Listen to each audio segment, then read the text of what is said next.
Honorable members, let us pray. Almighty God, we humbly beseech thee to look with favor upon this Parliament of the Republic of Ghana. Grant that it may perform its high duty as in thy sight. Give divine guidance to the President of the Republic. Endow members of Parliament and ministers of state with discernment and vision, integrity and courage, that through the labors of government, this land and people may be well and truly served, and their good purposes for the common human life be realized in our midst. Amen.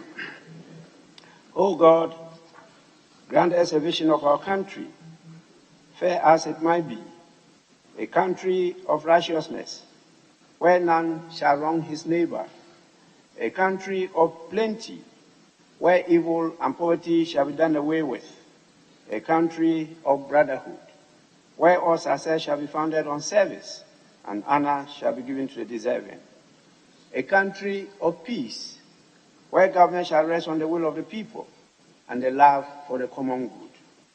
Bless the efforts of those who struggle to make this vision a living reality. Inspire and strengthen our people, that they may give time, thought, and sacrifice to speed the day of the coming beauty of Ghana and Africa. Amen.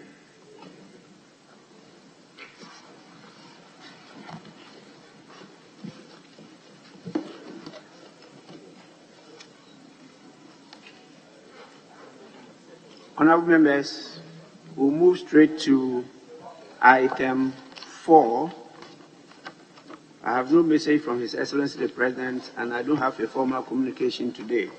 So item 4, correction of votes and proceedings and official report. We'll start with the correction of votes and proceedings of Friday, 16th December 2022. Page 1. Page 2. Page 3. Page 4. Page 5. Page 6. Page 7. Page 8. Page 9. Sorry. Honorable Member for Kwadaso, page 8. Honorable Speaker, page 8, item 5. Correction of votes and proceedings of the 32nd sitting held on Thursday, 15th December 2022. I think the definite article there should be included, of the 32nd sitting. Thank you. Thanks so much. Table office, can you take note? Page 9.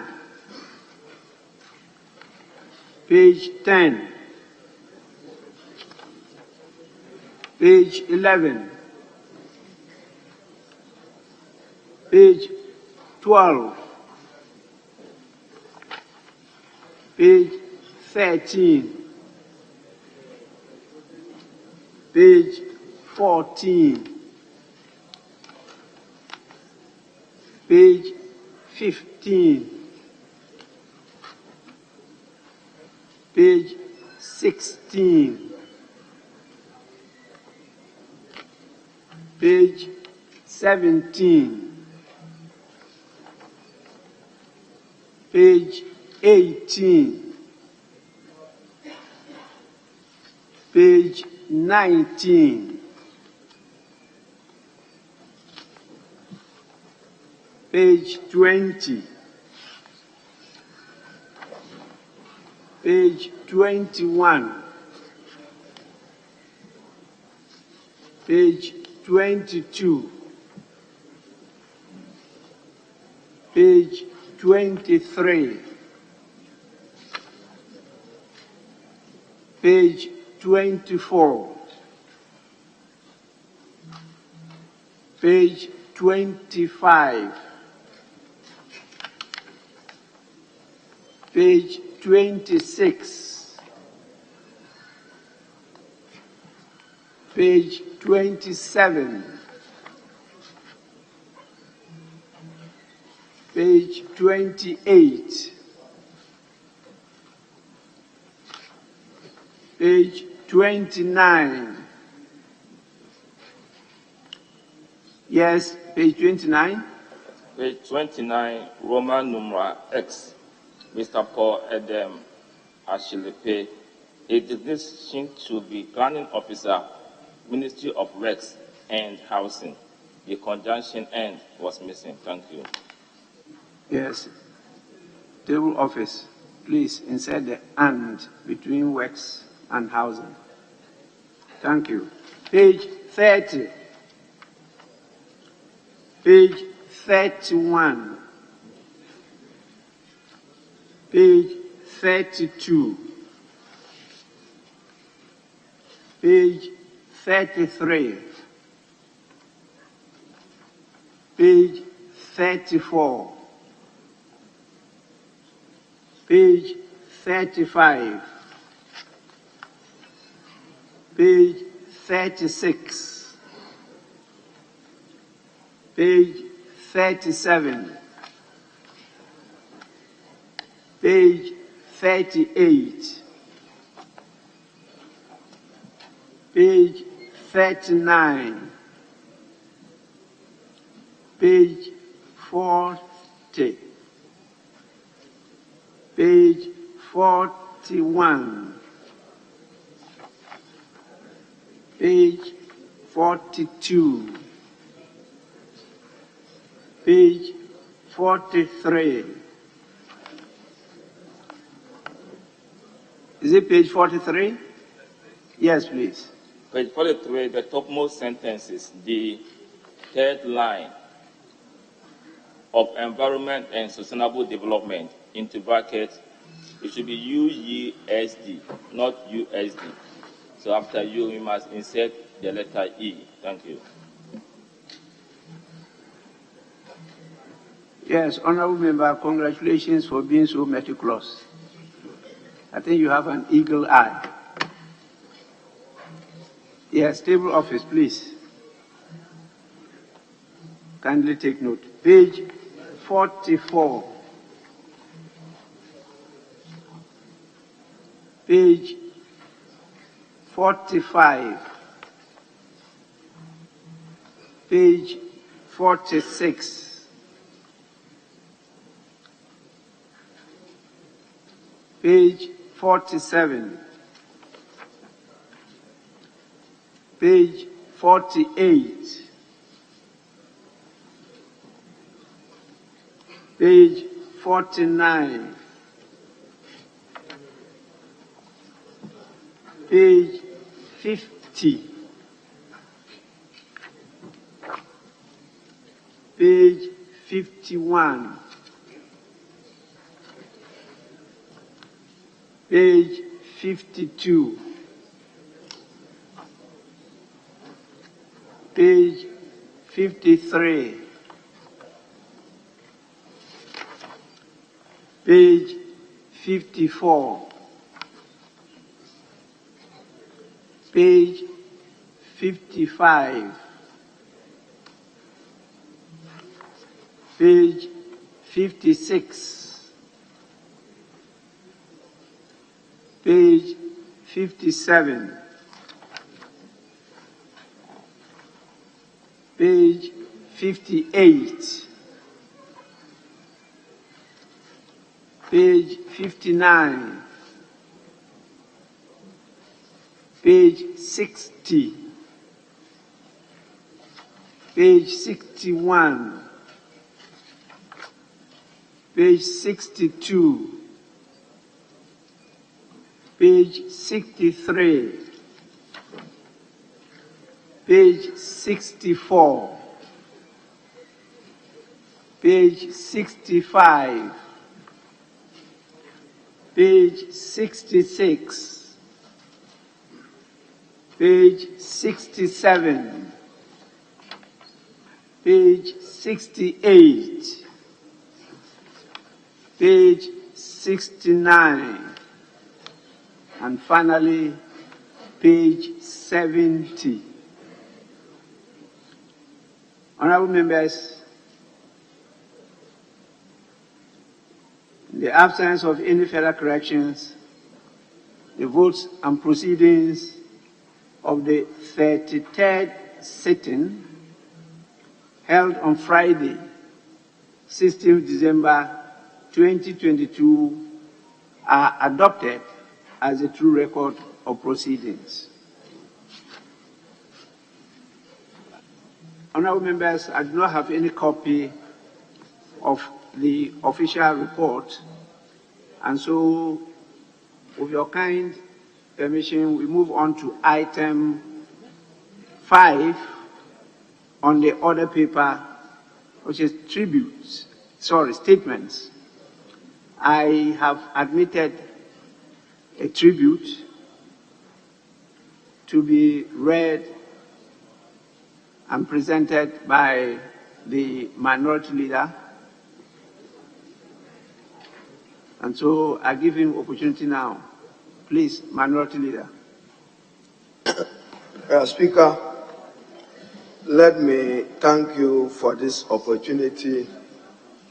With overwhelming grief and personal sadness, I pay tribute in memory of Professor Kwesi Botchwey, KB as he was affectionately called, a great intellectual and statesman as he joins a company of great Ghanaians who have contributed in lifting the image of our country. Mr. Speaker, he passed on the 19th of November 2022 at the Kolebu Teaching Hospital after a short illness. Mr. Speaker, Professor KB, as he was affectionately called, was an outstanding scholar and academic, outstanding legal luminary, outstanding statesman. He simply was an adorable politician and a political mentor to me personally. I remain an ardent mentee, proudly, of Dr. Kwesi Botchwey. Mr. Speaker, his contribution to Ghana's economic development as one of the longest-serving ministers of finance is more visible than any other. He was tough but simple. He inspired many with his uncharacteristic humility. Mr. Speaker, nothing can beat the effect of a personal encounter with Professor Kwesi Botchwey. I was at his 80th birthday celebration at his residence when he was joined in the company of his bosom friend, Mr. Kwame Pienim, Dr. Ishmael Yamson, Dr. Sam Jonah, Professor Kwesi Yanka, and his good friend, Professor Akila Kwasoya, and lawyer Chikata. And later on, we were joined by President of the Fourth Republic, John Dramani Mahama. Mr. Speaker, when President Mahama arrived, with some joy and excitement, Professor Kwesi Botchwey moved back to his room. I wish I knew the name of the drink.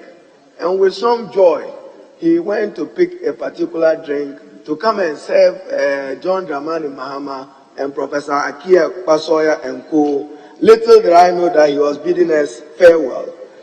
Mr. Speaker, I must begin by touching on Professor Botchwey's childhood, as I've read it and I've been told, because there are lessons for us regarding the unity of our country and the value of making it possible for every child across the country to have a strong educational foundation.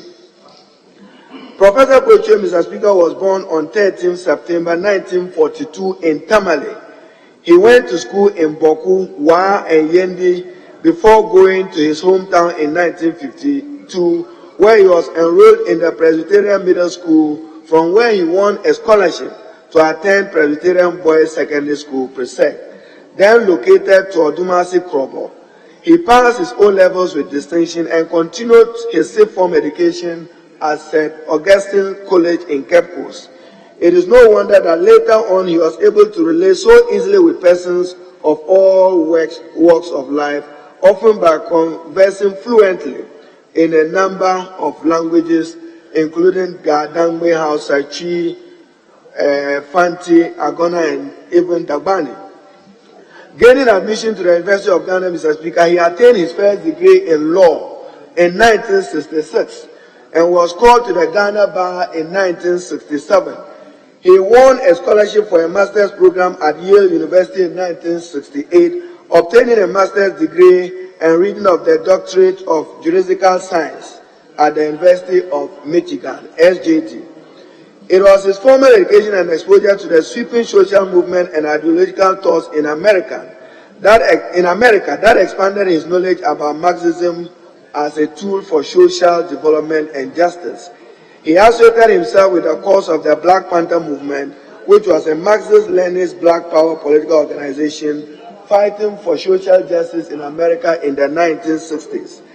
Mr. Speaker, Professor Botchwey established his credentials nationally and internationally as an outstanding statesman.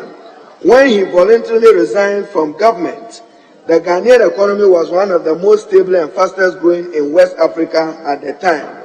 After he left active political space, he taught internationally at Harvard, the Fletcher School of Law and Diplomacy at Tufts University in the United States, and much of his speaking engagement at forums and institutions around the world was to discuss trends in the global economy and issues of African development. In his intellectual engagement, he represented Africa on African issues. Mr. Speaker, Professor Botchwey served on prestigious boards and committees within Ghana and Africa, including chair of the Ghana Gas Company, National Development Planning Committee, the Economic Committee on the Global Coalition for Africa, the Executive Board African Capacity Building Foundation, the African Population Advisory Committee, and the Economic Management Team of the Government of Ghana. He also was a panel of eminent personalities on independent evaluation of the United Nations New Agenda for the Development of Africa. He was also the Commonwealth Group of eminent persons for facilitating the signing of the Uruguay round of GATT negotiations, and a convener team of academics from Yale, Oxford, and the Free University of Amsterdam, forming the International Monetary Funds Group, the IMF, of independent experts who conducted the first ever external evaluation of the Enhanced Structural Adjustment Program. Mr. Speaker, Prof. KB's early career were guided by his dedication to the anti-imperialist struggle. He became both a social activist and a lecturer at the University of Zambia and subsequently the University of East Africa, which became the University of Dar es Salaam. In 1970, these countries stood as champions of the anti-colonial struggle, which were also building socialist systems for governance. Professor Botchwey, Mr. Speaker, returned to Ghana in the mid-1970s and worked as a lecturer at the Faculty of Law. Indeed, he partnered Professor Akilakwa Sawyer in developing a course entitled Legal Aspects of International Trade and Finance. They were leading scholars in a group of intellectuals actively promoting the engagement of students in the broader critical analysis of Africa in the global space. Mr. Speaker, one significant outcome of this development was the NDM, referred to as the New Democratic Movement. Mr. Speaker, it therefore came as no surprise when Flight Lieutenant General Rawlings of blessed memory and his comrades took over the reins of government in 1981. They were invited to invite members of the NDM to help establish the Provisional National Defense Council, the PNDC. Professor Kwesi Botchwey was then requested to serve as chairman of the National Economic Review Committee. He was subsequently appointed as the Secretary of Finance and Economic Planning in 1982, a position he held until 1995. This was at the time that the country was gripped by a severe economic crisis, such as we probably have today. Mr. Speaker, Dr. Botchwey was knowledgeable, disciplined, diligent, and affable. And Mr. Speaker, he led the Economic Recovery Program and the Structural Adjustment Program in 1983. Mindful of the poor and vulnerable in society, Dr. Botchwey also spearheaded the program of action to mitigate the social cost of adjustment, which was popularly referred to as PAMSCAD. Mr. Speaker, he led significant reforms during 1984 to 1986 through his competent leadership, and the national output grew in real terms by an average of more than 6% a year compared to an average of less than 1% in sub-Saharan Africa at the time. I believe, Mr. Speaker, we should be the first to admit the challenges confronting us and to take our turn to represent our people to steer the ship of state. Even as we seem called upon to address multiple issues at the personal way of an exemplary leader, such as Professor Kwesi Botchwey, it is altogether, Mr. Speaker, appropriate to pause for a moment and take on board a few lessons from his life. Mr. Speaker, first and foremost will be his conciliatory personality. Professor Botchwey was to walk over any matter. He will reach out to the other side and do extensive consultation. He served the country with integrity and abiding memory, Mr. Speaker.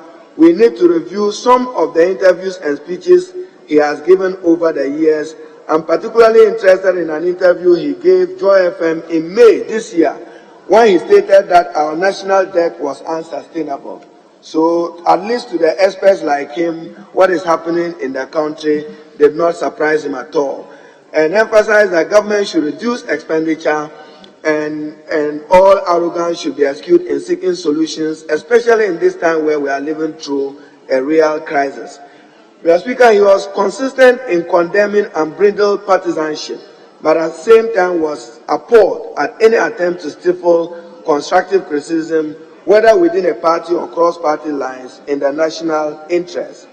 I also draw attention to his interview with Matilda Asante in 2009, when he reminds us clearly how to maintain the dignity of being a consummate patriot and contributing to our people and country, even as we withdraw from active politics. As he did, he bidded for the presidency to lead the NDC, but lost that election. But, Mr. Speaker, he mentored many and inspired many. Mr. Speaker, Professor Kwesi Botchwey will be remembered for liberalizing the Ghanaian economy with the reforms that he led. Devastating as his passing may be, a great loss to the state, I pray deeply that Allah will comfort his family, his partner, and children. Mr. Speaker, as you recall yourself personally, my closeness with him, he used to campaign with the slogan, Koto Kata. I do not expect a response from him today. May his soul rest in perfect peace. I thank you for the opportunity, Mr. Speaker. Thank you so much. Honorable members, this statement comes under Order 71. And so I will be guided as to how many members to recognize, to contribute, add value to the tribute. Yes. Yes, Honorable Minister for Communications. No, Mr. Speaker, for information, sir. Information, okay. Thank you. Mr. Speaker, thank you for the opportunity to make some brief comments on the back of the statement in honor of Professor Kwesi Botchwey, read by the minority leader. Mr. Speaker, as he mentioned, Professor Kwesi Botchwey served as Minister responsible for Finance from 1982 to 1995. I was born in 1982. And for the many years that we switched on our television sets at the beginning of the year, before the 1992 Constitution came into force and finance ministers had to come before a parliament to present the budget, for many of those years, you switch on your television at the beginning of the year to see then Dr. Kwesi Botchwey reading out the budget, going into details as much as for petrol pricing per liter. Those were the days, as the minority leader mentioned, where Ghana was trying to stabilize her economy and build on the back of that. The Speaker, in some of the most difficult periods of our economic history, Professor Kwesi Botchwey was the man responsible for fiscal policy. And key among the things that he was responsible for ensuring were successful were revenue measures. Very difficult revenue measures some of which were not popular with the people of Ghana at the time that he was introducing them. But over the years, I think many will agree that his service to this republic is one that ought to be celebrated. Mr. Speaker, upon his exit from active public service, Professor Kwesi Botchwey was available to serve his party, the NDC, but even more importantly, the Republic of Ghana. And I want to pay tribute in particular to him for something he did, which I believe persons who have the opportunity to serve the Republic should do a lot more. Professor Kwesi Botchwey wrote, and he has a number of poignant publications to his credit. Mr. Speaker, Transforming the Periphery, a study of the struggle of social forces in Ghana for democracy and national sovereignty, published under the auspices of the United Nations. Some of the lessons from the ERP, the Structural Adjustment Program, etc., and even working later with the IMF to ensure that the cost of social adjustment on countries that go through these programs is amended. And I think that these are poignant publications that politicians of today, policy makers of today, should spend some time to read and to educate themselves on. It's a day on which we can celebrate a man who has served the Republic well, and I'm grateful for the opportunity to contribute to the statement. Thank you, Mr. Speaker. Yes, Honorable Amakofi-Boa. Thank you, Mr. Speaker. Mr. Speaker, let me thank the Minority Leader, Honorable Haruna Idrisu, for a very proper tribute to the late Professor Kwesi Botchwey. Mr. Speaker, the description that has been given him, outstanding scholar, academic, outstanding legal luminary, outstanding statesman, quite frankly, are not just mere words. This is a man that is truly accomplished and excel in each of these areas that has been described. Mr. Speaker, as a young student during the very difficult period of the PNDC era, where student demonstrations and the closure of universities was very rampant. Mr. Speaker, it was only Professor Kwesi Botchwey who could boldly meet students who were so opposed to the structural adjustment program and those difficult transitions, and very convincingly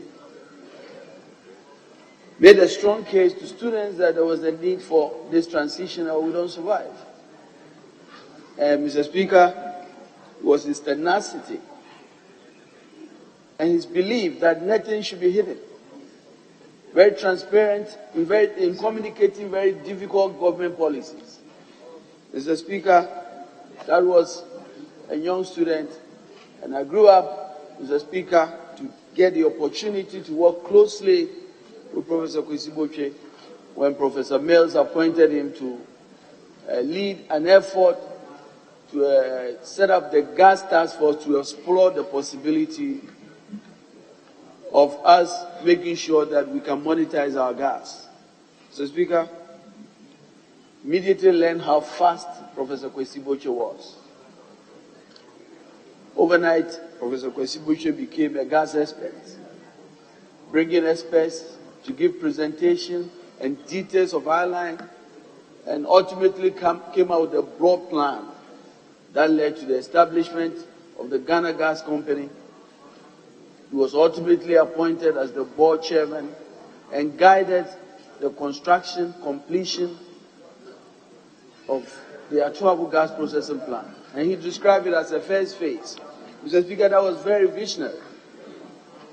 More than that, Mr. Speaker, I got a chance to work with him as the Minister of Energy when he headed the National Development Planning Commission. His vision and the need for us as a country to plan long term was clear during his tenure as the head of the National Development Planning Commission.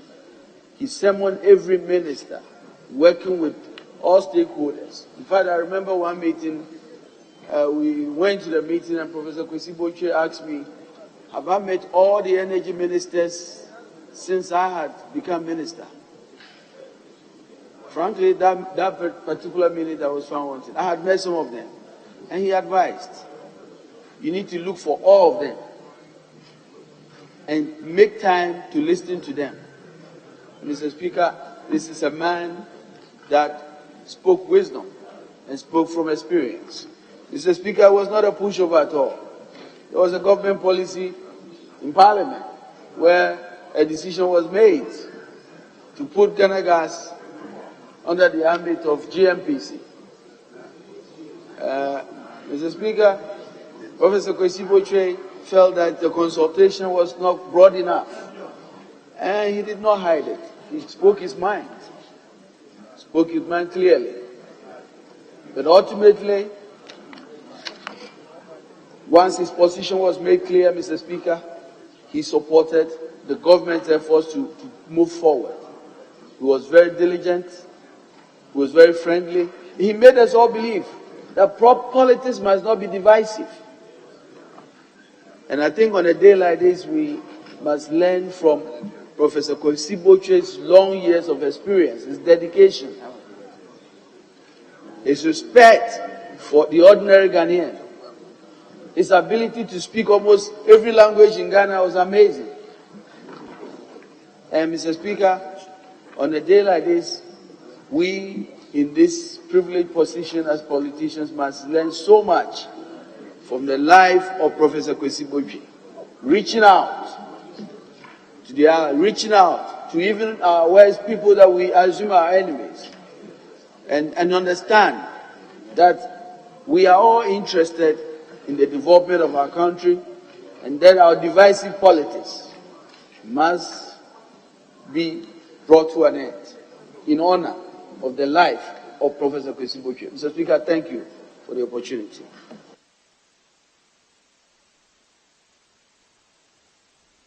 Honourable Member.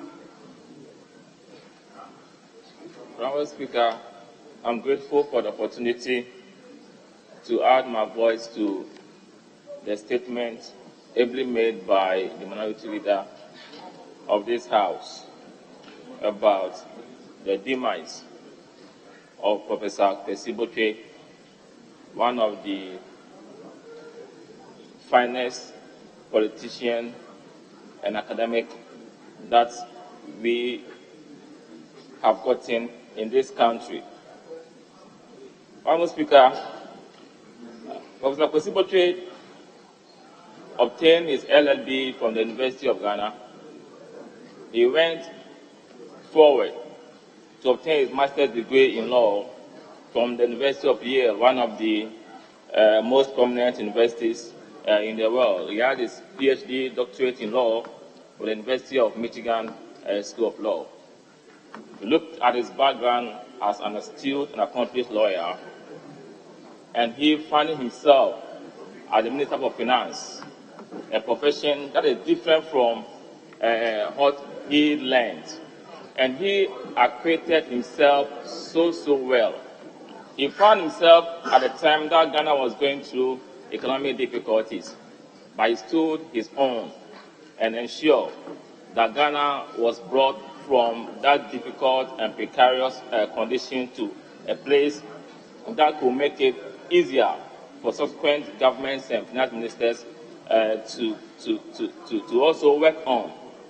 I can say, and the records show, that as a Minister of Finance from 1982 to 1995, 13 years, probably he will be seen as the longest serving finance ministers that this country has produced. Honourable Speaker, I would like to zero down on some of the virtues that I saw in this great man who has passed on. He was somebody who was very humble, and we could see humility in his life. He was respectful also to the ordinary Ghanaian. I never saw or heard him publicly abusing anybody during his public discourses. He didn't insult no one. I can't recount not even a single one. And he was also very diligent. You could see in the 80s how diligent he was. And as politicians, I think that we must, mimic this noteworthy virtue that this great man possessed. We must be humble, we must respect each other, We can disagree, but we must understand that in politics, we must disagree to agree. Speaker, he was very deep up here. He was intellectually sharp. And somebody who was trained by the University of Ghana, I mean, you couldn't get it better than that. Speaker, I would like to end by quoting what President Akufo-Addo said upon his demise. He said, as a long-standing public servant who discharged his duties thoughtfully and with dignity. This quotation from the President of the Republic of Ghana clearly underscores the person that this man was. His loss is a great loss not only to the NDC political party, but to Ghana as a whole. I pray that his soul rests in peace and God consoles and comforts his family. Thank you for the opportunity, and I also want to again pat the back of our revered minority leader, Haruna Jusu, for coming up with this very timely and important statement as a tribute to this man that we are all, passing few comments about. He was a great man. May his soul rest in peace. Thank you.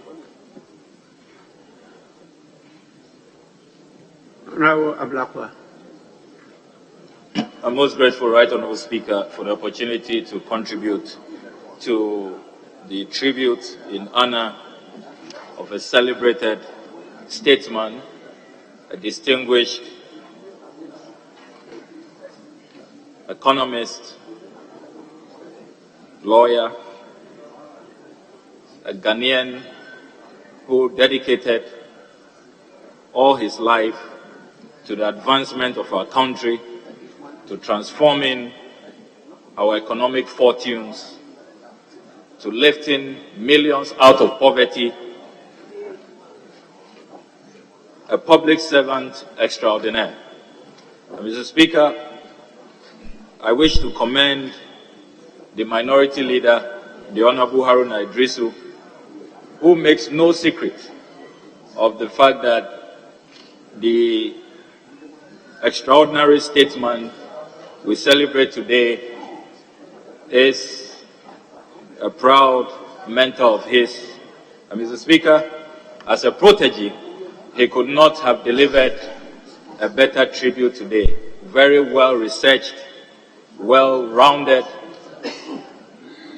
an eulogy, Mr. Speaker, that is very befitting of the icon we celebrate today. Mr. Speaker, the Honorable Dr. Kwesi Botchwey is credited for the liberal reforms that our country enjoys today. A lot of the liberal economic gains that we take for granted is due to the hard work, the toil, and the sacrifices of Dr. Kwesi Botchwey. He came into office, Mr. Speaker, having been appointed by Flight Lieutenant Jerry John Rawlings after the 81 coup, at a particularly difficult time in our history. That was a time of considerable instability. Inflation was hovering around 142%. Let's think about that. Today we are complaining about inflation at 50.3%. It was more than double that by the time the BNDC was taking office in 1981. The budget deficit was in excess of 6% annually. We had serious problems with our balance of trade.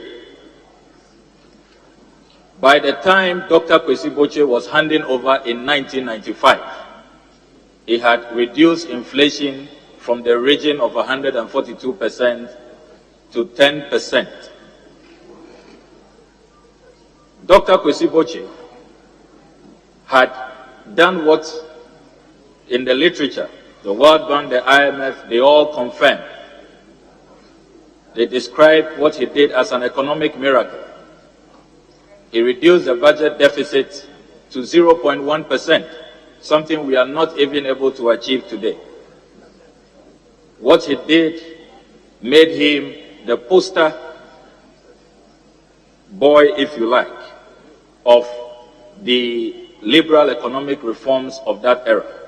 And no wonder he was sought after by the World Bank, by the IMF, by the UNDP, and he chaired many committees, he served on many eminent panels, and they published extensively, citing the Ghanaian miracle, so that other countries could emulate. Mr. Speaker, many people forget that at the time, apart from the instability and the economic crisis, he had to manage a novel situation where more than 1 million Ghanaians in Nigeria suddenly were expelled from Nigeria under the leadership of Nigerian President Shehu Shagari. To have over 1 million Ghanaians, some estimates actually even say 2 million, just suddenly dumped upon the nation in a period of famine, in a period of considerable economic turbulence. And yet, he was not daunted. He worked with his colleagues to house them, to offer humanitarian support, and to stabilize the economy. Dr. Kwesi Botchwey is respected across the aisle. And I recall that when a joint parliamentary team went to call on the family on the news of his demise, the Honorable Majority Leader, the Honorable Oseche Mensah Bonsu, said that a few days before his demise, they had discussed in cabinet a meeting President Akufo-Addo himself chaired about the need to reach out to Dr. Kwesi Botchwey as they were about to negotiate with the IMF. That is testimony of the deep respect that Dr. Kwesi Botchwey was held, regardless of political persuasion or partisan or ideological idiosyncrasies. Dr. Kwesi Botchwey's dedication to this country, even after he had left office as finance minister, is remarkable. In 2014, former President Mahama appealed to him to come and lead IMF negotiations, and he gladly accepted. He chaired the famous Senchi Forum, which produced the homegrown solutions, which became the blueprint for that IMF program of 2014 and 2015. Again, Mr. Speaker, Dr. Kwesi Botchwey gladly accepted this nation's call to serve as chair of the National Development Planning Commission, a duty he discharged with utmost efficiency and distinction. And Mr. Speaker, I recall as Deputy Minister of Education, when Dr. Kwesi Botchwey was NDPC chair, he said that, look, I am putting together a 40-year development plan. This 40-year development plan must serve the hopes and aspirations, the dreams of the younger generation. So he asked us to set up meetings in secondary schools to take ideas from the younger generation. That is how modest, how all-embracing, how dedicated he was. And he had respect regardless of age, regardless of political persuasion, regardless of background, regardless of status. And I recall working with him across the secondary schools and junior high schools to take input into the 40-year development plan. And to his credit, Mr. Speaker, he also reached out to every political leader when he was developing that 40-year development plan. Visited former President Kufuor, took input from former President Rawlings, the PPP, the CPP, the PNC, all the political parties. He put together a development agenda that was all-embracing, all-encompassing, that, Mr. Speaker, transcended partisan boundaries. That is the kind of statesman we celebrate today. A statesman who did not put petty partisanship above national duty, above patriotism, above nationalism. And Mr. Speaker, it is really, really sad that Dr. Kwesi Botchwey, who was extremely talented, very few public servants have his qualities. He was eloquent in many, many local languages, including Hausa, including Ga, certainly his Fanti and Chi dialects, and he connected. After the budget presentation, he became really iconic for having the local version, abridged version, and he himself will lead the discussions, go to the military barracks, go to the marketplaces, meet the CDRs, go to the campuses, and he just dedicated himself fully to all of that service. And Mr. Speaker, to his credit, he is one of the few former ministers who has left office and there is no whisker, no allegation of wrongdoing, of corruption. Honorable members, first Deputy Speaker to take the chair.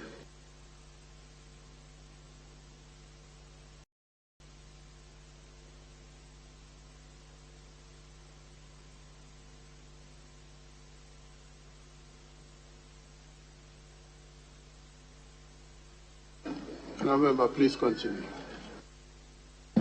I'm grateful, Mr. Speaker. Mr. Speaker, I was eulogizing his record in public office, a record of integrity. I wish to remind honorable colleagues that the honorable former finance minister, Ghana's longest serving finance minister, left office without a whimper, without a whisker of any alleged wrongdoing, of any corruption allegation. He served this country with utmost integrity and he dedicated all his time to lifting this country out of poverty. And it is to his credit that millions have been lifted out of poverty. I must also add, Mr. Speaker, that we eulogize an exceptional Ghanaian who believed that partisanship should be a force for good. I recall when he delivered the famous John Evans Atta Mills Memorial Lecture, he said that partisan politics should be a race to the top. I've never forgotten that expression. He said that when you come to office, do better than your predecessor. Let it be a race to the top, so that we will always challenge ourselves to do better. It should not be a race to the bottom. And he was deeply pained by what he thought was not the finest hour as regards our partisan politics. And those were very profound statements that have left such a lasting impression on me. As I conclude, Mr. Speaker, I would also like to celebrate him for his knack for mentorship. He reached out to young ones. He would always call us, give us feedback. He will offer guidance. He will direct us on the steps to take, how to say things and how to engage in community support, in communal mobilization. He was really ideologically sound, sharp as nails, and he loved people, he loved his country dearly. Mr. Speaker, this country will miss him. This country will miss his enterprise. This country will miss his intellect. We will miss his humanity. The NDC will miss him. And the Odadia fraternity, the Presec Old Boys, a school that I belong to, our alma mater, will miss him so sorely. And Mr. Speaker, I pray that the good Lord will grant his gentle soul peaceful repose, and that he will rest in perfect peace until the coming glory of the Lord, when we shall all meet again. I thank the minority leader for this eulogy. Thank you very much, Mr. Speaker. Honourable Member for Secretary also. Thank you very much, Mr. Speaker, for this opportunity. Mr. Speaker, let me first of all thank the minority leader for bringing to the floor of the House a tribute, or the opportunity to pay tribute to a character who has influenced the course of Ghana and the economic of Ghana in so many ways. Mr. Speaker, I first met Dr. Kwesi Botchwey in the early to mid-80s. I was then a young medical officer in Bibiani, and I met him at Awaso. And in our conversation, I got to know that he had attended St. Augustine's College, the famous St. Augustine's College. And then we struck a bond between us. One thing people Ghanaians do not know, that when the man is stressed, he will secretly come to Awaso at that time, because they had some of the best, rest houses, places up the hills. And even before, putting these papers for the, giving the the budget statement, he will somehow find himself there. And then he will invite me. And one of his pastimes was Scrabble. So we play Scrabble late into the night. I used to work as a locum doctor in Bibiani and in Awaso too. And I remember that it was at the discomfiture of the NDC members, the local NDC members, because they thought that I was MPP, and here was a man who had a friend, called Kwesi, who was giving the NDC big trouble in Bibiani and its environs. Those were the days of Pakuna, Sedu Adamu, and co. And I must say that when you meet Dr. Kwesi Botchwey, you see that he's an arresting character in the sense that his intellect was so astute. And even though he came from the political left, I had the sense that before he hesitated, he had migrated towards to become a centrist.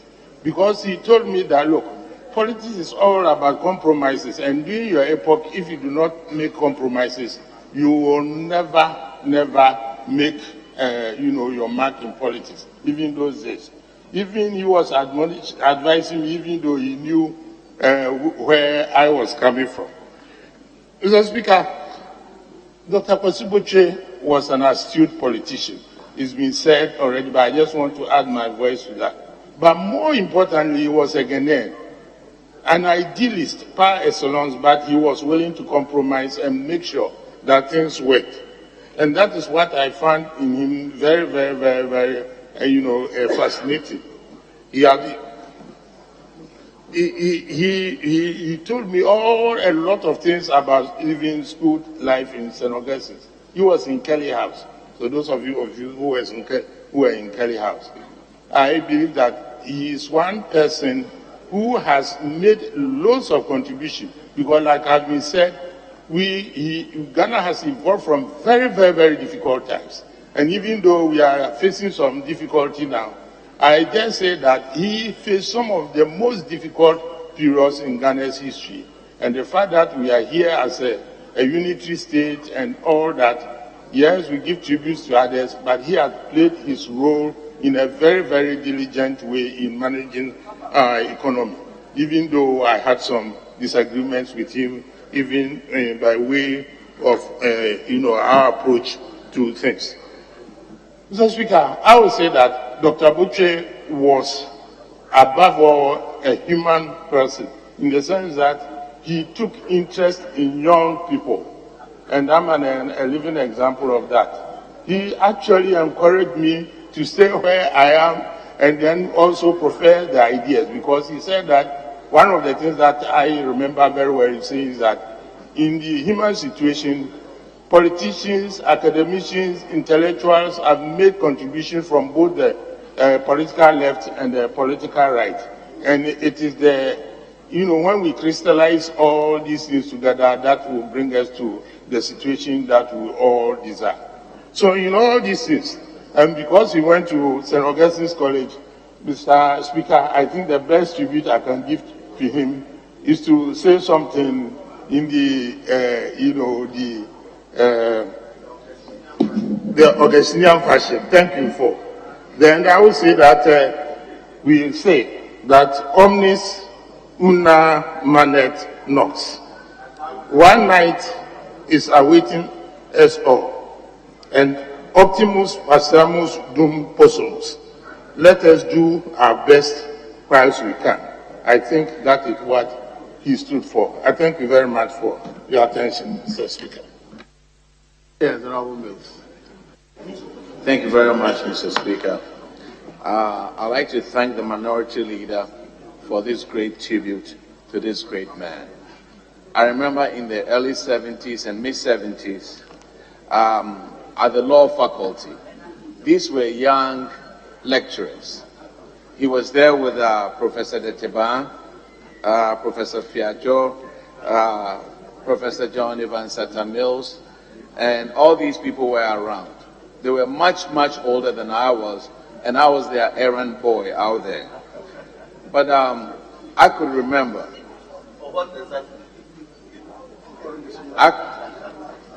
I could remember very well that Professor Botchwey was the only one out there that I knew could speak all those languages. And even though I was just a little boy out there, he always called me senior. And then they would send me to go and buy banana or nuts or something for them. Now you come in and all these young lecturers were there. Errand boy, I would bring something, they would be arguing about so many things. But something struck me about him. He would have a conversation with someone, or even somebody like me. Months later, he would come back and knew that conversation from where he left off. He was somebody that you could tell, those lecturers out there, including him, they all had photographic memories. And that was really nice. He used to pick on me because I went to a different school in Cape Coast from the one that he attended, the one at the beach, because I went to the only school that was in Cape Coast.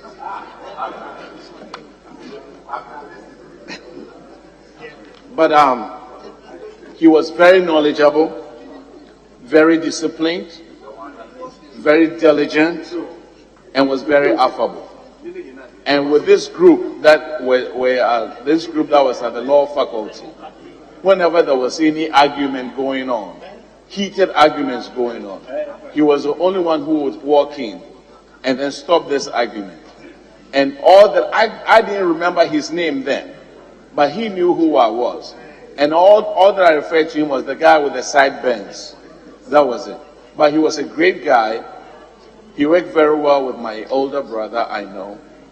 And not long ago, I met him somewhere, and he continued a conversation that he had with me in 2009. He was somebody that the country would miss a lot. He was a great human being. Thank you very much, Mr. Speaker. Very well. The leadership advised that this will be the last two, unless. Very well. Before I come to invite the House to have a minute silence for him, I wish to make a few comments on my own. I met Professor Kwesi as a student leader then, in the mid-80s. At Cape Coast, we had a Nooks conference, and he had come to address us. Back then, all the students, what we were talking about was the length it took a graduate after national service to get a job. And he had explained, and In my comment, I said, all you're doing is explaining away. In response, he said, well, my comment suggests that just as every student, we don't trust the leadership. But he expects that as student leaders, graduates, we should be creating jobs rather than talking about looking for jobs. 30 years down the line, 35 years now, I make the same argument. Probably maturity comes with age. But we also remember, Professor Kwesi, for some words that have come to live with us, PAMSCAT, Structural Adjustment Program, and those ones. But above all, I see him as a statesman. Throughout his headship of the economic ministry, I love him for his advocacy, the strength, communicating skills with which he defended and advocated his economic policy. But you never hear him attack his opponent. And since he left the post of finance minister, even though he is politically active, when he speaks as a statesman. I think that in account we say, Onipa beja niding, a man comes to leave a mark, not how long you live. Honorable Kwesi has left his mark as a statesman, as the longest serving finance minister, but above all, as a true human being. May his soul rest in peace.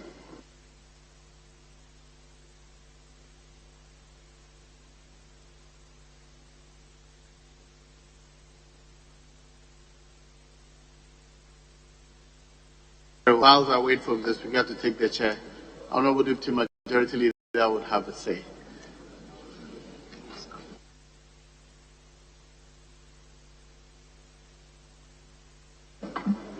Mr. Speaker, thank you for the opportunity to add my voice to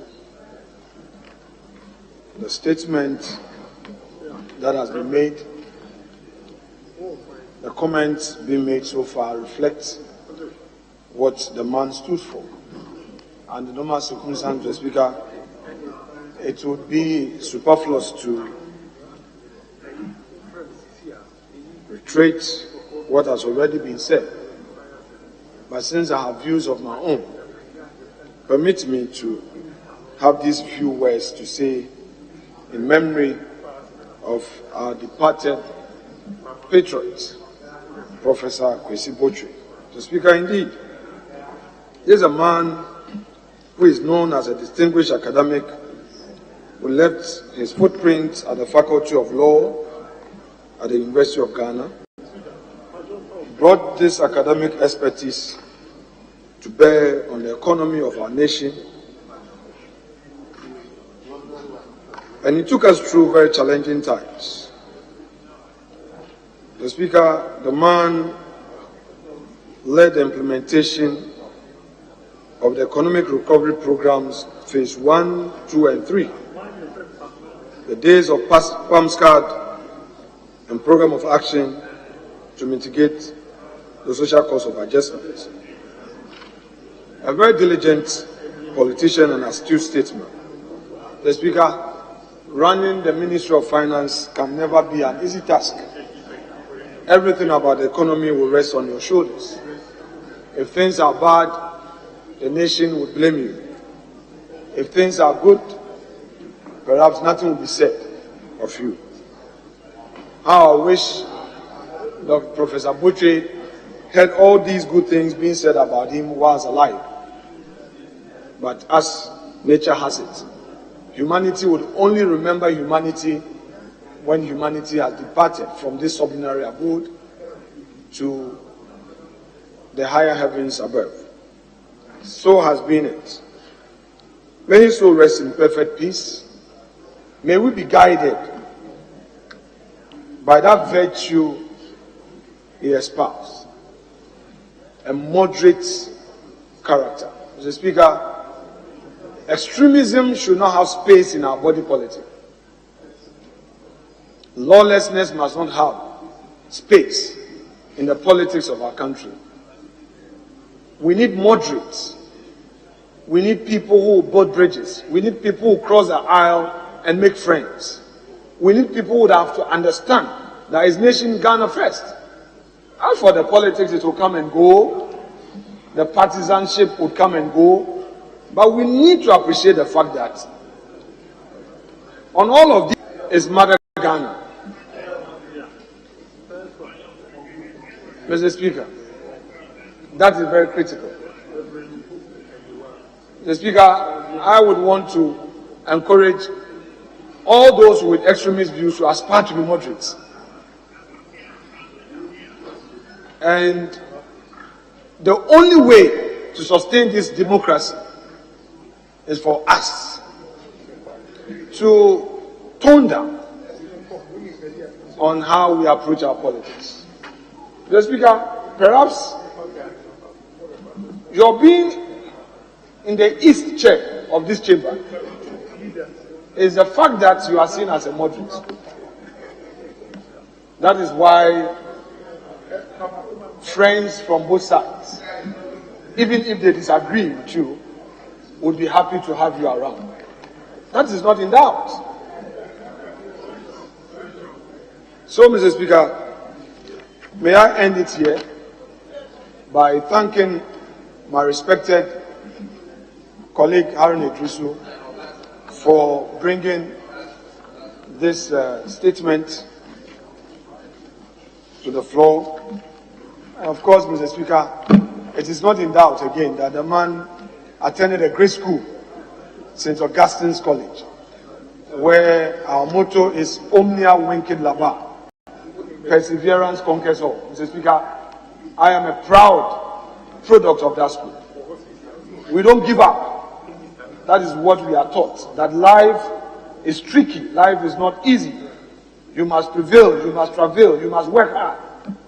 And I'm sure the Honorable Ken Oforiatta, who is the current occupant of that great seat, would draw a lot of inspiration from Dr. Botchwey, Professor Botchwey, that though he walks through dark days in the economy, the light that led Dr. Botchwey out of the dark days when he occupied the chair will lead him out for a better Ghana. I thank you, Mr. Speaker.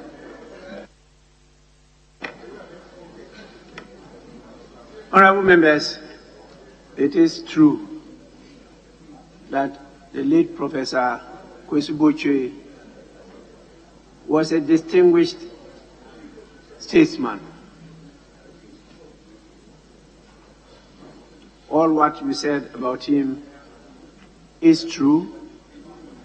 I was a student at the law faculty in the 1970s when he was lecturing there.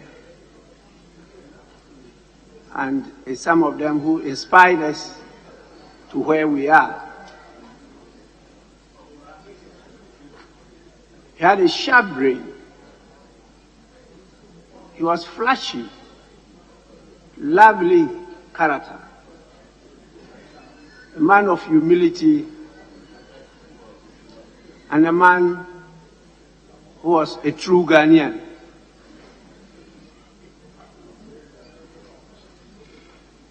The minority leader tried to capture some of the languages he spoke, but he spoke languages more than that. And that is why he coined that term, Kutu Kata, Chen Chen Chen. You know, it was not just Twi or Infante or Ga or Dangwe or Hausa or Dagbani or Wale or Aguna. You know, he spoke so many languages. I was always at home with everybody.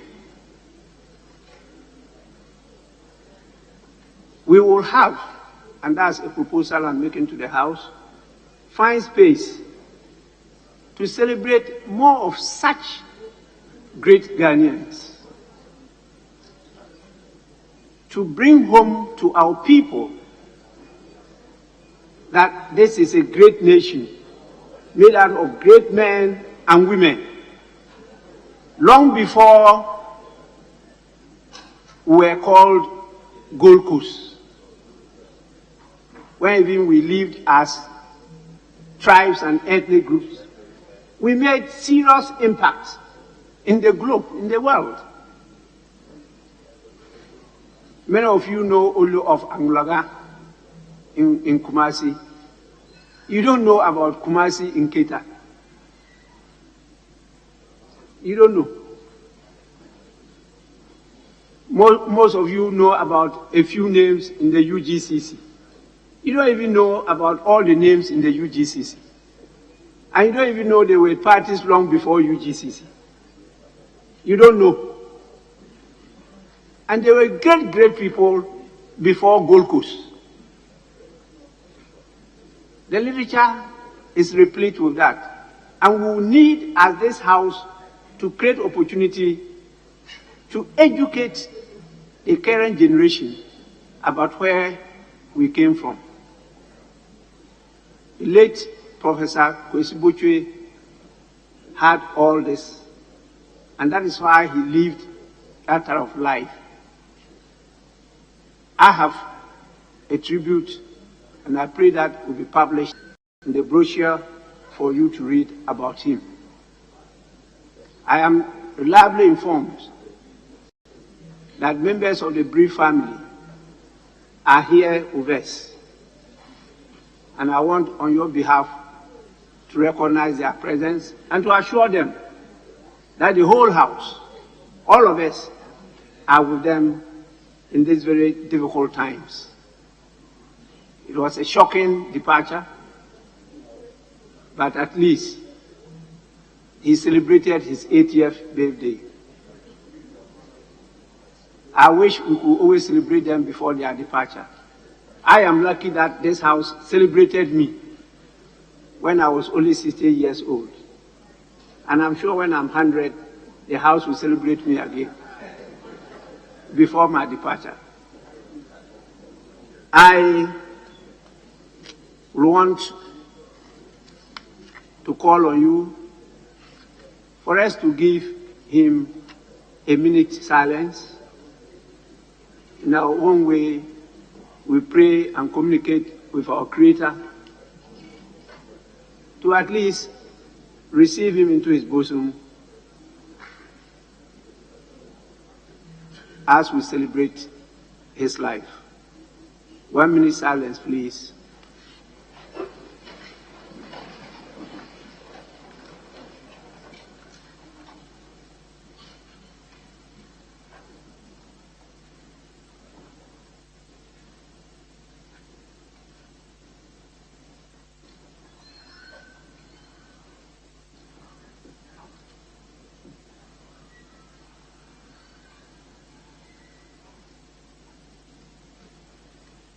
May the lovely soul of Dr. Kwesi Botchwey, the souls of all departed, rest in perfect peace. Amen.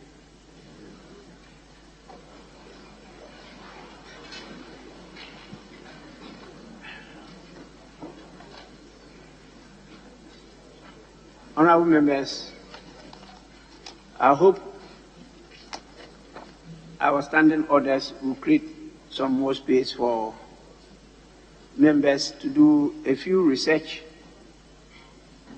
and come out with great statements, well-researched statements, for us to actually draw from the solid foundation that was started by our great parents, which will actually enrich us more to see each other as brothers and sisters and to develop this country faster than we are doing.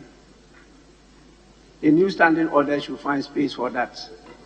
That is a proposal I am very passionate about. With this, we'll move to public business. And at the commencement of public business, Yes, majority front bench. I can see Deputy Whip. I wanted to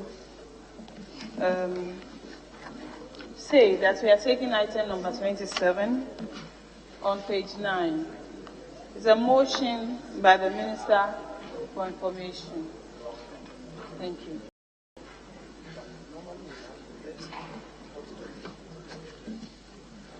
Honorable members, at the commencement of public business, I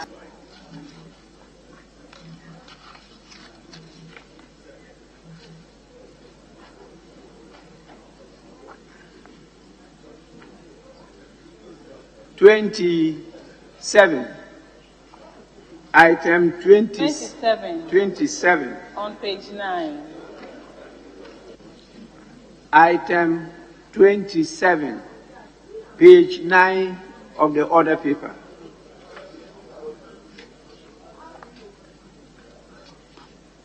Motion, Minister for Information. Thank you, Mr. Speaker. Mr. Speaker, I beg to move that this Honourable House approve the sum of 141,464,328 Ghana cedis for the services of the Ministry of Information and its agencies for the year ending 31st December 2023. I so move, Mr. Speaker. Motion moved. Any seconder? Yes, Honourable Member. Thank you, Mr. Speaker. I rise to second the motion for this Honourable House to approve the sum of 141,464,328 for the services of the Ministry of Information for the year ending 31st December 2023. Mr. Speaker, your committee met with the Ministry of Information and its agencies. Some of the agencies that are the ministry, Mr. Speaker, are the Ghana News Agency, the Information Services Department, Ghana Broadcasting Corporation, and others. Mr. Speaker, I invite the Hansa Department to capture the entire report as having been read in its entirety. Mr. Speaker, there are some concerns that members have raised as far as this report is concerned. So, Speaker, if you look at the financial performance of the ministry in 2022, so, Speaker, the sum of 151,895,000 Ghana cedis was appropriated by the House to the Ministry of Information and its agencies for 2022 financial year. So, Speaker, mid-year, it was revised to 143,307,434 out of the revised budget. The ministry and its agencies Honourable Chairman, just a minute. Yes, Honourable Sam George. Thank you, Right Honourable Speaker. Right Honourable Speaker, I'm rising to draw the attention of the House to the fact that there are issues with this report that's been laid, and we're trying to catch the attention of the Minister before it was laid. First and foremost, the tradition of this House is that reports are signed by the chairman or for the chairman, not by a vice chairman. It should be signed, the name of the person signing for the committee is the chairman. If the chairman's name is there and she's not even present or he's not present, it is signed for. But this report is signed by the vice chairman. On our side of the House, leadership, this is unknown to us. And then there are even corrections in the figures of in the report that are supposed to be laid. And so we're trying to raise these issues to get these issues resolved well, because it's a House of Records. The budget of the ministry is 141,464,328 Ghana cedis, not 114,780,331 captured in this. This is a House of Records, so we need to get all of this cleaned up properly before we come to the plenary, right, Honourable Speaker?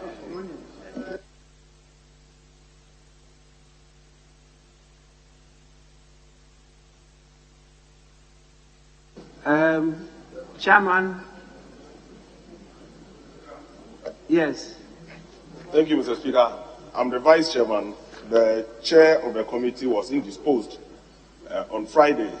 In respect to the figures the honorable member is referring to as having been the reason why the report cannot be taken today, Mr. Speaker, it was an omission on the side of the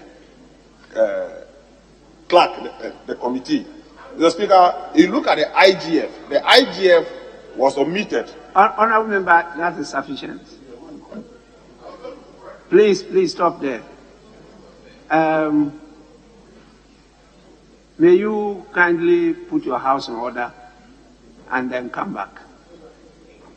So we will suspend the continuation of the debate and go to other reports. We'll just wait for you to get this rectified and then you come back. We don't need to debate this issue. I know that it could have been raised during the debate, corrections made, but even my attention was not drawn that the report was being presented by the Vice Chair. I was looking for a copy of the report myself. It's just now I got it. And I saw that it was signed by the Vice Chair. There's nothing wrong with the Vice Chair signing the report. There's nothing wrong with a member of the committee signing the report.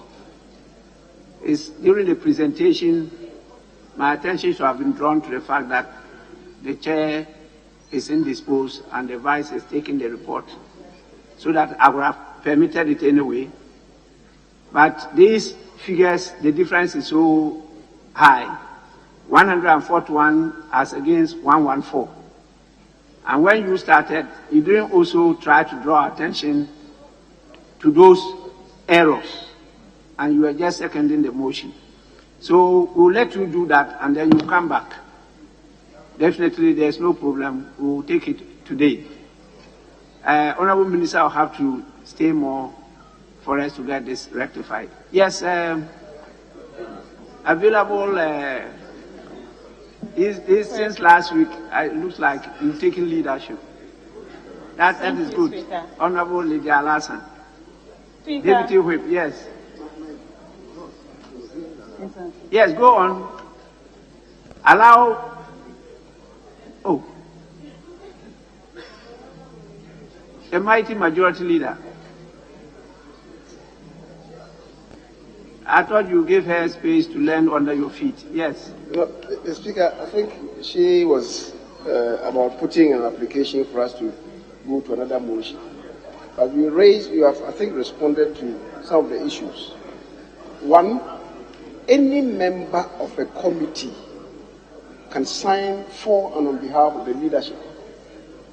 Our orders do not forbid that. Any member, the Vice Chair is correct to sign a paper that is to be presented on behalf of the committee. And as I'm saying, any member could also do that.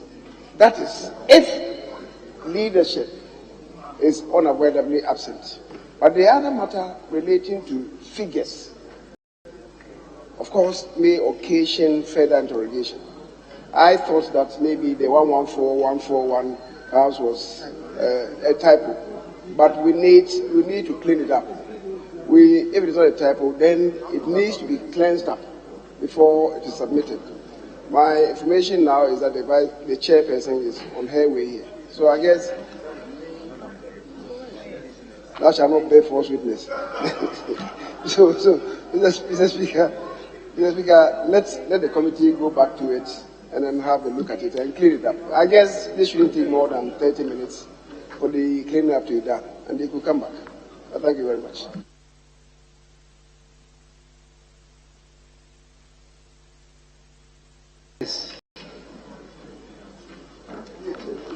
Mr. Speaker, we are taking item number 6D. It's on page 3. We'll lay the report. The chairman is here to lay the report. Honorable members, whilst the members of the committee on works on what we just referred back to them, we are being called upon to consider item number 6 on the order paper. Item number 6 is at page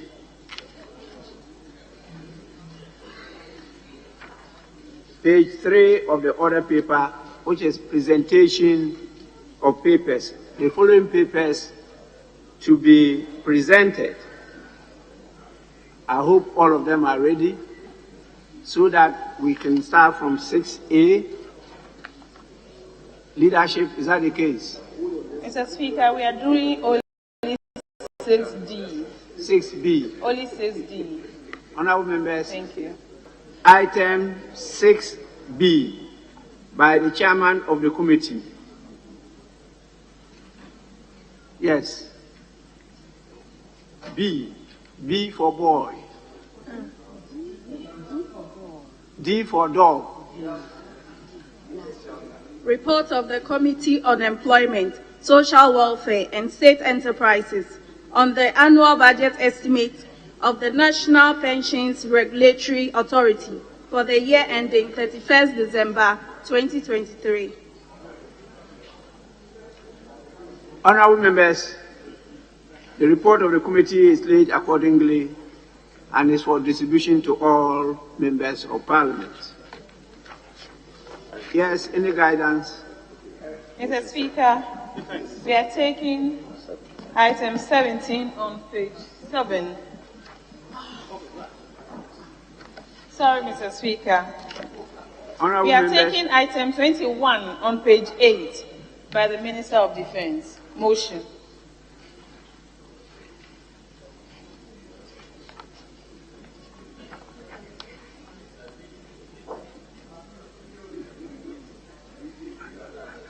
are you sure you won't come back to change? So, item 21 at page 8 of the order paper. Motion. Minister for Defense. Mr. Speaker, I rise to move that motion number 21 on page 8 of today's order paper, and that this Honorable House approves the sum of 3,742,913,487 cedis for the services of the Ministry of Defense for the year ending 31st December 2023. Mr. Speaker, so move. Any seconder?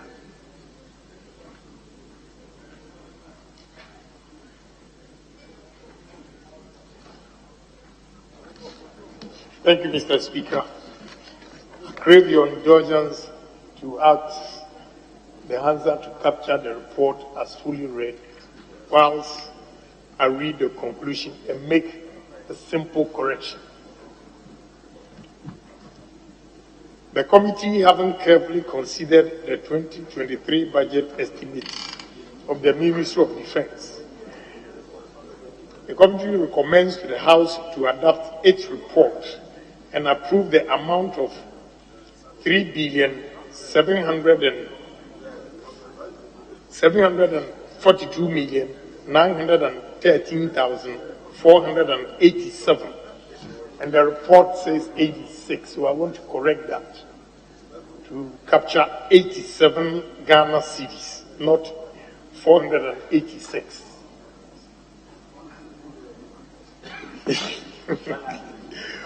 Respectfully submitted. Thank you. Honorable members, motion moved and seconded is for the consideration of the House. Yes, please. Honorable B.T. Baba. Thank you very much, Mr. Speaker. I rise to add my voice to the motion ably moved by the Minister of Defense and seconded by the chairman of the committee. Mr. Speaker, a critical look at the budget estimates approved for the Ministry of Defense in the year 2022 reveals that the allocations which were approved under goods and services and capital expenditure fell short of the expectations of the ministry and therefore affected most of their activities which should have been carried out in the year under review. Again, it also affected payments to contractors who have rendered services to the military. And this has been a perennial affair. Every year we come here and we make comments on the inadequate allocation of resources to the Ministry of Defense to enable the military perform their statutory duties. Mr. Speaker, if you look at the 2023 budget estimate, a similar thing has been repeated, and it means that we are not taking our defense ministry very serious. The Ghana Armed Forces is supposed to defend the territorial integrity of this country. The Ghana Armed Forces can only perform this role if they have the necessary logistics to back their operations. Currently, we all complain that the threat in Burkina Faso has a similar threat to us in this country. We have established mechanized battalions to stem these threats from the jihadis. But unfortunately, office accommodation have become a challenge. Residential accommodation has also become a challenge to the troops. And apart from that, if you say a mechanized battalion, it means that the necessary vehicles must be provided to ensure rapid deployment of the troops in times of emergency. I want to take this opportunity to plead with the Ministry of Finance to look at the allocations granted to the Ministry of Defense and to up them so that they can meet these challenges. Similarly, if you look at their welfare, medical care, medical facilities are running down, and the only thing that they derive from their operations is their IGF. Without the IGF, we should better forget about the existence of 37. All these things come under goods and services. So I want to plead once again that their health care is as important as requiring them to be fiscally strong to go to battle and to defend this country.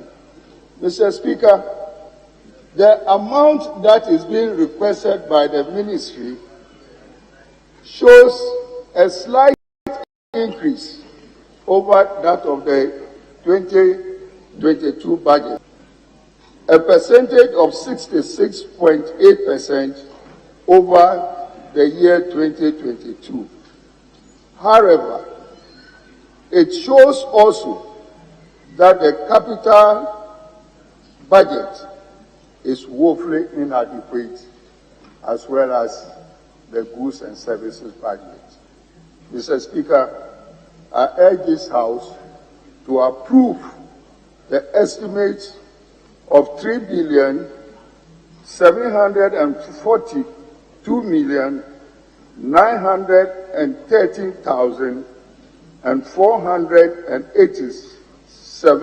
Ghana cedis for the operations of the Ministry of Defense and its agencies in the year 2023. I so submit for consideration of the House. Thank you very much. Yes, the ranking member, Defense and Interior. Thank you, Mr. Speaker, for the opportunity. I'd like to touch on just one subject, which subject has to do with the Sagleme Affordable Housing Project. Mr. Speaker, the Committee for Defense and Interior was very excited when the Minister for Defense reported to us that government, in its bid to resolve the accommodation challenges the armed forces is currently faced with, had taken the decision to hand over the Sagleme housing project for the use of the armed forces. Mr. Speaker, we were excited as a committee because the location of the Sagleme housing project is next to the Bondasi military training facility. And so, when the decision was taken, it was our view that you have the military next door to their training camp. It makes room for easy mobilization and mobility to and fro the housing project. Subsequent to that, Mr. Speaker, we heard in the news claims made by the Minister for Works and Housing to the effect that the decision had changed and they were now looking forward to handing over that project to a private developer. Mr. Speaker, with the greatest of respect, in the interest of security and to ensure that the accommodation challenges facing the armed forces is resolved, we're making a direct appeal through this medium to the government to reconsider its decision and return to the original decision, which was to have the armed forces take over the Sagleme housing project. Excuses such as the quantum of money required for the completion of the project is so huge, and if it is handed over to the armed forces, they wouldn't be able to complete the project. Is neither here nor there. Government can raise funding and support the armed forces, or resource the engineering outfit of the armed forces with some funds to complete the project by themselves. They have the competence to do so that we can put Sagleme to good use. On that note, Mr. Speaker, I support the motion for the amount stated to be adapted for the programs and activities of the ministry. Thank you, Mr. Speaker. Yes, Deputy Minority Leader.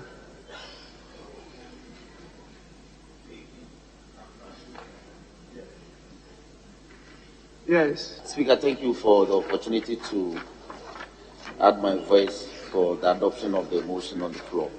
Mr. Speaker, in doing so, I want to draw attention to two quick things.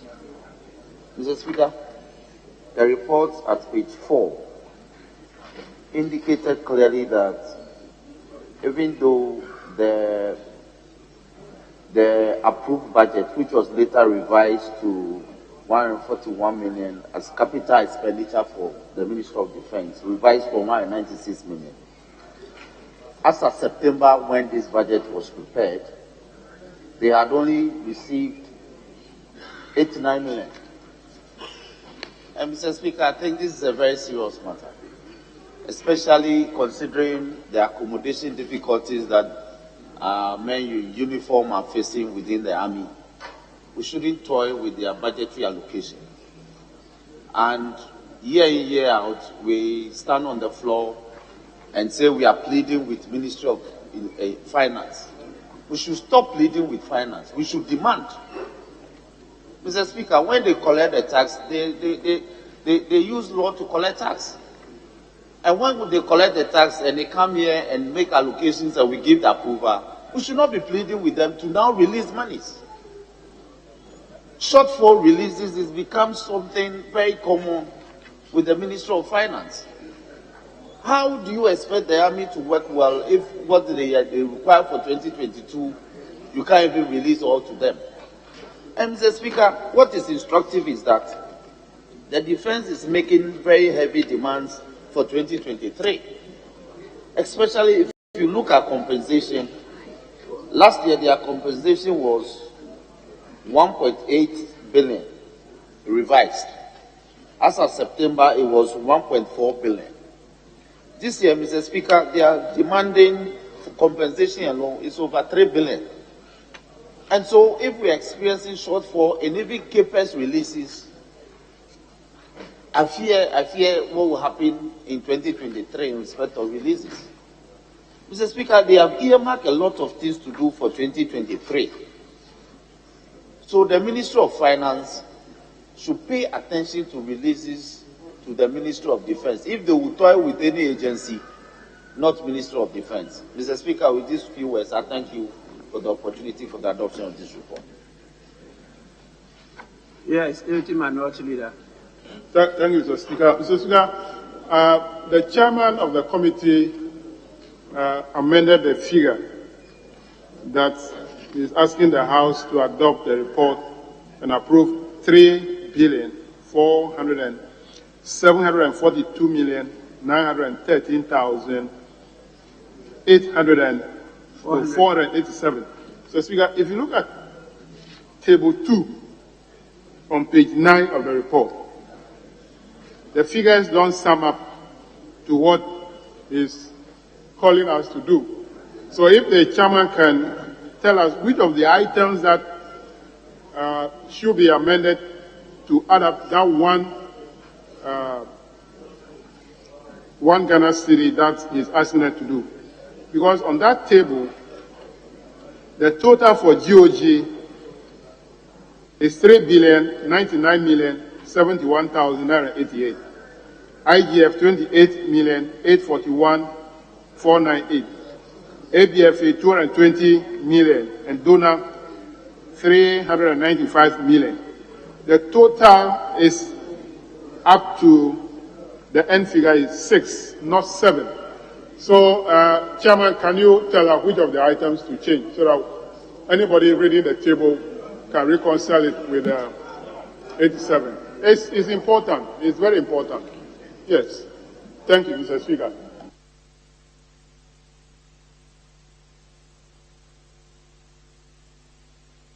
Yes, Chairman.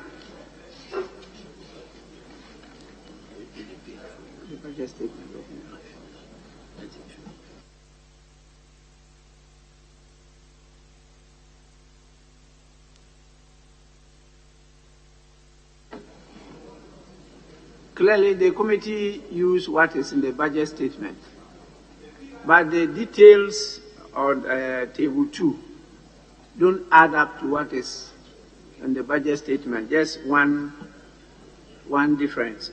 Even though your report at page 9, item 6.1, budget 3 allocation, you started with the 487, but ended up with 486. So, where is the 1? What has happened? The committee will have to reconcile those figures. Yeah, Mr. Speaker, when we were doing the estimate, we realized when you do the calculation, there's 1 cedi more. So at the committee, we decided that, look, it should be added to it. But I think the clerk still repeated what is in the budget. It's on a compensation. Yeah, Once but it is added. that is what I did, and he is challenging. Just correct 1 cedi on the. The chairman amended the report to add the 1 cedi to make it 487. But the table, the deputy minority leader is drawing our attention to the figures on the table. So it's a table that the committee will have to relook at and make sure that they find space for that 1 cedi on the table. All right, thank you, Mr. Speaker.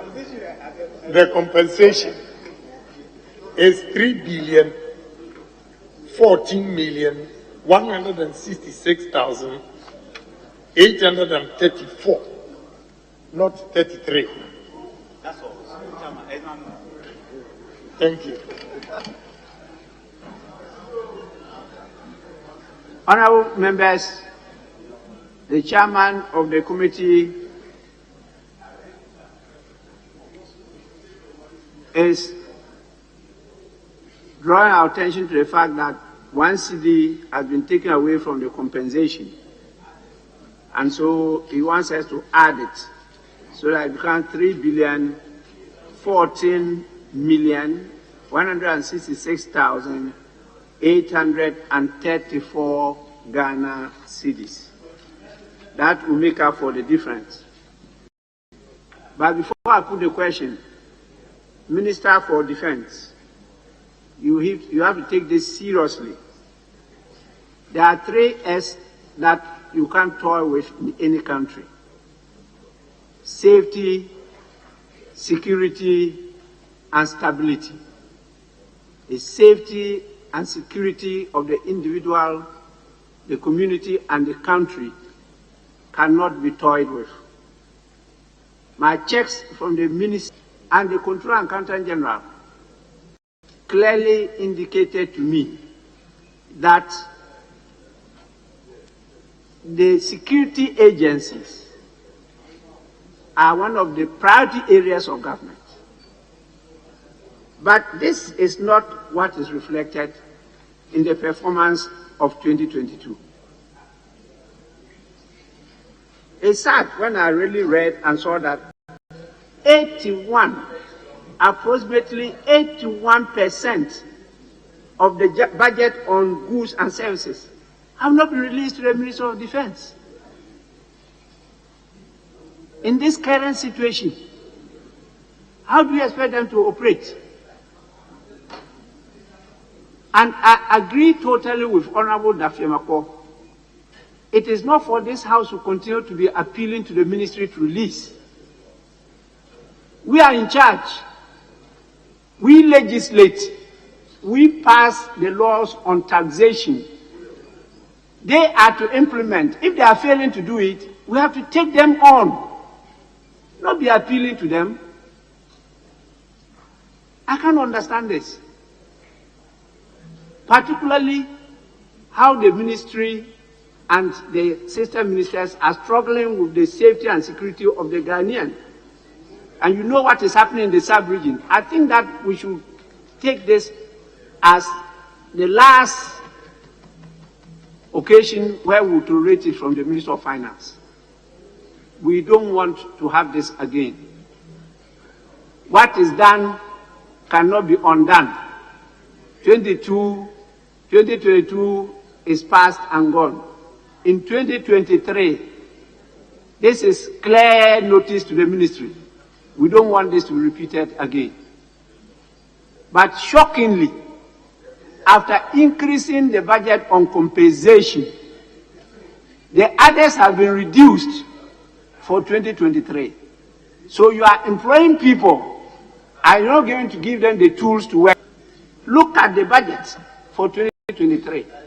It has been reduced, both for goods and services and what? CAPEX. So we are going to recruit them, employ many hands, and let them sit in the houses. Meanwhile, we know what is happening. I think there have to be a second look. And the ministers, I'm happy both of you are in. Minister for Interior, Minister for Defense, I can see both of you. I think that you take this up with the ministry. They will have to come back again. Well, we need to equip the security agencies to be able to deliver our safety and security. Without safety and security, this country cannot develop. Please, let's don't take God's guidance for granted. We are a blessed nation. We have to help ourselves before God can help us. With this, I put the question. Those in favor of the adoption of the report, say aye. Those against, say no. The ayes have it.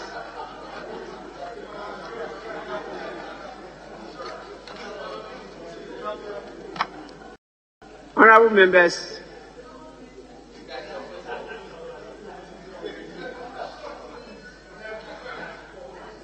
I really noticed the person, so I know who shouted they know. But he did that, I'm sure, because of his commitment to what I just stated. Honorable members, the motion is adopted. The House has accordingly approved the sum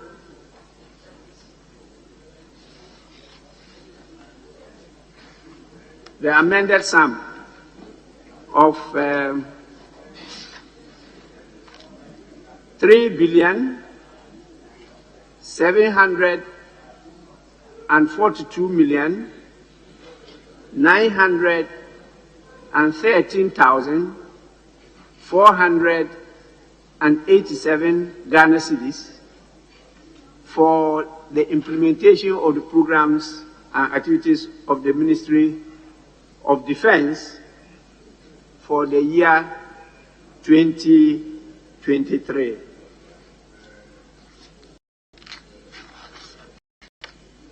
Yes, any guidance?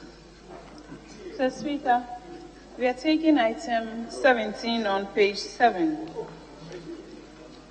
Item 17 on page 7. Honorable members. Motion to be moved by the local government minister, Honorable Dan Botchwey.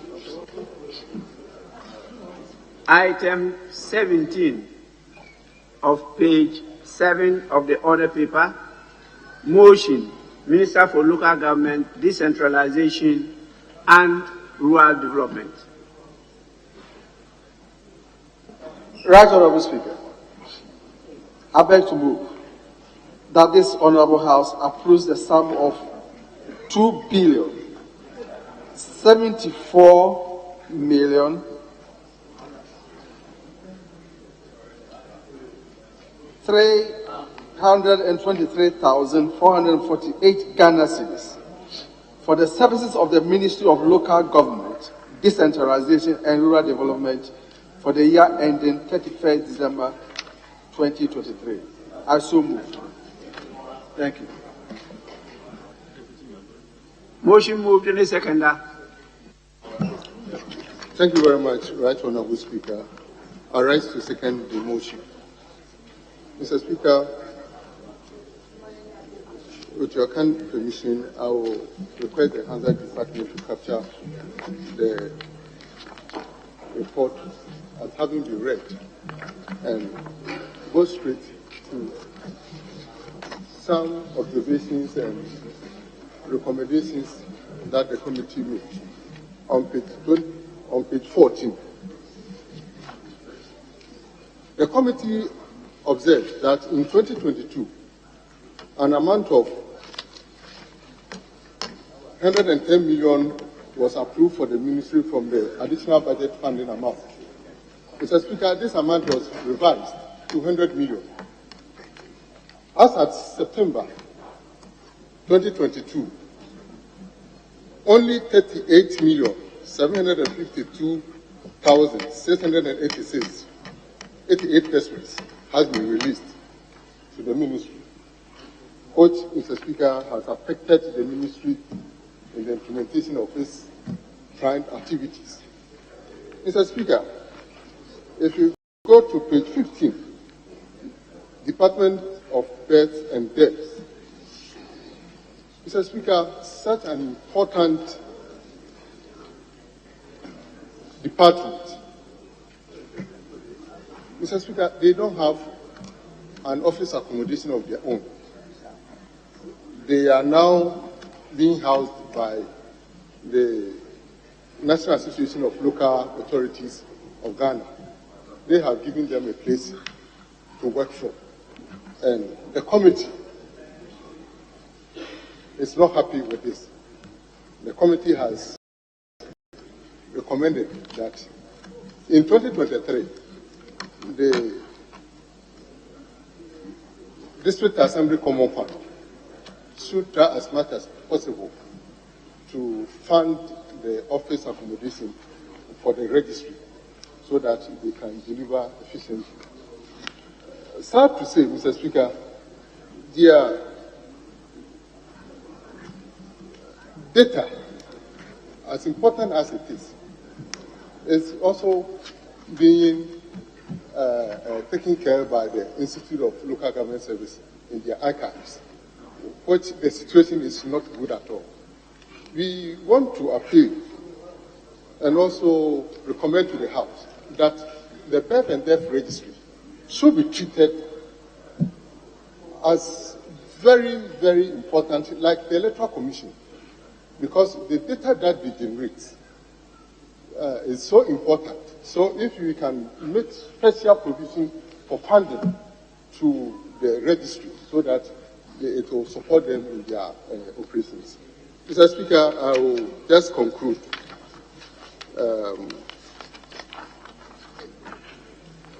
That to ensure good governance at the local level and enable the ministry to implement its programs and activities, the committee recommends to the House to adopt its report and approve the sum of 2,4,323,448 Ghana cedis for the Ministry of Local Government, Decentralization and Rural Development, and its 8 departments and agencies for 2023 fiscal year, respectively submitted. Thank you, Right Honorable Speaker. Honorable members, motion moved and seconded is now for the consideration of the House. Yes. Thank you, Mr. Speaker, for the opportunity. Mr. Speaker, I rise to support the motion that this House approves the sum of 2,74,323,448 Ghana cedis for the Ministry of Local Government, Decentralization and Rural Development and its departments and agencies for the year 2023 fiscal year. For the 2023 fiscal year, Mr. Speaker. Mr. Speaker, one of the issues that is conspicuously missing in this report relates to the issues of property rates. Mr. Speaker,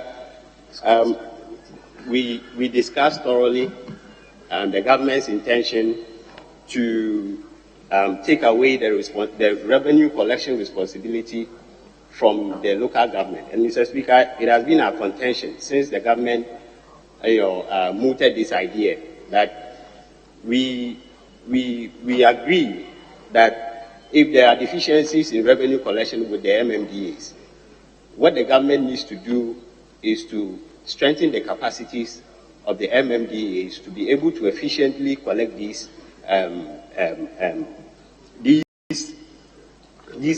levies and revenues, but not to take the responsibility entirely away from the MMDAs. And Mr. Speaker, since last year, our position has been consistent that to take over 165 million Ghana cedis from the ministries is unacceptable. And Mr. Speaker, that the ministry should get involved in helping our MMDAs strengthen their capacity to efficiently and effectively collect these revenues. Mr. Speaker, we're surprised that this is not captured in the report, and I wanted to bring your notice and the notice of the chairman of the committee to it. Mr. Speaker, one other issue that the chairman touched on was about the irregular releases to the district assemblies.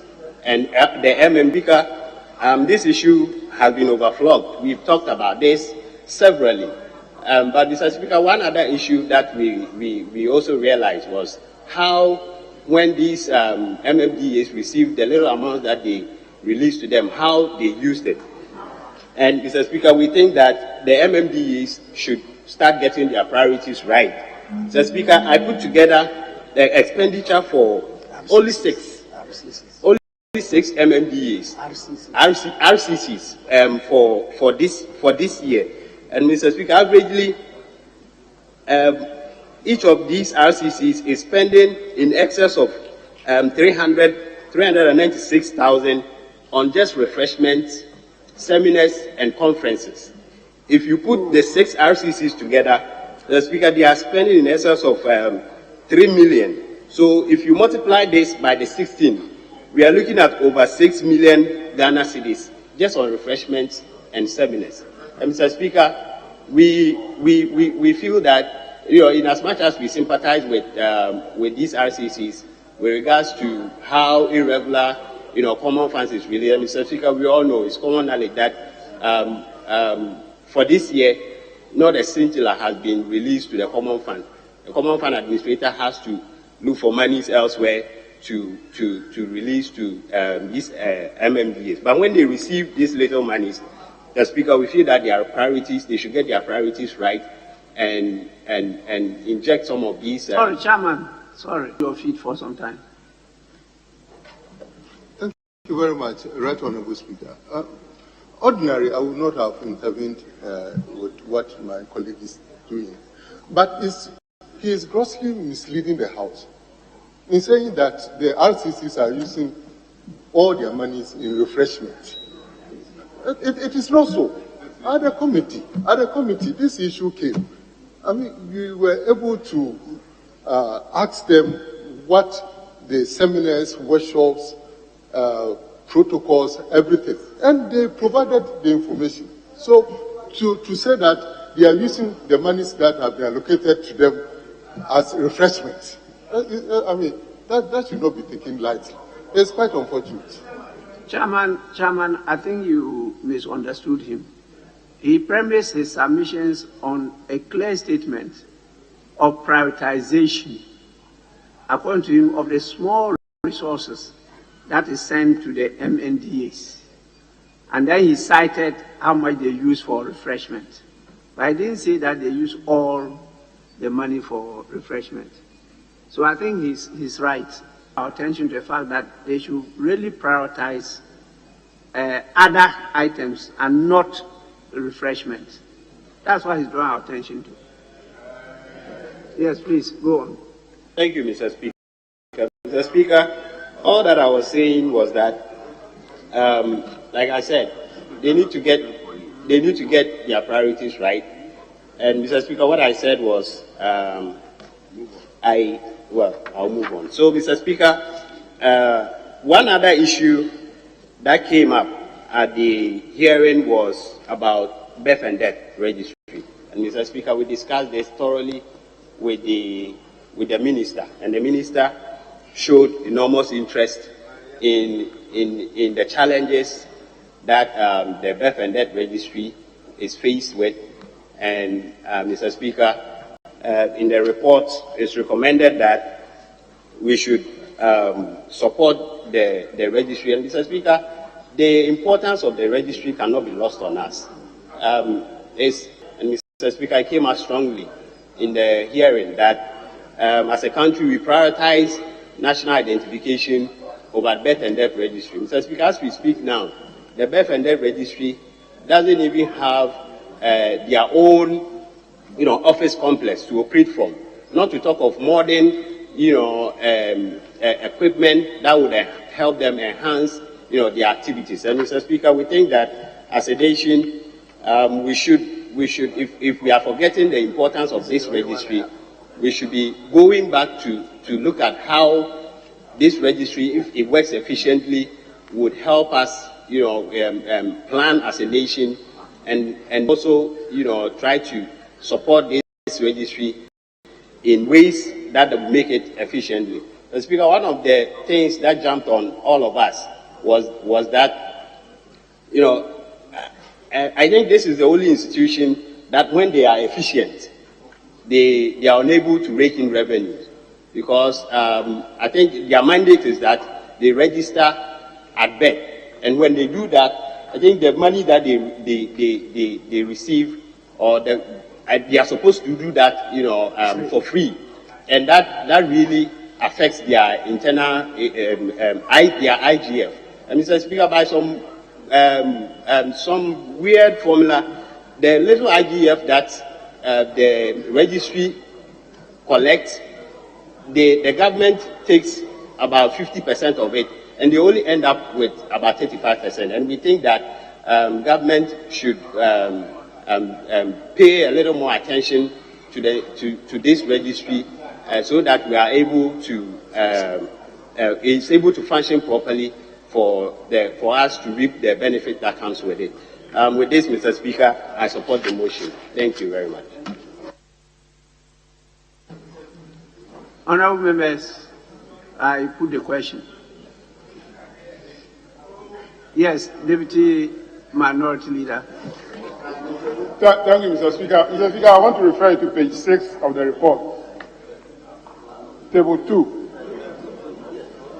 And the chairman, if you can take note of this, under goods and services, the revised budget is 195.9 million. Releases is 79.6 million Ghana cedi. Actual expenditure 80. Mr. Speaker, expenditures are incurred using the Ghana Integrated Financial Management Information System, GIFMIS. So, if you are given a total amount of 79.6 million, you cannot spend more than what have been released. But the actual expenditure is 80 million. Can the chairman explain why the actual expenditure is more than the releases under goods and services? It's very important because if you take the table, it doesn't look good that you are giving 79 million, yet you are spending 80 million using the GiveMe platform. Thank you, Mr. Speaker.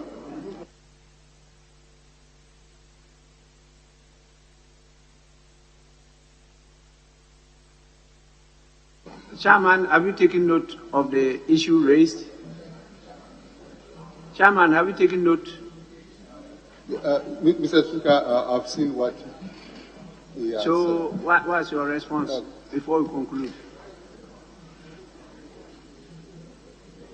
Mr. Speaker, we will work on it.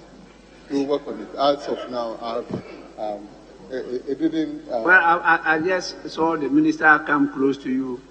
Could you kindly work on it? Work on it immediately. Honorable Richard Champon to contribute. Then you give us the appropriate response. Thank you very much. Yes, Mr. Speaker. Honorable Member. Mr. Speaker, thank you very much for the opportunity to contribute to the debate on the floor to approve the 2023 budget for Minister of Local Government. Mr. Speaker, I want to talk about 3 issues flowing from the submission my honorable colleague made. Mr. Speaker, if you turn to page 22 of the document, they are reporting to us that metropolitan, municipal, and these assemblies, they are unable to pay their casual workers. And at the same time, the ministry is trying to cede the IGF correction to the central government. And they are going to spread it 70-30 so that the central government will take 70 and give them 30%. With 100%, so they can pay their casual workers. And Mr. Speaker, like you rightly pointed out, we are pretending to pay people and also pretending to work. You go to the assembly, sitting idle. By the end of the month, you engage somebody to work for you, and you don't pay the allowances that you are supposed to give the person. And you are going to tax the very IGF that we are talking about. So, Mr. Speaker, let's take a decision as a House to abandon that project from the word go.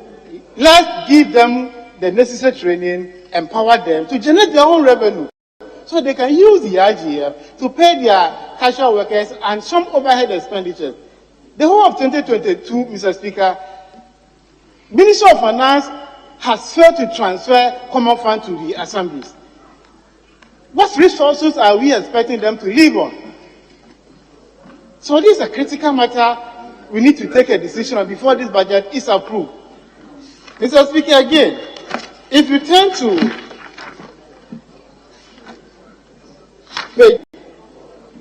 the newly created regions, more than 2 years ago, they have not been able to set up the management units in the regions. So somebody will be working at Oti region, by the end of the month will be paid for Greater Accra, Northern region, Brun Hafo. So if you look at the budget, compensation, you see 0. So who does the verification? The person is dead. How can you verify that that person is a ghost or a living human being?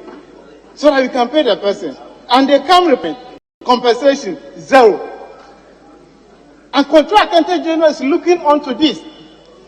Failing to set up the account for people to be paid through their own goods and services account. And the compensation. So how can you do proper accounting of monies given to the assemblies to pay compensation? And they are reporting 0 for compensation while they are working and they are there.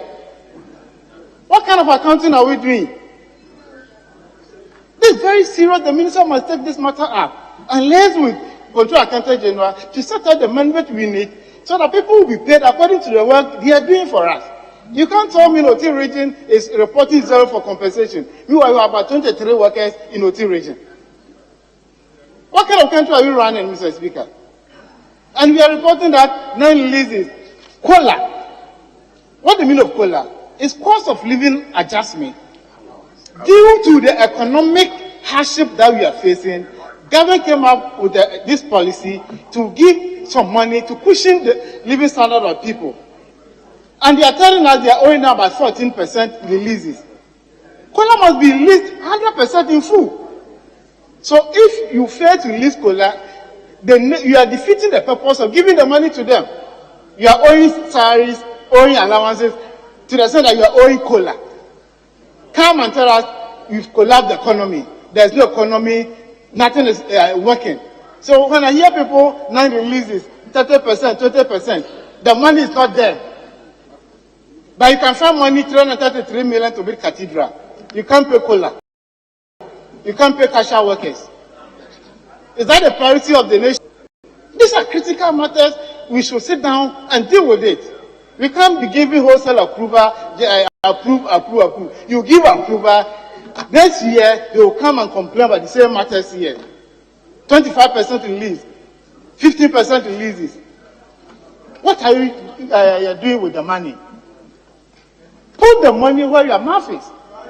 Cut your coat according to your size. The Ministry of Finance and those in government. Where are the 98 members who wanted Ken to leave office? Where are you?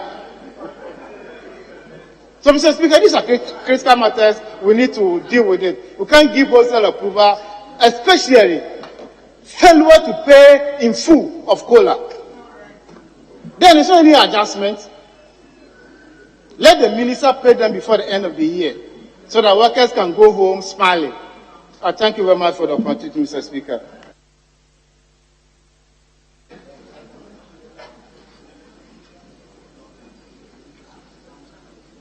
Yes, Chairman. The Minister, yes. Right Honourable Speaker, while the Chairman responds to the issue that was raised, I want to take the opportunity to explain some of the things that have been said. Right Honourable Speaker, in the 2022 budget, the Minister of Finance did announce paragraph 247 and 303 about the new measures being taken to improve upon revenue generation in the districts. In it, he talked about government introducing a system, a more efficient system to collect property rates. Right Honourable Speaker, the impression should not be created that when we talk of IGF, Intelligent Generative Fund, is only property rate. The districts collect revenue in the district. Right Honourable Speaker, I did inform the committee that we have the whole data of 10 years, 2010 to 2020, IGF for each district, and the component of property rate collection in the IGF, and the average is 20.8%. So the impression should not be created that the districts only get revenue from property rate. And it's also not the case that property rate collection, which is established by law in Act 936, have been taken over from the districts and have been centralized. It is not the case. And the members were properly briefed on that. The districts have the authority to outsource property rate collection to vendors or to other agencies. and they have ratio that the agreement that they reach with these vendors. We have also data which is available. In one particular district, you can have about 3 or 4 different vendors who are collecting property rates for them. And in each of these vendors, they have agreement with them and the percentage commission they pay them. So it is not true that they are not getting this. The new system that have been introduced, the agreement that they have reached with them, because the minister did announce that Ghana Revenue Authority will be brought in to assist them in revenue mobilization. And the necessary ratio that has to be agreed upon will be done. This was clearly stated in paragraph 247 and 308 on the 2022 budget, which was approved by this House. And the understanding and the agreement they have reached is that a more efficient system is now being introduced. So any member or any citizen who pays his property rate, if it's to say 1,000 cedis, automatically and instantly 70% of what you pay will go straight into the assembly account. It is not true. Money at the assembly, automatically, instantly, as soon as you pay, it goes straight into the assembly account. So that is the case, and members were informed about that. A question was asked in the House some weeks ago, and I did promise, right of the Speaker, in my answer, that the opportunity will be given where we shall, as it were, report fully to the House and expatiate on some of these brilliant and necessary measures being taken to raise revenue. Because, as a Speaker, if you get to know the chart and see how some of these big cities that we all know, how much they raise from property rate, is very, very, very discouraging. And again, Mr. Speaker, once we are at it, the law that we have it now, they use a method that they call replacement value method. So all the huge buildings we see, and we assume that we should be able to collect very, very high amounts. Mr. Speaker, is not the case. They just value their property, excluding the land. So the value of a property at where the Honorable Speaker stays, or Trasaco, East Legon, Airport area, stay as any property at any other place. Some of those areas that we don't expect properties to cost so much. And this is what can only be done by amendment of the law. So that now properties will be valued and the value of the land will be added. Then we can go ahead and be able to raise revenue from property rate. Right, Honorable Speaker, mention was also made about birth and death, and the Honorable Member put it across very well. It's an area that I also invited the committee that we will have to come later on, discuss it, and see whether monies or resources to birth and death should not be treated as the one treated under the Special Budget Committee, like the Electoral Commission. Because, as he said, the more efficient the birth and death registry is, the less IGF they raise. And we all know the value of data, especially for the birth and death.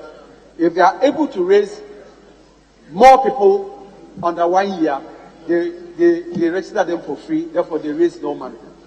It applies also to death. If it's an occasion of death and it's reported in less than 14 days, you pay nothing if you're able to do that. And that's how it should be. And that's how they should be encouraged to be able to perform. Getting more people under 1 year registered at birth and getting people who die in less than 40 days registered. But if they do that, it means that they will not be able to raise any IGF. And therefore, we should be able to get them monies or resources just as we treat Electoral Commission, so that they can raise so much money and then be more efficient, so that we can get very, very accurate data to support all other agencies and all other things that we do in this country. I thought, Mr. Right Honourable Speaker, I wanted to put across this matter and explain that a more efficient system has been put in place, and I can challenge the system and say that next year, as we implement this new system, we are going to be able we are going to raise so much revenue at the districts. What the districts get, 70% of what they get now, I'm sure it will improve by thousands percent because of the new efficient system that have been put in place. Thank you, Right Honourable Speaker. Yes, Minister, I'm sure you are aware we have a committee on answers. I don't know whether what you just stated is an assurance. And the committee will definitely take note of it. And next year, we'll hold you to the fire.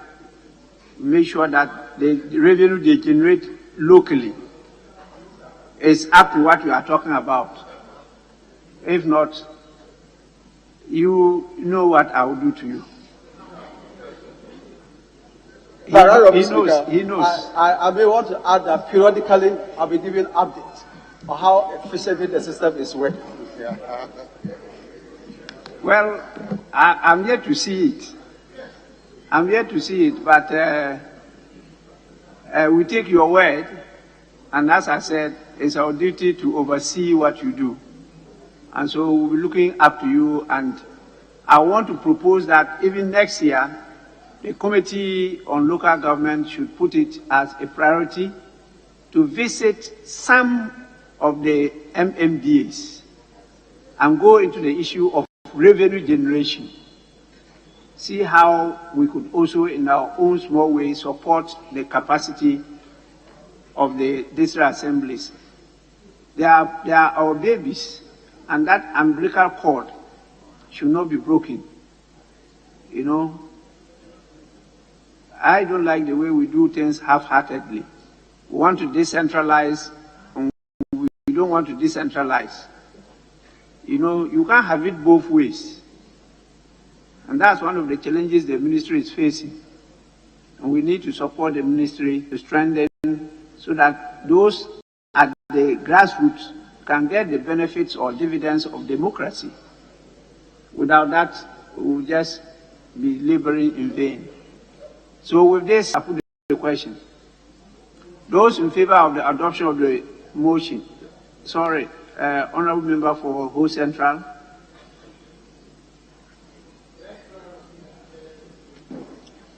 The Deputy Minority Leader raised a question about some figures not adding up. The Chairman has consulted with me, and we need to put it on record that the discrepancy arose from the expenditures incurred from donor funds.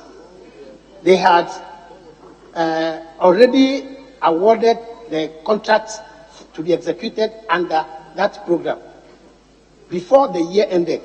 Now, the reporting of that expenditure, which appears to have gone beyond the releases for the year, is a result of the cash accounting basis that we use. It is only when we pay money that we record it as expenditure. And so the previous contracts issued in 2021 were now being paid for in 2022. And that's why the MMDAs and the RCCs reported those as expenditures for the year. I was talking with him. We should have noted that these funds were already released to the RCCs and the assemblies, but the payments were made into. That's what brings up the difference, as if they had overspent. Actually, part of the expenditure was in respect of the previous year, but because of the accounting system we use, they have recorded it as payment for 2022. Thank you. Yes, Minister. Thank you, Honourable Speaker. I just wanted also to say great minds think alike. Even though you were not at the committee, the recommendation now is something that we inform the committee that your committee should now be visiting the regions a bit more frequently. We have zoned the country into 4 zones from the ministry, so the more they interact, many of the funding agencies and the projects that have been done, like secondary cities project, safety net and others, the committee becomes very conversant of it so that they can appreciate the work that you do and the effort in decentralization. And it is on basis of that, Mr. Speaker, I want to crave your indulgence. Statements were made about the regional political councils. Honorable Speaker, the explanation is this. When resources are sent to the district level to implement projects and programs, in almost all projects and programs, a certain amount is also given for the RCCs. Honorable Speaker, it's not the RCCs who are going to build infrastructure. No. Theirs is to coordinate and monitor. So they organize programs, they tour their districts, and they have seminars and workshops. So it will be a bit unfair, Honorable Speaker, to get the impression that the monies are used for refreshments. What they do is exactly what we also do in Parliament when we go for programs. If in part of the committee, the seminars and workshops they have, there's an item on it that it appears. You may send wrong signal to people who are listening to us that what they do is refreshment. And that the money that's supposed to be used for projects is what they are using. No, theirs is for coordination, is monitoring and supervision. So yes, they spend money on fuel, they spend money on workshops and seminars to build the capacities of the district assemblies as they execute their projects and programs. So if one finds in the account they submit that in their workshop there was a refreshment, if you do not take care and you have too much, or you get the impression that money is supposed to do projects, what they know, but the RCCs, their work is to coordinate, to monitor, and to supervise. So I have time to put this across so that it's not taken out of concept as if money is used for this is what they have spent at the regional level. Thank you, Honorable Speaker. Honorable Minister, thanks so much for the explanation. But the House will equally take note of the formula for the distribution of the common fund and should seriously try and get a very good budget line for the regional coordinating councils. It's very, very important. The work they do there is key. You complained about lack of capacity at the local level. At the regional level, they have enhanced capacity that could help the local assemblies. So please, we approve the formula. And I think that's important. We take note of it and try to support them in that direction. Again, the committee, the parliamentary committee's budget on the visit will have to be wholly sponsored by Parliament, not by the MMDAs again. So please, I've taken note of it, and I will encourage the committee to submit it through my office for approval so that you don't go and deplete the scarce resources at the district assembly levels and make them poorer than they were before you started the program.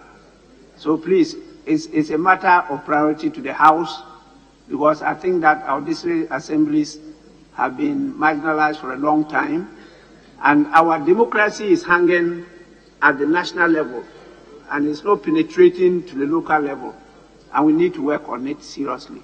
I see the Deputy Minority Leader is itching to have a word. Yes, please. Yeah, thank you, Mr. Speaker. Mr. Speaker, on the issue of the actual expenditure exceeding the total releases, I listened to Honorable Bodo, who is the Deputy Ranking Member, trying to explain, but Mr. Speaker, I'm not convinced.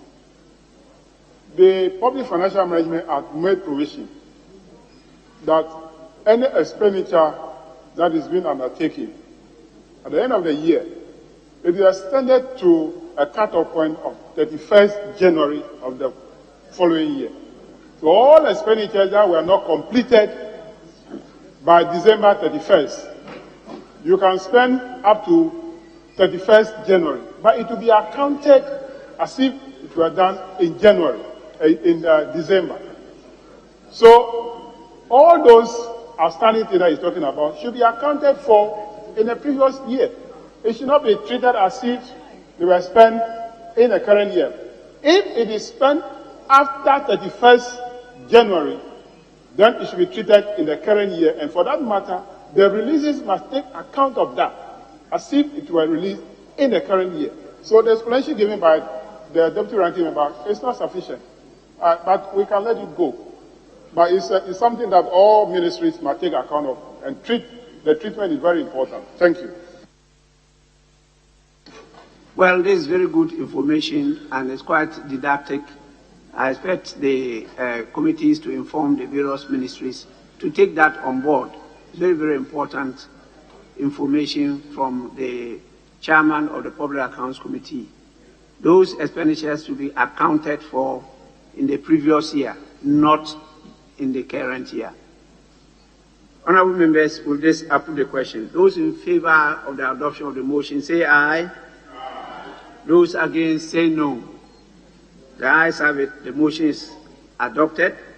The House has accordingly approved the sum of 2,323,448 Ghana cedis for the services of the Ministry of Local Government, Decentralization and Rural Development for the year ending 31st December 2023.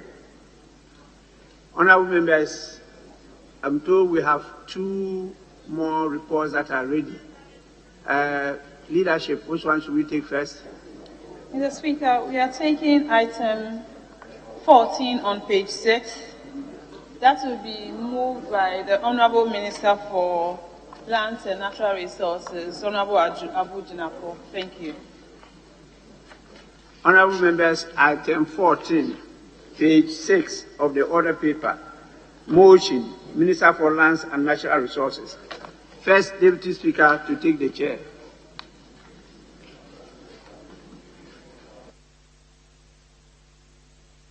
Yes, Minister, you can go on. Thank you, Right Honorable Speaker. Right Honorable Speaker, I rise to move that this Honorable House approves the sum of 1,350,964,580 Ghana cedis for the services of the Ministry of Lands and Natural Resources for the year ending 31st December 2023. Mr. Speaker, I so move. Thank you. Honorable members, motion moved. Any seconder? Yes, Honorable member. Thank you, Right Honorable Speaker. I rise to second the motion, ably moved by the Minister for Lands and Natural Resources, seeking for approval of the sum of 1,350,964,580 Ghana cedis for the services of the Ministry of Lands and Natural Resources for the year ending 31st December 2023. Right Honorable Speaker, with your permission, I present your committee's reports. But before I present the reports, I seek your permission to correct the figure quoted in the report. The report is adding one more CD, making it 581 Ghana cedis. But Mr. Speaker, the money is supposed to be as quoted in the order paper, 1,350,964,580 Ghana cedis and not 81. Mr. Speaker,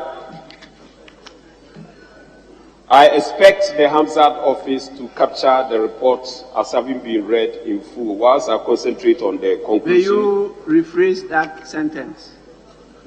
Mr. Speaker, I seek your permission. You expect them. You are calling on them to do so. Mr. Speaker, I seek your permission for the Hamzat office to capture the report as having been read in full whilst I concentrate on the conclusion and recommendations. The Ministry of Lands and Natural Resources continues to play its critical role to execute its critical mandate in ensuring sustainable management and utilization of Ghana's lands, forest, wildlife, and mineral resources towards the socio-economic development of the country. While the committee is satisfied with the general expenditure performance of the ministry and its agencies for 2022, it is concerned about the funding challenges facing the Ghana Geological Survey Authority, Ghana Integrated Aluminium Development Corporation, Ghana Integrated Iron and Steel Development Corporation. The committee takes the considered view that a dedicated revenue source should be established for GEADEC and GISDEC to support their operations in 2023 and beyond in this regard. The committee has examined the 2023 annual budget estimates for the Ministry of Lands and Natural Resources and takes the view that the estimates are justified for the critical programs that the ministry has committed to implement in 2023.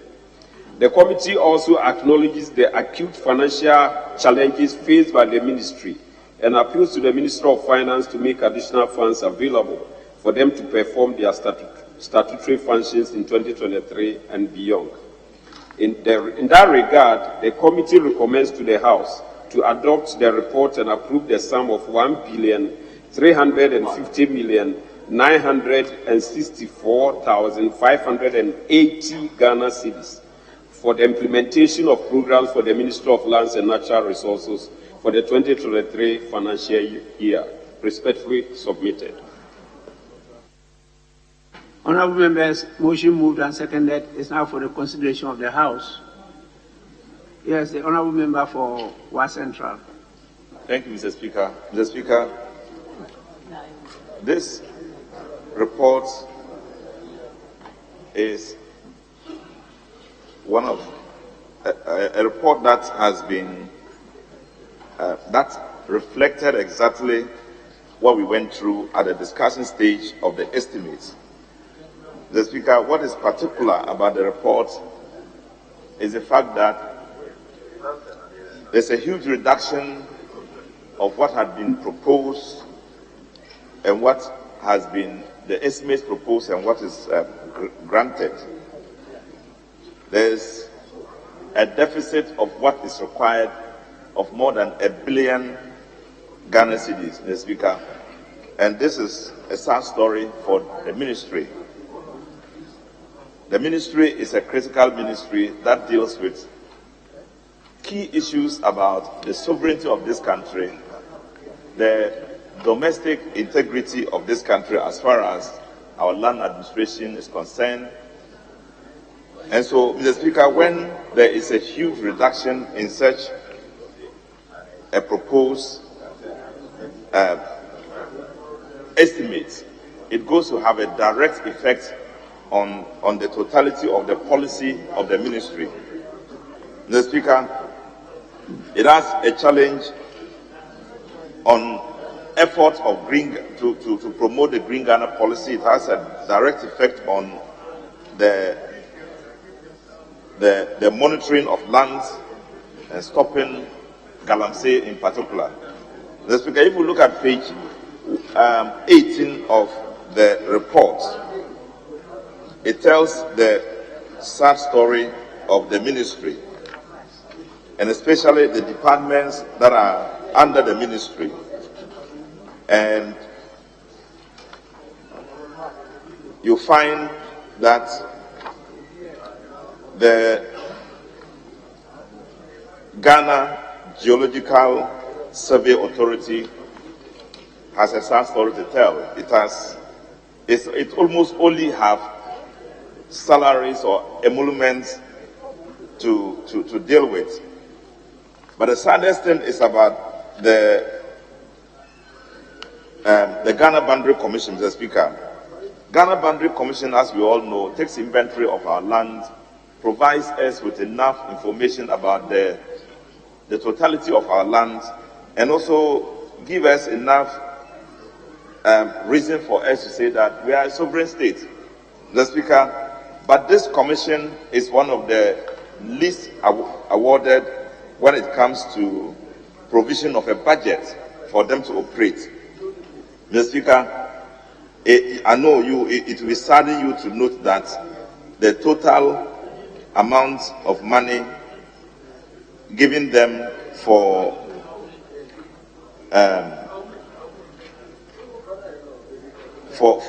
goods and services, just about 2 million Ghana cedis. And this is for a commission that needs to go around all our boundaries, be able to demarcate the land, be able to make sure that advice is given the key sector organizations for them to understand what is happening within our lands. The Speaker, reports have reached us that some areas of Ghana are even occupied by organizations and countries that individuals from other countries that are not Ghanaians, and yet they are unable to control those lands.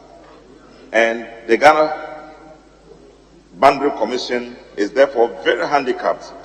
I would want to urge the minister to do whatever it can to impress on the finance minister to make sure this commission is properly equipped, because by the time we realize, parts of our country would have been gone and it will be too late for us to begin to act. Mr. Speaker, another challenge we have is about the Green Ghana policy. The initiative is very good. We all support it. But we believe that not much information is given to us. Lots of information about how many seedlings are given, how many are finally planted, and all that cannot be fully appreciated. We are urging on the Forestry Commission to open up, because we are committed to make sure we do the needed oversight to make sure that the amount of money we spend every time in bringing up these seedlings, germinating them and getting them to be planted, match with the expenditure, so that we don't have this situation of trees being planted and people go around and say, we haven't seen the trees being planted. The Speaker, otherwise, I think that the report is good, and I will urge that we support it and support the allocation of the needed allocation to the ministry, so they can, despite the fact that they are unable to secure the total amount of money they require. It's still important for them to function and function well, because, as I said, the total integrity of this country, the sovereignty of lands of this country, is marked by the functional duty of the ministry. If it is not prepared properly, the challenge it will face is that we will have a total effect on the real sovereign lands of Ghana. Mr. Speaker, I thank you so much. Yes, Honorable Deputy Minister. Thank you, Mr. Speaker, for allowing me to contribute to the motion on the floor for the adoption of the budgetary amount allocated for the Ministry of Lands and Natural Resources. Mr. Speaker, yes, the report has done a lot of justice to what occurred during the budget discussion with the committee.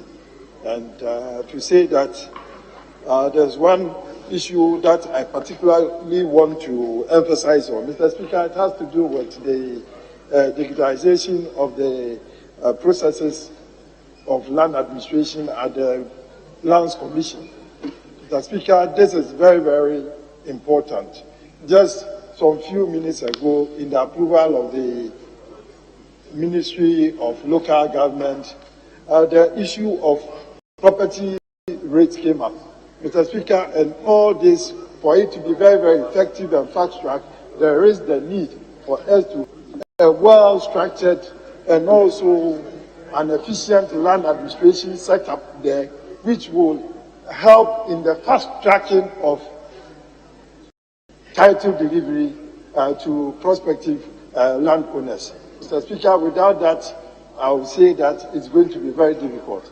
The Ministry of Lands and Natural Resources has been working on this, but then there's the need for the Lands Commission to have more budgetary allocation for this to be achievable and for it to be done in a record manner as we requested.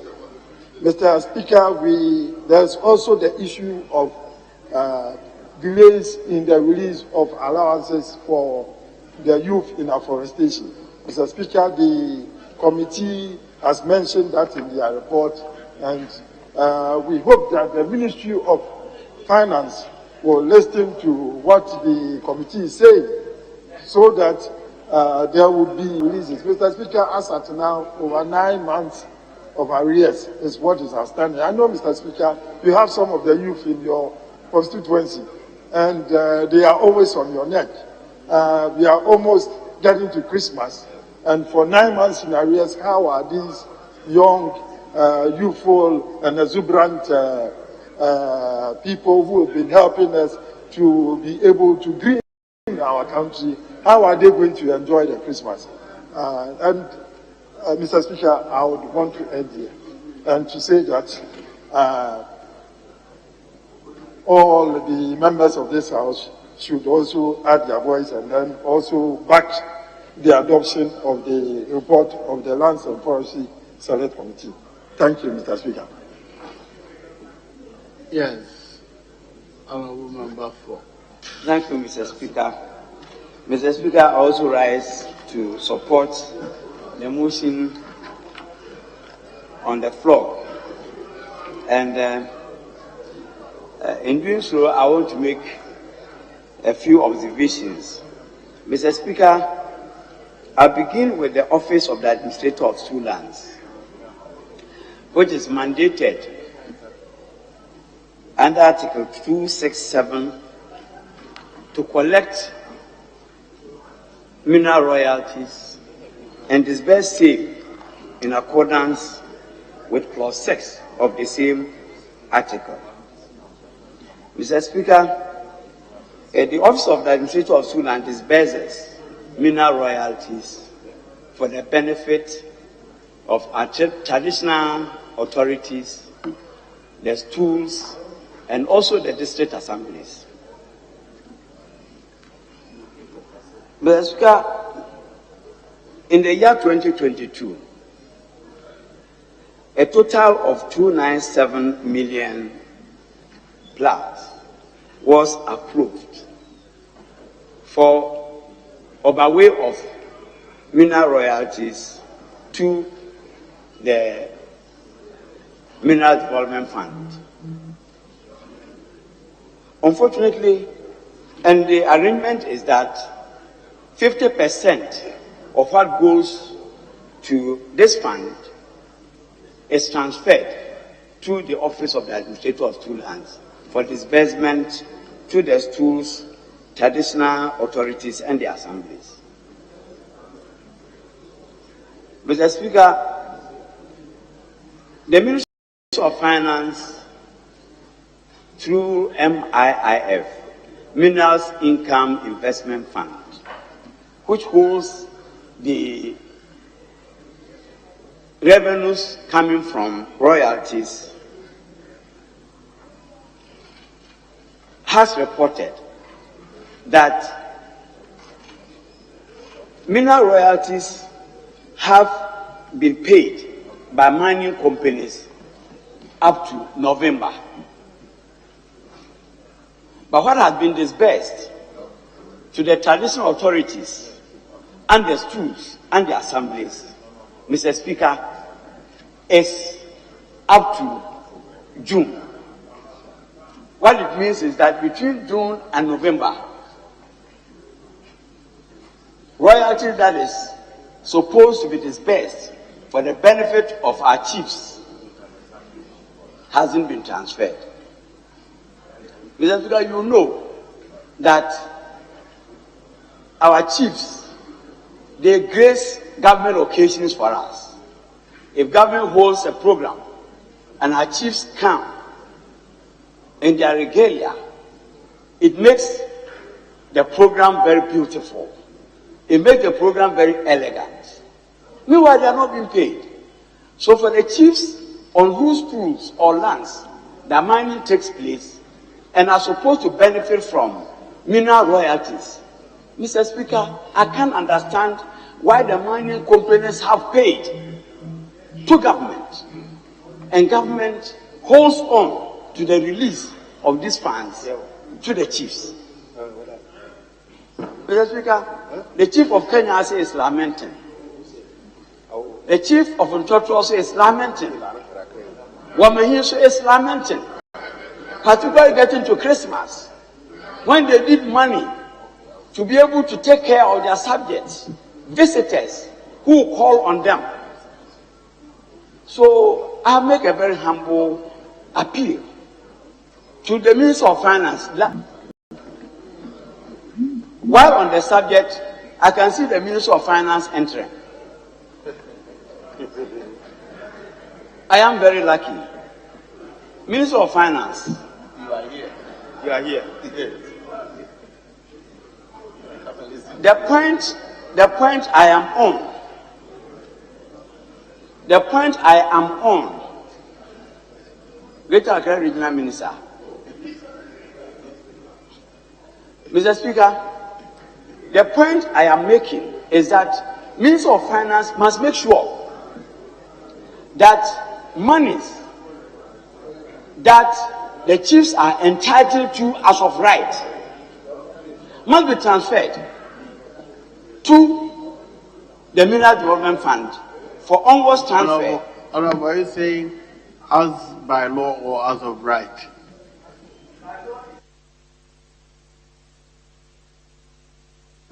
Mr. Speaker, my presumption is that if it is by constitution, then it's as of right. That's my view. The constitution mandates Minister of Finance to release those monies. And it's been captured in the budget, reported to this House, that collections and payments have been made up to November. That is reported to us. But what has been paid to our chiefs is up to June. The gap between June and November is what I am making a call on the Minister of Finance. That money sitting between June and November is not for the Minister of Finance, it is for the chiefs. And must be released to the chiefs so that they can enjoy Christmas. Mr. Speaker, the second point has to do with community mining schemes. A very laudable idea. But Mr. Speaker, it is not grounded by law. Mr. Speaker, I have gone through the Minerals and Mining Act 2006, Act 703. There is no provision in this act that talks about community mining licenses. Meanwhile, we have community mining licenses granted to individuals, to communities, for community mining. Mr. Speaker, as good as it may be, it is important that we back this action by law. If the minister feels strongly about community mining licenses, he is a lawyer himself. He's been involved in parliamentary practice for some time, and therefore he knows what to do. He probably would have to come by way of an amendment for us to amend the Minerals and Mining Act to provide for community mining licenses. So far, there is nothing community mining license in the arrangement or type of mining licenses that we have in Act 703. Finally, Mr. Speaker, the agencies under the ministry, and this observation I'm going to make is not peculiar to the land sector. It is across board. Mr. Speaker, most of the agencies that have been created by Act of Parliament and are required to submit annual reports to this House, Mr. Speaker, fail to submit to this House their annual reports. The annual reports is required to tell this House the operations of the agency generally, and also an audited account, and sometimes the Auditor General's report. All these are ingredients of the annual report. Mr. Speaker, because they don't submit the reports, we are handicapped. The only opportunity where we have the opportunity to deal with these agencies is only during budget approval time. Mr. Speaker, I want you to take a very strong view of this. If Parliament approves money for you, and Parliament requires you to report on your operations and also an audited account of your finances, and you fail to do so, Mr. Speaker, some of us are very reluctant to even approve further monies for these agencies. And that the Ministry of Lands and Natural Resources, I can talk about the Forestry Commission, I can talk about the Mineral Development Fund, I can talk about Lands Commission. And for Lands Commission, Mr. Speaker, the last time we saw an annual report of the Lands Commission was in 2016. After that, Lands Commission has not submitted any annual report to us again. Yet, year after year, the access prevail on us to make recommendations to the House for the approval of sums of money for their operations. If I approve monies for your operations, and you are required to report on your operations to me, and you don't report, do you need more? They can't say that a more Maya, you can be a to wait. If you send your animals out to graze, and they haven't come back home, you don't send more out. Mr. Speaker, the animal to go and check. That is Wheeler theory. I thank you very much, Mr. Speaker. Mr. Speaker, with these few observations, I want to thank you very much, and to also call on all members to support this motion for the approval of this sum of money for the Ministry of Lands and Natural Resources. I thank you very much.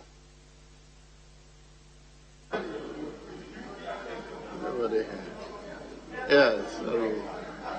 Let him finish there. You go. Right, Honorable Speaker. I thank you for the opportunity to speak in support of this report by the Committee on Lands and Forestry, Mines and Energy. Mr. Speaker, I take you to page 19 of 21, upgrading of the National Seismic Observatory. Mr. Speaker, I feel this is a very important decision by the ministry.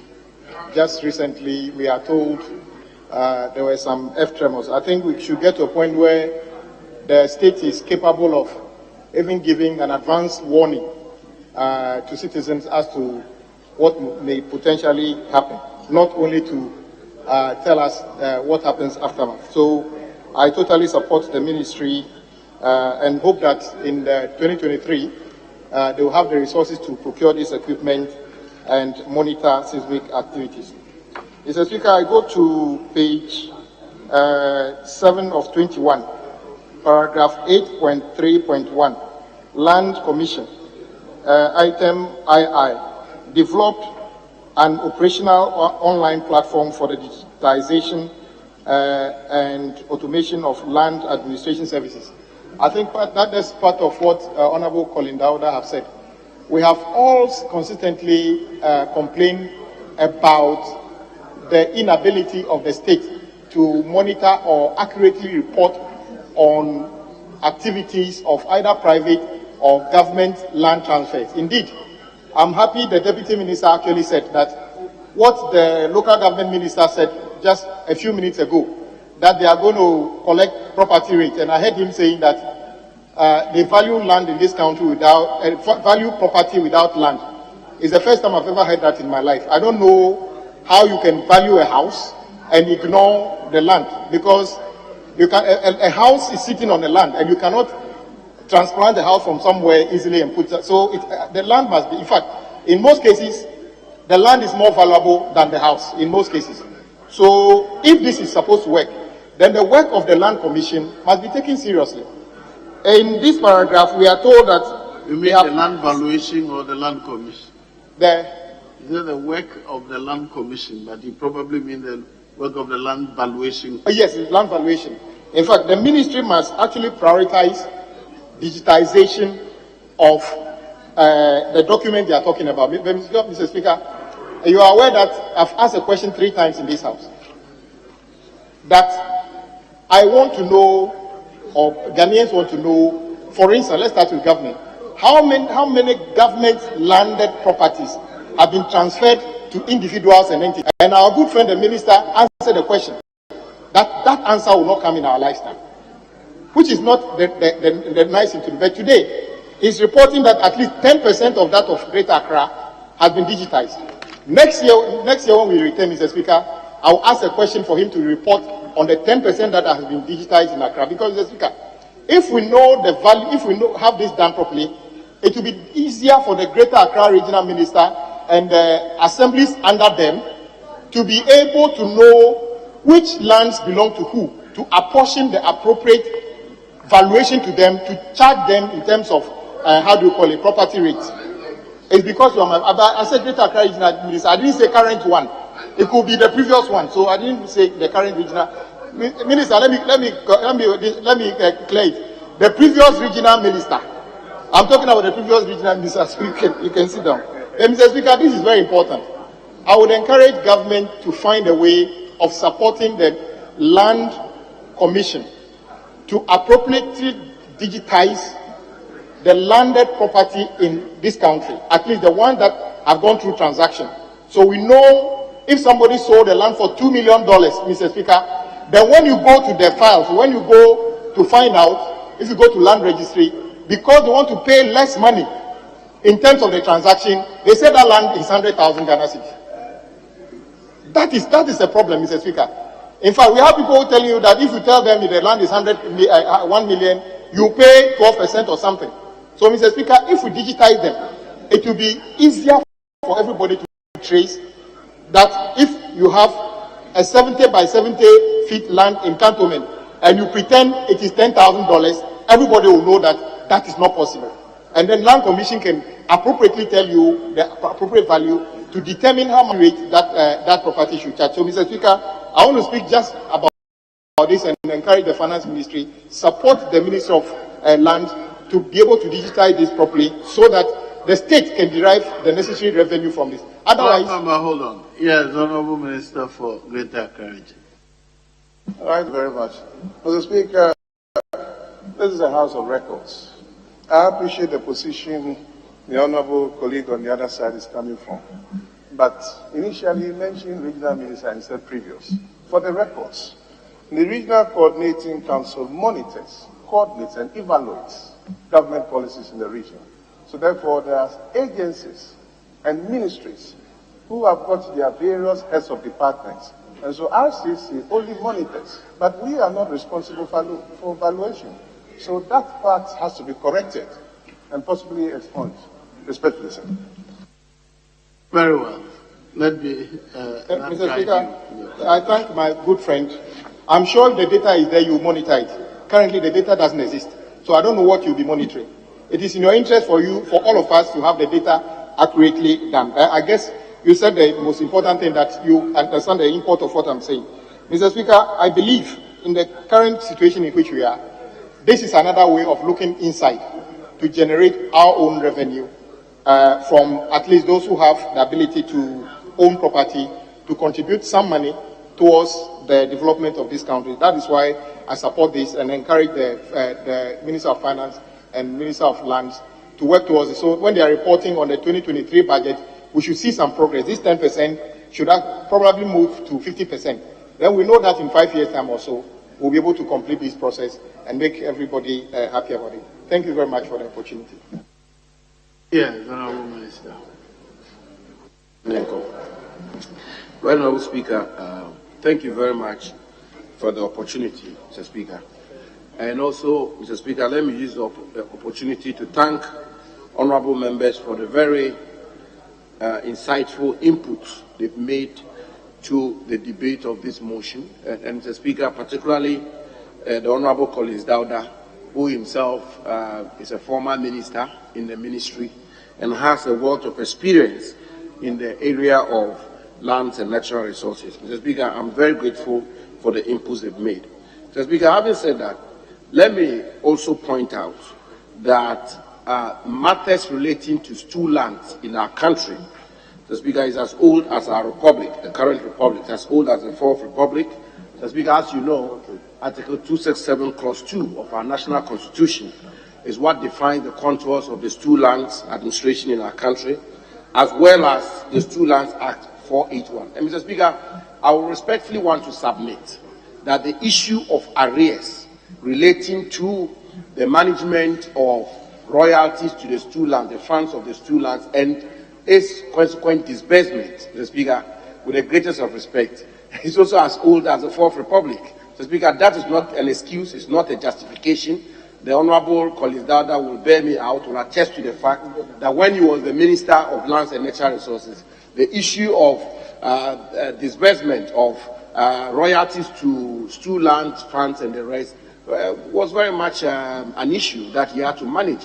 It's a bigger issue of statutory funds, and Mr. Speaker, how we manage our statutory funds and the question of revenue and how our budgets are run, and therefore how the Ministry of Finance is able to meet its commitment under the budget. Mr. Speaker, but I can say that under the current arrangement we have, under the leadership of Mrs. Ama Ejumazi, who is the administrator of stool land, Mr. Speaker, considerable progress has been made, and I can assure this House and assure my senior colleague that we will continue to work until such time that we get to a situation where the payment of royalties to the fund becomes current, and therefore our chiefs and other stakeholders who are to receive these funds will receive them promptly. In fact, Mr. Speaker, just last year I was the guest of honor at the 25th anniversary of the stool lands, and the chiefs themselves attested to the fact that indeed a lot of progress will be made and a lot of efforts are being made to make sure that they receive their funds. And I always have the commitment from the Ministry of Finance also to help. Mr. Speaker, on the issue of community mining, I think respectfully there is some misconception. Mr. Speaker, community mining schemes are not different from small-scale mining schemes. No. Community mining is small-scale mining. It is just the branding, or it's just the name given to that type of mining.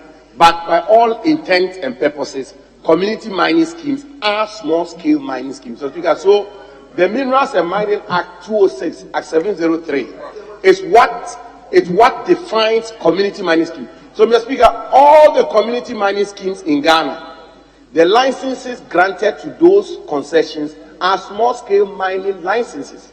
That's what I sign. I don't sign any other license. So the license is not a community mining license. There's small-scale mining license, except that in the case of such small-scale mining, we say that it should be community-owned. The community members should own it, and therefore they form cooperatives to apply for the license, and also the manner in which the mining operation itself is conducted is defined by an operational protocol. But otherwise, community mining scheme is small-scale mining, and therefore, Mr. Speaker, I want to respectfully submit that there will be no need Act 703.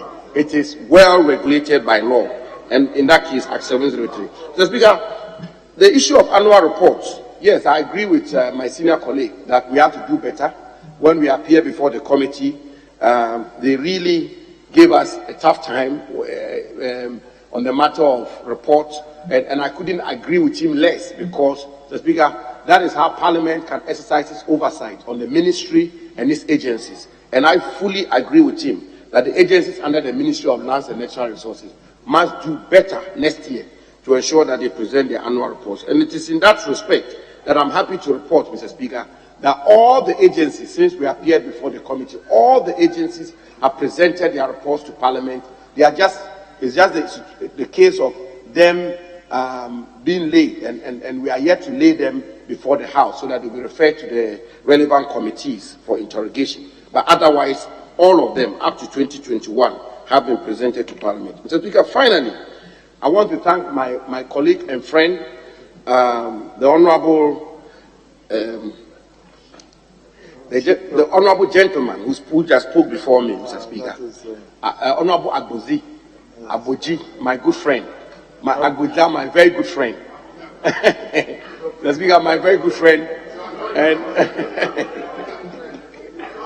Mr. Speaker, my very good friend and senior honourable colleague, that Mr. Speaker, he's so right in saying that we should expedite action on the digitization of the records of the Lands Commission. Mr. Speaker, because if we don't, I believe that the issue of land administration in our country will never be fit for purpose.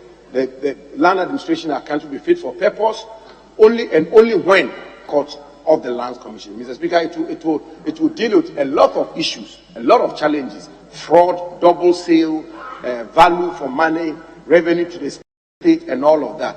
And Mr. Speaker, on that matter, I'm also happy to report that I'm working very closely with the Minister for Finance on this matter. It's a matter which is of great concern to both of us.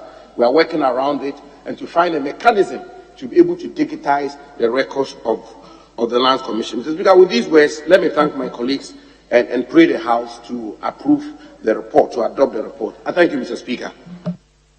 At the conclusion of the debate, after the Minister speaks, you're forbidden from responding.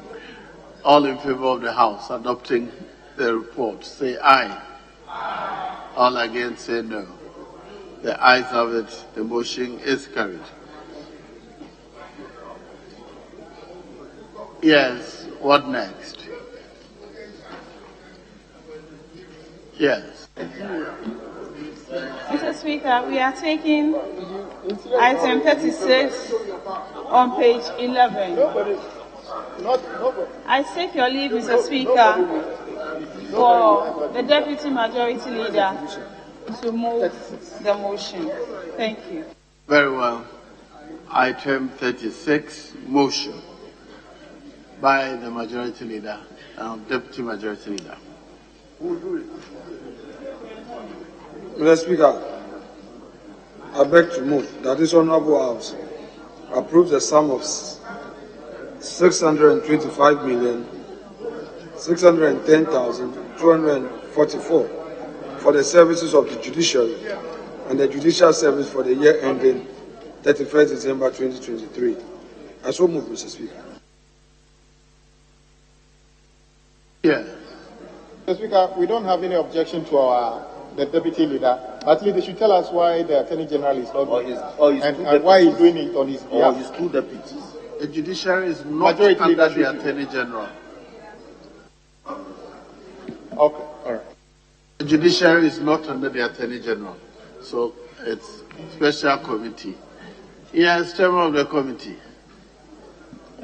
Thank you, Mr. Speaker.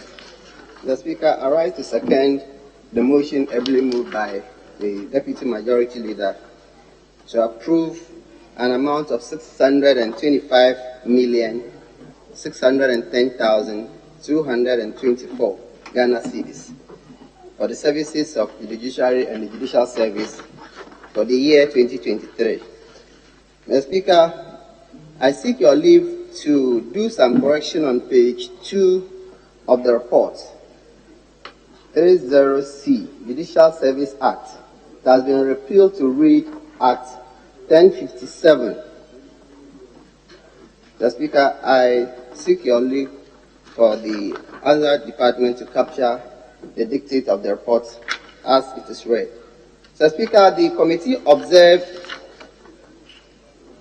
that out of this figure, 757,358,705 Ghana cedis was proposed as the budgetary requirements for the Judiciary and Judicial Service.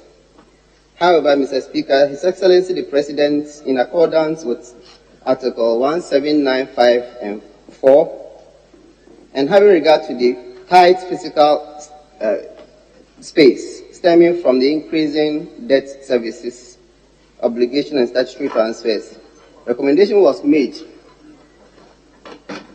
to Parliament to approve the figure 625,610,244, representing 83% of the recommended figure.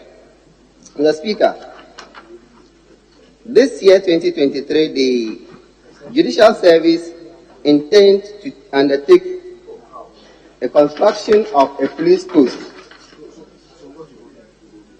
close to the head office. They earmarked 400,000 Ghana cedis from their capital expenditure to complete such a project.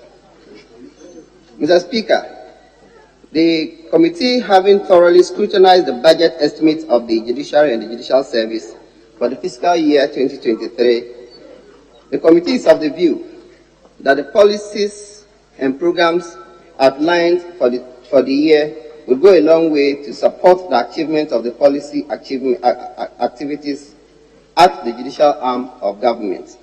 Accordingly, Mr. Speaker, the committee recommends that the House adopt its report and approve the sum of 625,610,244 Ghana cedis. I so submit. I thank you, Mr. Speaker. Yes. Honorable Rankin. Yeah. Thank you, Mr. Speaker. The Speaker, I support the Chairman for the adoption of the Judiciary Committee report with regard to their estimates. The Speaker, I have some few observations to make or recommendations to make. First and foremost, Article 1795 of the Constitution says that the President can only recommend to this House with regard to the estimates submitted to him by the Chief Justice.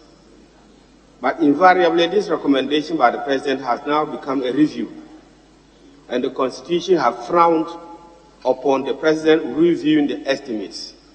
So if the President comes out and says that you requested for X amount, I have only given you 33% of the amount that you have requested, and then says the Parliament should take note accordingly and do the same.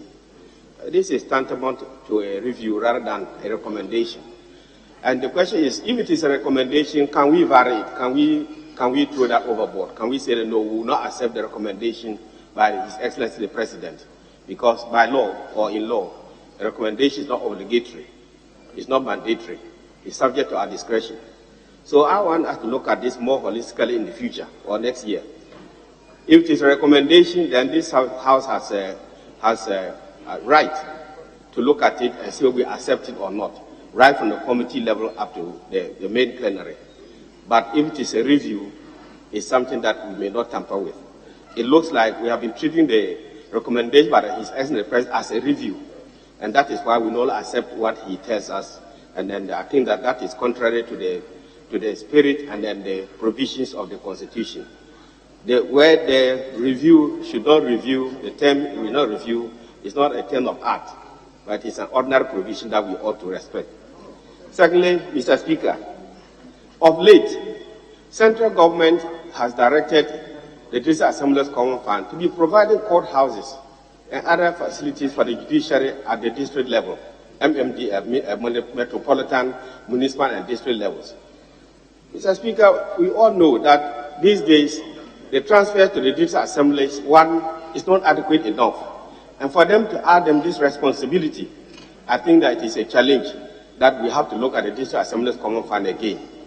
It is against this background that I'm proposing that the Constitution provided that we should, this assembly should be a minimum of 5%. I want to recommend to this August House that sooner than later, we should upgrade this, we should up this to 10% in view of the mounting development projects that the District Assembly are supposed to undertake, having regard to the District Assembly's Common Fund. And besides that, building materials these days is very costly.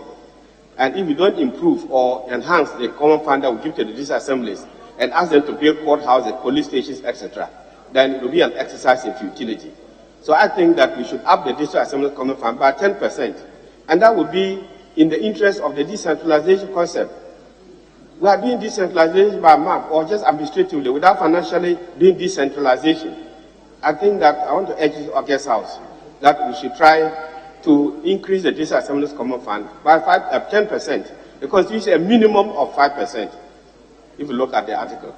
But we are now doing 5%. And besides that, it doesn't even come adequately, on time. Sometimes, like the whole of this year, I understand the releases have not been made. These assemblies are poor. They are broke. And that's why there's hardship, partly why there's hardship in the country. If the district assembly get their releases, they'll be able to address minor contracts, pay them, and take care of the people at the local level. And the hardship would have been mitigated to some significant level. But because the district assemblies are broke, they are poor, that is why there's too much hardship on the ground. And that is my proposal, that we should try to increase it at another 5% to the 5% to make it 10%. Now, Mr. Speaker, the judicial service vision and their mission is that they want to afford accessibility to the courts. They want Ghanaians to have access to courts, access to justice. When you talk about access to justice, you are talking about access or availability of courts. And you are talking about affordability. They say that affordable means that if you get there within a short distance, you have reached a court of competent jurisdiction. But we have created 6 new regions which do not have high courts. And even many of the districts, the new ones, including the old ones, many of them do not have courthouses. Even if they have, they do not have magistrates. This doesn't satisfy the principle of access to court and affordable justice system. So I want to take this opportunity to appeal to the Chief Justice that it is important that we open courthouses in these regions, 6 regions. It is important that we have high courts in the 6 regions. It is important that we have district magistrates in the districts. Some of the districts, you have to travel about 50 to 70, 100 kilometers before you access justice, before you go to court. That is not correct. That is not accessibility. That is not affordability. And that means it sins against their core functions of access to court, affordability, and the rest of them. It is important that we try to address this issue. Mr. Speaker, about some months ago or thereabout, this committee and local government committee we had the pleasant honor of taking part in the commission of the Denyami facilities, court facility in the Ashanti region, in the center of Ghana. Very, very, very, very encouraging. I want to use this forum, Mr. Speaker, to urge government and the judicial service to try to replicate this facility in the northern sector. We should also try to create a court of appeal in the northern sector. We now have 5 regions: Upper East, Upper West, Savannah, Northern, and also Northeast. And indeed, Bono East could even have access to it because they are closer to Tamale than Kumasi. If you take Kintampo or Techiman, they are Tamale.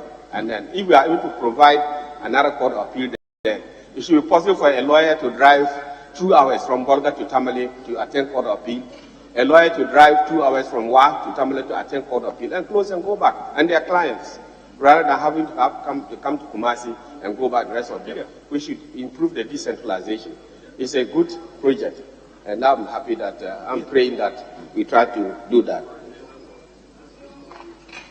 Mr. Speaker, the last point I want to make is that the Chief Justice has tried to create a court complex, a police complex rather, within the Supreme Court premises, and they have made a provision of 400,000 C for that project. I know that 400,000 C is not enough. In fact, they say they have some land space. Honorable Leader Kenny Hogan, one of the young men wants to. Yes, Mr. Speaker, not to disrupt unnecessarily what my leader and uncle is saying on his feet, but I just want to place on record that the Court of Appeal now sits in Tamale. They sit in Tamale now. I mean, that's what I just wanted to place on record. Thank you. Thank you for the correction. Yes. Mr. Speaker, thank you very much. I'm saying that they do not have the infrastructure that we have at Danyami. The complex that we and me know, that we went to commission in at Danyami in the Ashanti region. What I'm talking about, they should replicate in Tamale for the Court of Appeal. And if you say they have a Court of Appeal, yes, but we don't have the infrastructure. They go there and then come back. They go there and come back. But in Kumasi now, they are now stationed. They have their bungalows, they have, every facility that they can be there permanently. This is what I'm talking about. But the information is quite good. So I was just mentioning about the police complex facility within the Supreme Court premises. I'm saying it's a development in the right direction, and every effort should be made to ensure that this one is completed. Because these days, with the type of cases that come to the Supreme Court, the Court of Appeal, etc., it is important that we have a police station ready by, standing by, so that if there's any security challenge, it can be addressed. Subject to that, I'm inviting honorable colleagues to approve of the estimate for the Judiciary and the Judicial Service. Thank you so much.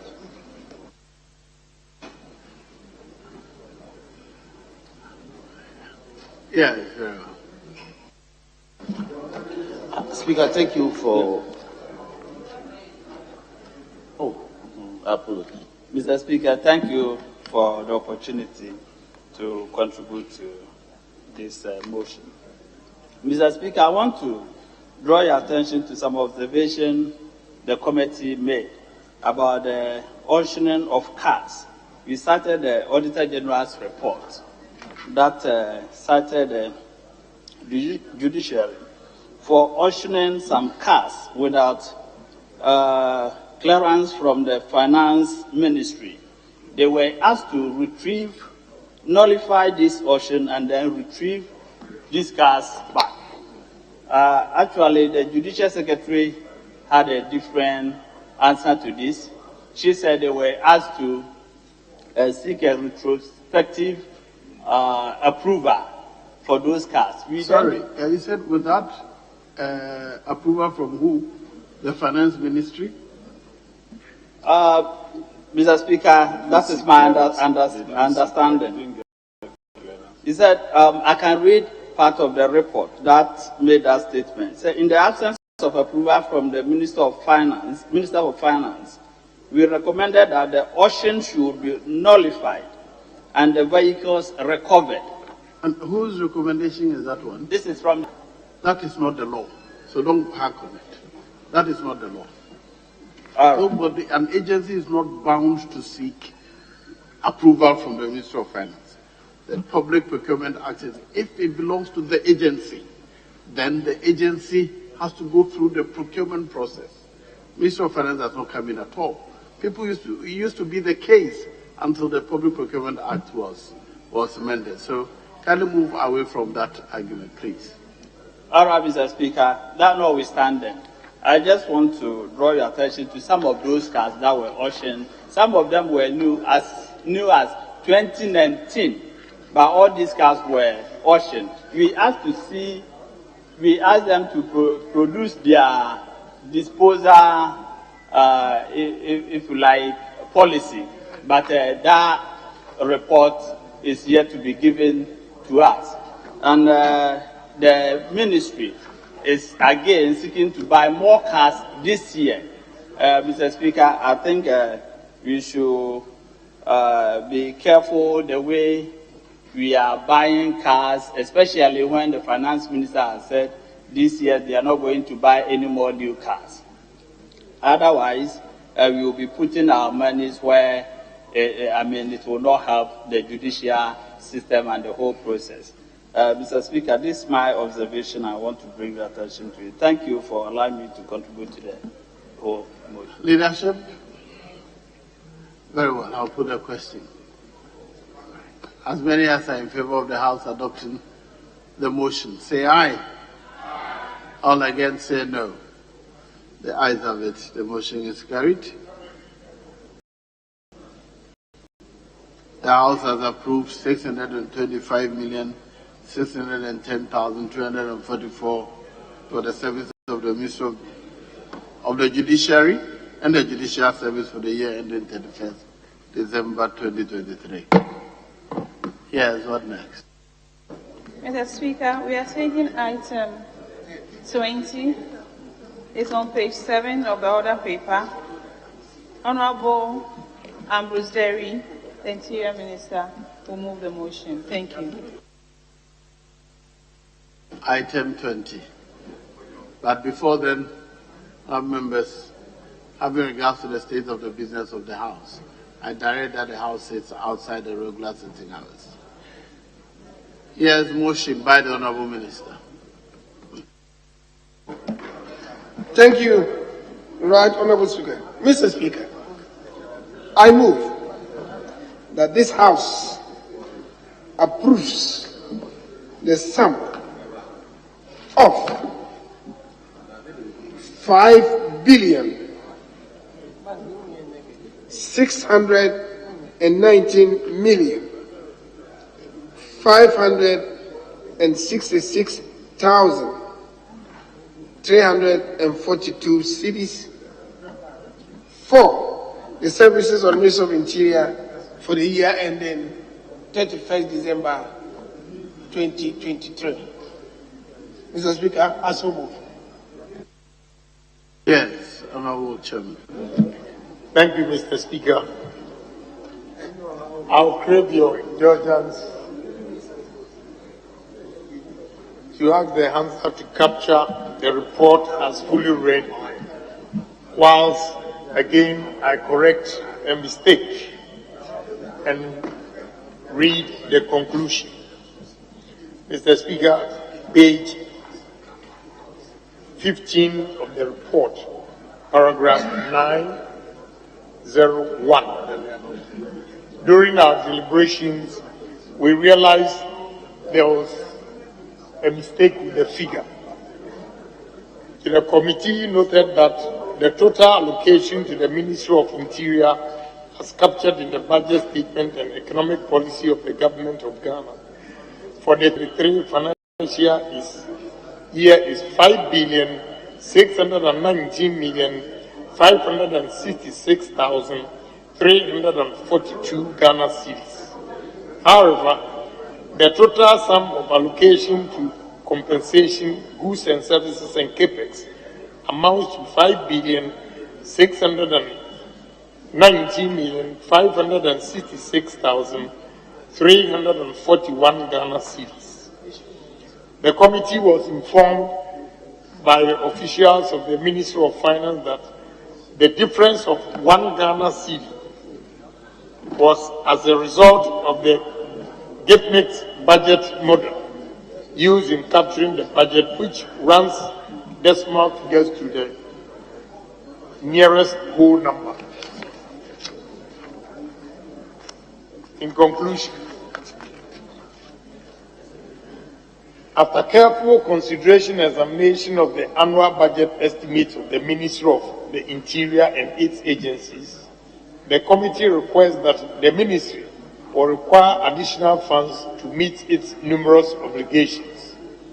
The committee therefore recommends to the House to adopt its report and approve the sum of 5,619,566,342 Ghana cedis for the Ministry of the Interior to ensure the safety and security of citizens and to promote peace across the nation.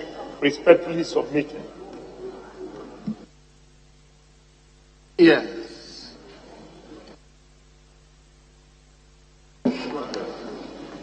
Thank you, Right Honourable Speaker, for the opportunity. I rise to support the motion that this Honourable House supports the approval of the sum of 5,619,566,342 Ghana cedis for the Ministry of the Interior for the year ending 31st December 2023.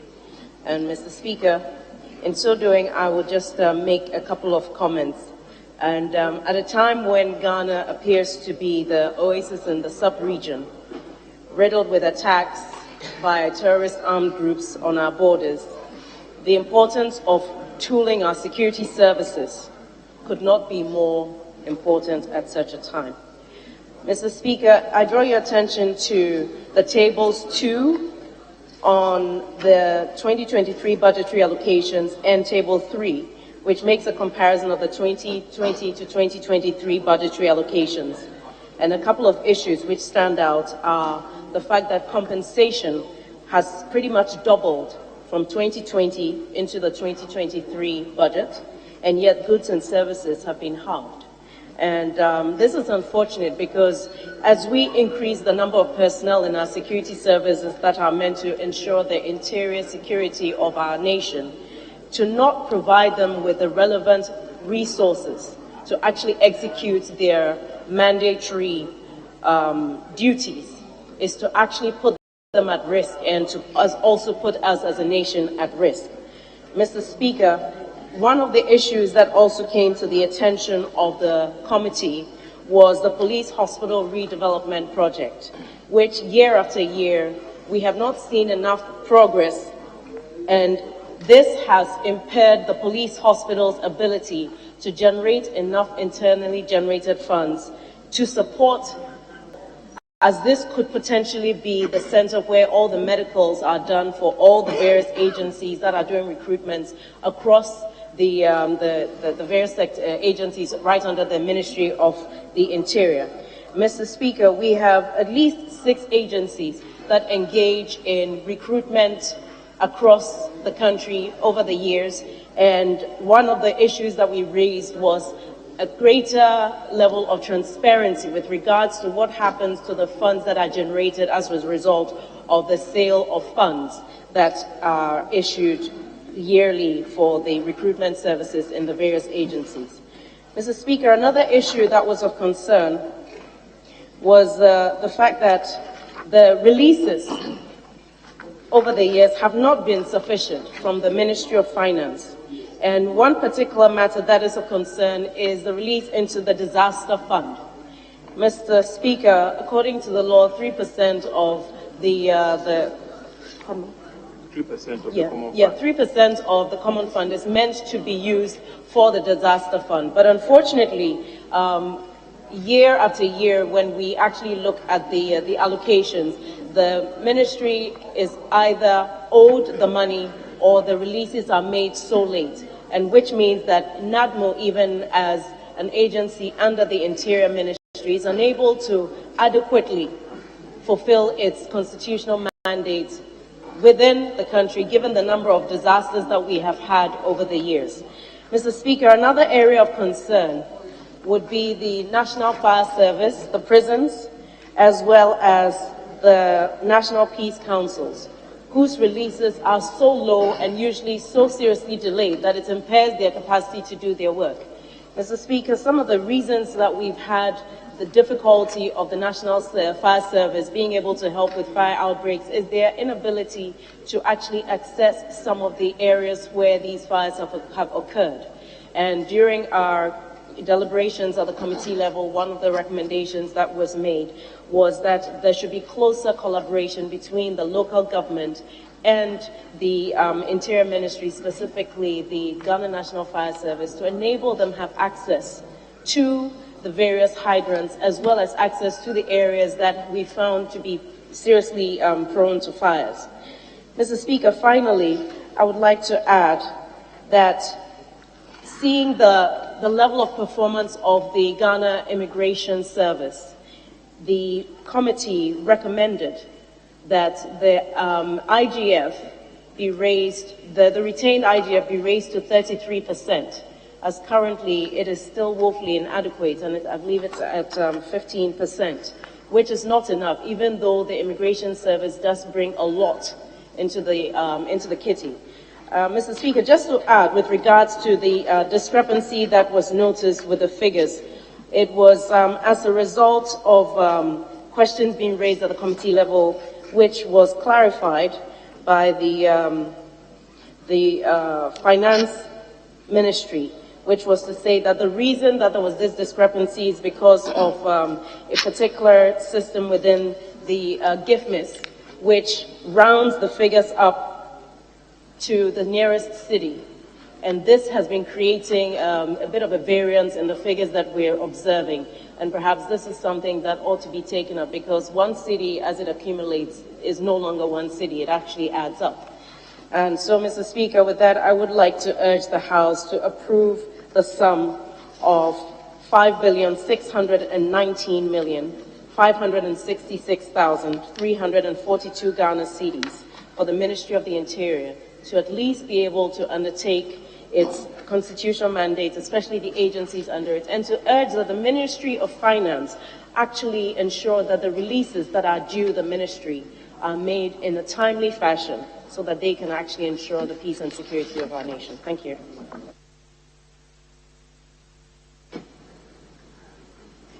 Very well. Yes. Thank you, Mr. Speaker. I'll just touch on one issue, and this is found at page 18 of the report, and the issue relates with feeding rates for prison inmates. Mr. Speaker, as we speak, the feeding rate for inmates in our country is 1 Ghana cedi, 80 pesos. 1 Ghana cedi, 80 pesos. Now, this translates into 60 Ghana pesos. 60 Ghana pesos, Mr. Speaker, per meal for an inmate. Mr. Speaker, without mincing words, I can say that we are violating the rights of our inmates with these figures when it comes to their feeding. And so I'd like to make a special request to the Ministry of Finance. It's unfortunate the minister walked in and left. Something urgently needs to be done about the feeding rates for prison inmates. Mr. Speaker, at this moment, inflation in respect of food items is over 100%. It's over 100%. And yet, the figures allocated for the feeding of our inmates simply does not reflect the inflationary trend in respect of food stuffs in our country. What it means is that what prisoners before inflation in respect of food skyrocketed, Mr. Speaker, the figures we see on paper have reduced in terms of the actual quantities and the nutritional value of the food we give out as rations to our prison inmates. On this note, Mr. Speaker, I'd like to urge the Minister for the Interior to ensure that these figures are revised. In the meantime, we know the prisons maintain funds. They could liaise with the Ministry for Food and Agriculture to ensure that the prison service benefits from government's one of their flagship policies, which is the Planting for Food and Jobs program. It should be extended to the prison farms, so that if they are able to expand their farms because they can benefit from some subsidies from the state, I am sure that will go a long way to augment the meager amount of money we spend on their rations. I thank you for the opportunity, Mr. Speaker. At the conclusion of the debate, all in favor of the motion, say aye. All against, say no. The ayes have it. The motion is carried.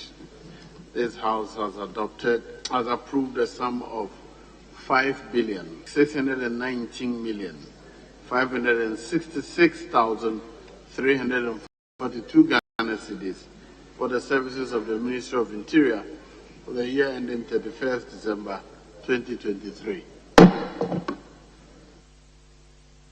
Yes. Mr. Speaker, we are taking item number 9.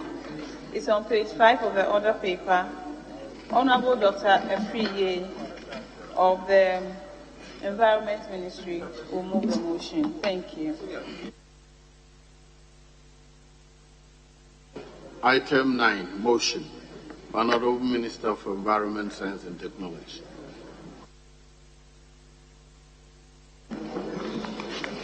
Thank you very much, Mr. Speaker.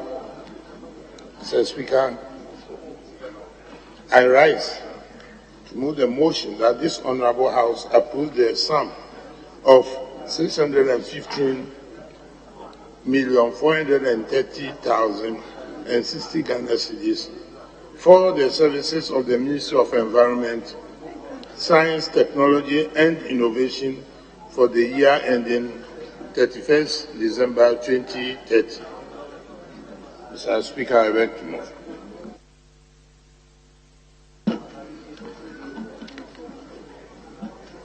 Yes, Chairman of the Committee. Thank you, Mr. Speaker. Mr. Speaker, I rise to second the motion and to present the committee's report. Mr. Speaker, I will seek your leave to ask the Hansard Department to capture the report as having been read in full, while I make few observations and conclude. Speaker, the ministry was allocated a budget of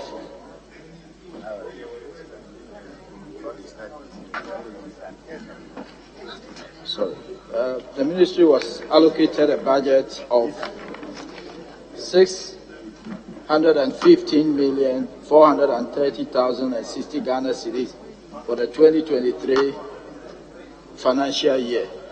Mr. Speaker, the committee observed that this budget allocation, even though far below the expectation of the ministry, it's able to help them undertake the activities and programs of the year for the financial year 2023. We have thoroughly examined the budget estimates of the ministry, and we are of the view that the policies and programs outlined in the budget is consistent with government's policy towards the needed economic growth and of the country. The committee accordingly recommends to the House to adopt this report and approve the sum of 615,430,060 Ghana cedis for the services of the Ministry of Environment, Science, Technology and Innovation for the 2023 financial year. Respectfully submitted. Thank you, Mr. Speaker. Mr. Speaker, I rise to support the motion as moved by the Minister and seconded by our Chairman.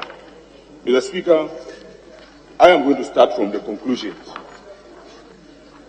Mr. Speaker, the committee, paragraph 10. Paragraph 10 observed that the ministry generally is under-resourced. Mr. Speaker, the committee further said that most of the policies and programs would help government in achieving the needed economic growth. Mr. Speaker, yes, the policies are relevant, they are important. But let's go back and look at the core business of the ministry vis-à-vis the agencies under the ministry. Mr. Speaker, if you look at, if you go to paragraph 9.4, research and development. Mr. Speaker, this is one of the main functions of the ministry, the Center for Scientific and Industrial Research. They are supposed to come out with technologies, innovations, and advise government. And Mr. Speaker, it takes a lot of money to do research. Aside that, Mr. Speaker, today our universities are choked, and the research institutions, they provide training, especially when the students are on holidays or they are on attachment. But Mr. Speaker, if they are under-resourced, you go to their labs and there's no action, no activity going on. These students, when sent there, end up not going away with anything. Mr. Speaker, if you look at goods and services for the year under review, government approved 787,000, and by September, only 42,000 Ghana cedis has been released. Are we paying them to sit in the labs without doing anything? Mr. Speaker, I would liken this ministry to the midfield of a football team. They are supposed to supply the balls they are supposed to develop the tools for government, to develop. If they are not being resourced, nothing will happen. We cannot achieve what we want to. And therefore, Mr. Speaker, government will have to this is not the first time I'm raising this issue, but Mr. Speaker, there's a need for us to really look at the budget of Mercy. Otherwise, we'll be paying a lot of people, and our money will be going waste because we'll not be getting the end result. And in fact, they have demonstrated that with the little money that we give them, especially with planting for food and jobs, for instance, most of the seedlings, they've come up with a lot of new products, and there's a need to support them in that wise. But then, if you don't give them the money, if you continue to give them 42,000 the whole year, even electricity bills, Mr. Speaker, they operate under conditions where sometimes equipment or experiments will have to be left on for 2-3 months, but they don't have money to pay for light bills. So said programs cannot go on. Mr. Speaker, I think that the Minister of Finance, unfortunately, has left. In fact, in the times in which we find ourselves, it is only innovation, science is out of this situation. We are talking about rising, cost of food. We need to invest into, R&D to get, food that can withstand the changing, weather conditions. Climate change is here with us. We need to find ways of adapting to it, and the only way is to come out with products that can withstand, harsh weather conditions, and we need money to do this. Mr. Speaker, for that matter, I would like to make a humble suggestion. The finance minister must look at the situation. We don't have money, yes, but the little money that we have, let's put it in the right place. Let's put our money where our mouth is. Because I can't imagine that you give CSI, a whole Ministry of Environment, Science, Technology and Innovation, you give them 42,000, and we want to give 80 million to the cathedral project here. Mr. Speaker, I just want to appeal to the finance minister. Yes, we are all very religious. The cathedral can wait. Let's give that 80 million to CSI. At least for now, for this year, for the ensuing year, I am just pleading with him because I know what, that money means, what he can do for our forward march to develop this country. Oh. Mr. Speaker, I think. So, Mr. Speaker, on that note, I want to thank you for the opportunity, but again, re-echo the fact that we need to resource our research institution. Look, our minister is so disadvantaged. But, he cannot say it. He is feeling the pinch, but he can't talk. He cannot complain. And therefore, we need to do the talking for him. And that's exactly what I'm doing, my brother. And that's the reason why we need to continue to talk for them to hear. We need money for research and development. We need money for research and development. And as I said, if you want to win any match, then you have to make sure you prepare your midfield very well. And the midfield is science, technology, and innovation, so that we can provide the tools for success. Thank you very much, Mr. Speaker. Yes. Thank you, Mr. Speaker, for giving this opportunity to contribute to the motion ably moved by the Minister and seconded by my chairman. Mr. Speaker, in fact, the ranking has really said it all. Because no society in this world has developed without research. Even if you look at ancient Egypt, it was research-based. Today's America is research-based. You look at Persia, it was research-based. Rome was built on the back of scientific research. So, Mr. Speaker, if just 8% of an allocation of out of an allocation of 219,855 was released for research and development, then, Mr. Speaker, it's woefully inadequate. Because without that, just as my writing on the other side said, we cannot grow. The Asian tigers, the Taiwans, the South Koreas that we want to emulate were built on the back of research.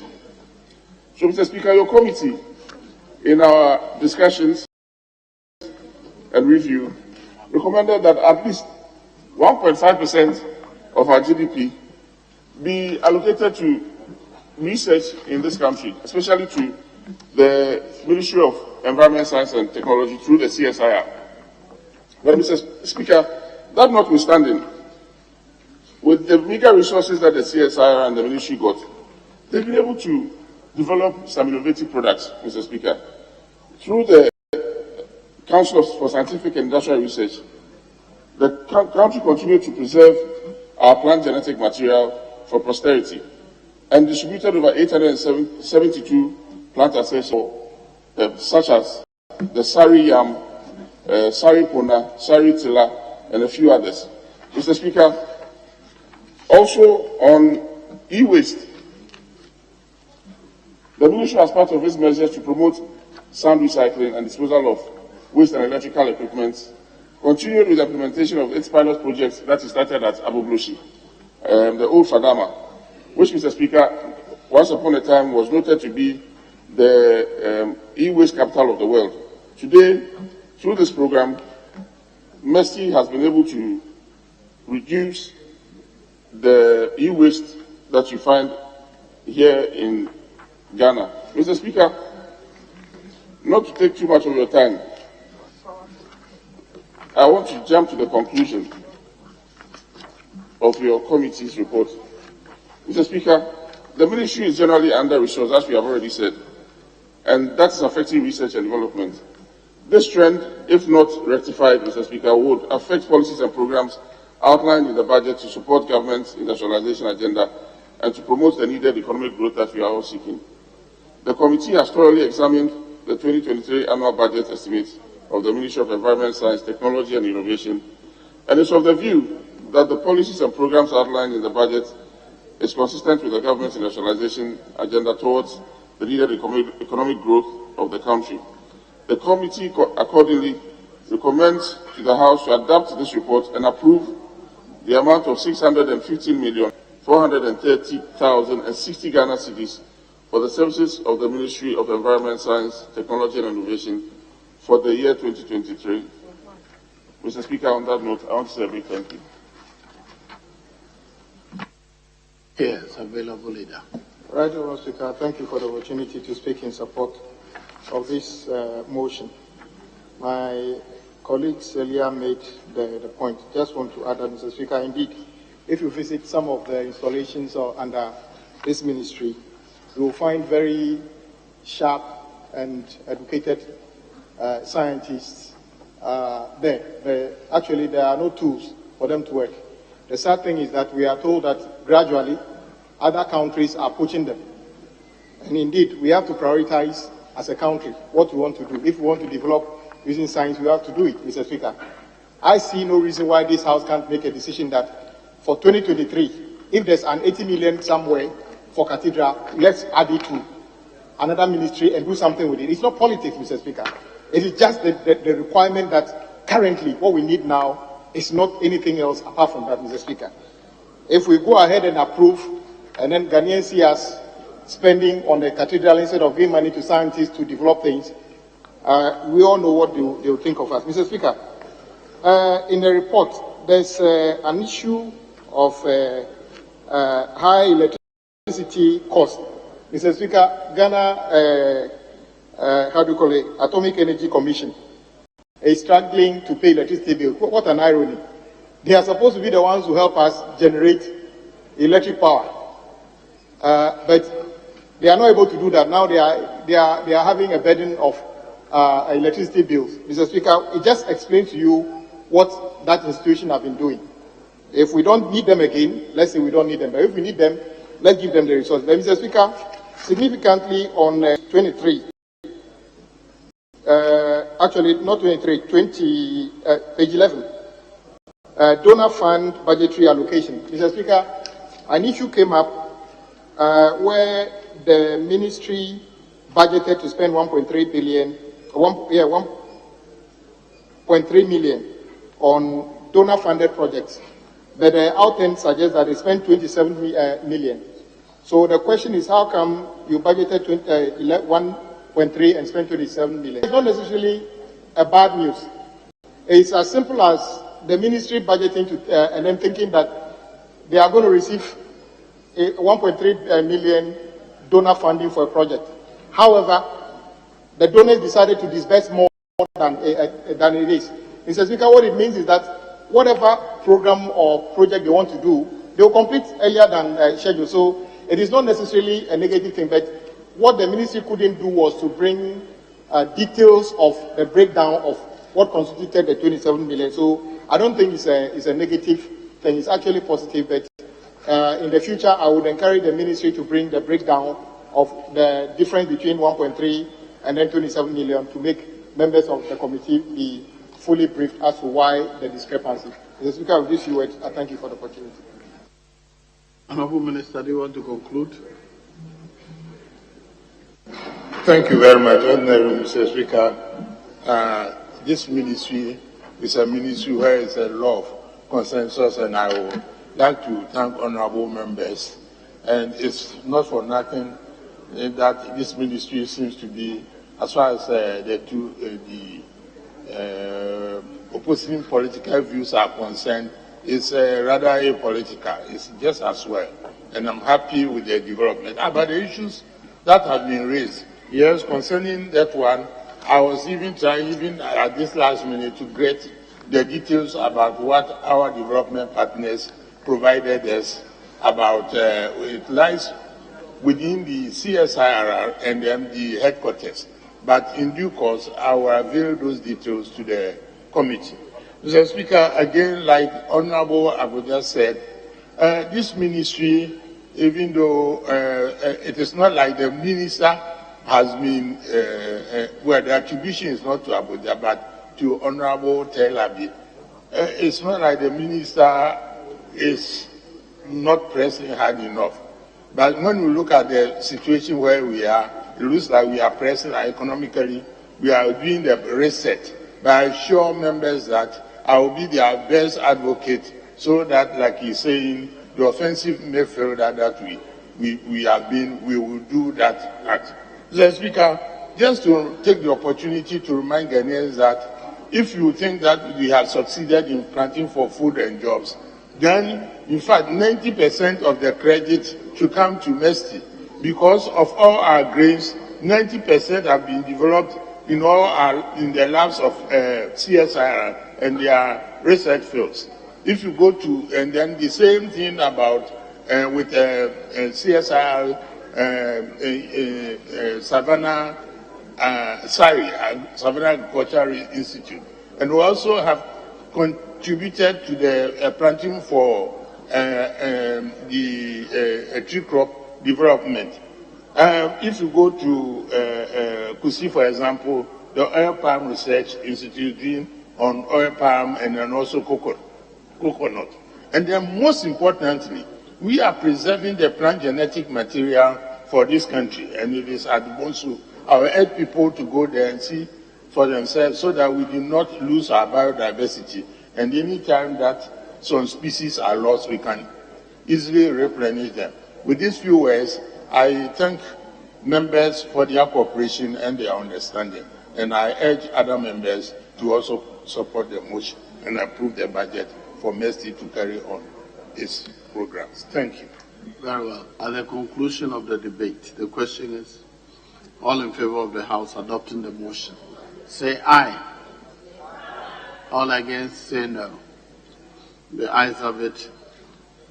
The motion is carried. This House has approved the sum of 615,430,060 Ghana cedis for the services of the Ministry of Environment, Science and Technology innovation for the year ending 31st December 2023. Yes. Speaker, we are taking item 13 on page 6. Item 13. Speaker, I seek your leave for the Honorable Deputy Minister for Works and Housing, Honorable Abanga, to move the motion. Thank you. Very well. Yes, Honorable Deputy Minister. Thank you, Mr. Speaker. Mr. Speaker, I rise to move that the motion listed number 13 on today's order paper, that this Honorable House approves the sum of 474,272,618 Ghana cedis for the services of the Ministry of Works and Housing for the year ending 31st December 2023. Mr. Speaker, I so move. Yes, Chairman. Mr. Speaker, I rise to second the motion moved by the Honorable Deputy Minister, and so doing capture the committee's report. Mr. Speaker, I urge the Housing Department to capture the entire report as having been read in its entirety. Mr. Speaker, the committee met the ministry, and per the explanations provided by the ministry, the committee was convinced that the progress and activities earmarked for next year, 2023, are of crucial nature to the nation, and therefore recommends to the House to adopt this report and approve the sum of 474,272,618 Ghana cedis for the implementation of the programs and activities of the Ministry of Works and Housing for the financial year ending 31st December 2023. Respectfully submitted. Thank you. Yes, ranking member. Yes. Honorable Speaker, thank you very much. I rise in support of the motion ably moved by the Deputy Minister, seconded by the Chairman of our committee. But in doing so, I would like to make some few comments. Mr. Speaker, in 2022, the year under review, if you look at the table, we approved a sum of 429,812,000 Ghana cedis for the ministry for their activities in 2022. Unfortunately, if you look at actual payments to the ministry, 62,886,019 Ghana cedis for the actual disbursement that were made to that ministry. And you ask yourself, less than 20% of the sum that were approved in 2022 were actually released to the ministry. And we know the importance of this ministry. We remember 2022 has been one of the worst in our history. If it comes to flooding in Ghana, we experience flooding throughout the country. But you declare a year of roads without thinking about storm drains. You don't release money. We don't desert gutters. So how do you expect the ministry to function? Look at goods and services. We approved 12 million and we only disbursed 381,000 Ghana cedis for the ministry, for goods and services. I don't know whether the Minister for Finance had issue with the Minister responsible for Works and Housing. We only pay. I don't know, because how do we do this? We approve and only release less than 20% of the budget. And in future, I don't think we'll sit down for that thing to happen anymore. We need to support the ministry so that they can deliver on their mandate. On this note, I thank you, Honorable Speaker, and I support the motion for the approval of the sum of 474,272,618 Ghana cedis. Thank you very much, Mr. Speaker. Yes, Honorable. Thank you, Mr. Speaker, for the opportunity to contribute towards this motion. The committee, your committee looked at the budget estimates for the Ministry of Works and Housing, and the committee, even though was impressed with performance of the ministry in respect of coastal protection works, the budget allocation for this year does not give us any indication that we will be able to handle the challenges that are associated with coastal erosion or coastal protection. The amount of monies which have been provided to the ministry makes it difficult for the ministry to be able to handle these expenditures. Again, they even have outstanding balances on account of last year. And the committee made some recommendations to the effect that the finance ministry was to engage the ministry with a view to handling some debt management arrangements for the ministry to be able to have enough money to be able to go through this project. The ministry also the committee also looked at the problem of housing deficits, and then we're told that there are about 1.8 million housing deficits for this country. And the committee recommends that the ministry should be encouraged to acquire land banks so that these land banks will be serviced by government so that private developers can be introduced into the construction of housing units to address the housing needs of the country. Again, the committee felt that the issue of Saglemi housing project, which was not raised in the budget, is of concern to us, and that some effort should be made to look at a determination of the challenge that is associated with the Saglemi housing project. On this note and with these viewers, I support the motion. Thank you, Mr. Speaker.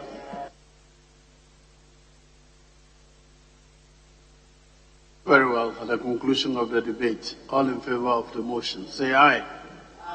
All against, say no. The ayes have it. The motion is carried. This House has approved the sum of 474,272,618 Ghana cedis for the services of the Ministry of Works and Housing for the financial year ending 31st December 2023. Yes. Mr. Speaker, let's move to item 19 on page 7. The Honorable Minister for Sanitation and Water Resources, Honorable Cecilia Dapa, is here to move the motion. Thank you. Very well. Item 19, motion by the Honorable Minister. Thank you, Mr. Speaker. Mr. Speaker, I rise to move the motion number 19 on page 7 of the order paper that this August House approves the sum of 1,847,454,548 is 94 Ghana pesos for the operations, projects, and programs of the Ministry of Sanitation and Water Resources and its sector agencies for the 2023 fiscal year. Mr. Speaker, the allocation to the ministry as provided within the medium-term expenditure framework for the 2023 financial year are for the following programs: compensation, goods and services, capex of GOG, capex ABFA, goods and services IGF, capex IGF, goods and services donor, and capex donor. Mr. Speaker, the objectives, outcomes, outputs, and activities of the various performance indicators of the ministry are captured in the medium-term expenditure framework for the 2023 to 2026 medium term and the budget estimates for the year 2023 financial year. Mr. Speaker, the ministry will undertake programs in our water resources, urban and rural water provision, as well as to continue to tackle the solid and liquid waste management for optimum environmental health. Mr. Speaker, the implementation of the projects and programs will bring to fruition the attainment of the global agenda of the government for the wash sector. This note, Mr. Speaker, I respectfully request that this House approves the sum of 1,847,454,548 Ghana cedis, 94 Ghana pesos, for the operations, projects, and programs of the Ministry of Sanitation and Water Resources and its sector agencies for the 2023 fiscal year. Mr. Speaker, I beg to move accordingly. Thank you. Yes, Chairman of the Committee. Yeah, thank you, Mr. Speaker. I'd like to second the motion ably moved by the Honorable Minister. And so doing, I read the committee's report. Whilst I answered the department to capture the entire report. Mr. Speaker, yes, the committee met the Honorable Minister and a capable team. And we were convinced that programs earmarked for next year will be beneficial to the state. Hence, we recommend that the House adopt our report and approve the sum of 1,847,454,540 Ghana cedis for the implementation of the programs and activities of the Ministry of Sanitation and Water Resources for the financial year ending 31st December 2023. We respectfully submit, Mr. Speaker. Thank you.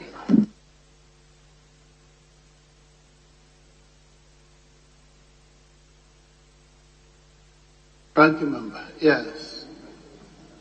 I thank you, Mr. Speaker, for giving me the opportunity to speak to the motion that this Honourable House approves the sum of 1,847,454,548 Ghana cedis for the Sanitation and Water Resources Ministry for the year ending 31st December 2023. Mr. Speaker, while supporting the motion, I have a few concerns to raise. And those concerns are similar to the other concerns, especially on the Western Housing Ministry. Mr. Speaker, the Sanitation and Water Resources Ministry is a very important ministry. We all do know that. And the common saying everywhere is that water is life. And so if this is a ministry that provides water for the people of Ghana, there's no other ministry that is more important than this ministry. I have always said that if this ministry is well taken care of, we would have been taking care of our health, would have been taking care of our tourist sites, would have been taking care of our education.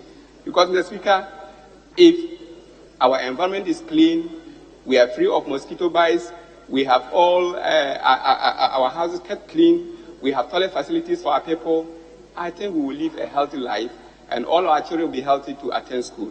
Mr. Speaker, once we are healthy, the health facilities in the country will not be stressed. And Mr. Speaker, once the country is clean, then we will have tourists visiting the nation.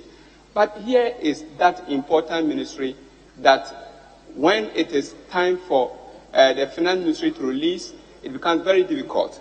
Largely, this ministry depends on donor agencies to survive. Last year, Mr. Speaker, over 90% of the wash sector was funded by donor agencies. We cannot be treating this important ministry this way. And so, Mr. Speaker, I wouldn't speak much, but I only want you to agree with me that this is a ministry that needs the attention of the finance ministry. So as we approve this amendment, Mr. Speaker, we will not be happy to be talking about bad releases or non-releases at the end of the year 2023. Mr. Speaker, let's support the minister to work. Let's support the ministry to deliver quality water to the people of Ghana. I thank you so much for the opportunity. Yes, available leader.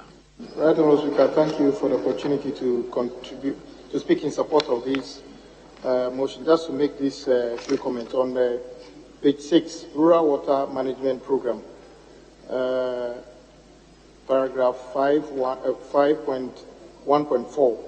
In that paragraph, the beneficiary districts of the 5 district water project, Adaklu, Anyigbe. I know as of the time the project was initiated, Adaklu was part of Agotime Eziope, so it was called Adaklu Anyigbe, but today Adaklu is Adaklu. So if the minister can take note, and then Agotime Eziope. Also, when this project is fully completed, which is the next phase, that is when it will capture 424 communities. The phase 1, 2, and 3 you are doing now will not cover 424 communities. Because if you add Central Town and Adaklu and part of Agotime Eziope, which is within this phase, the population will not be 234,000.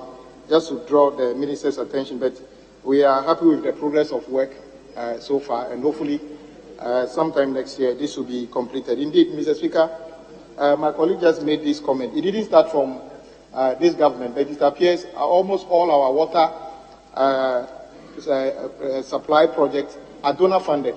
In the current circumstances in which we are as a country, we should begin to think of it. Is it possible to, if the donors stop disbursing, it doesn't mean all our projects are going to be suspended? I don't know the answer, but maybe as a house, as a country, we need to begin to think of it, because it's likely that some of these projects, especially those which have not been started yet, may not see the light of day if we continue to do this. Mr. Speaker, I think this ministry have done well, but Mr. Speaker, if you look at the numbers, also not the first time, this one appears to have received a bulk of their capex, which is quite interesting. They've received maybe more than 80%. The minister must be must be speaking nicely to the finance minister. We've just seen some people's releases at 20%. He's done 80%. So kudos. Maybe you should teach the other ministries how you've been talking to the finance minister to get your releases, so that they can also get a bit more money. Mr. Speaker, but our colleague, the minister, have done well. We hope when these projects are completed, a few more Ghanaians will get clean and potable water, and that is good. Thank you, Mr. Speaker, for the opportunity. Before I put the question, I want to put on record that water supply to my house, as I complained to you at your vetting, has improved dramatically. Congratulations. But the water, 2 water projects at Bekwai and Yankwanta and Dominase are still outstanding. Very well. At the conclusion of the debate, the question is all in favor of the House adopting the motion. Say aye. All against say no. The ayes have it. The motion is adopted. The House has approved the sum of 1,847,454,548 Ghana cedis for the activities of the Ministry of Sanitation and Water Resources for the year ending 31st December 2023. Yes, Honorable. We move to item 15 on page 6. It will be moved by the Honorable Akoto Afriye, the Great Minister. Thank you. Very well. Item 15, motion. The Minister for Food and Agriculture.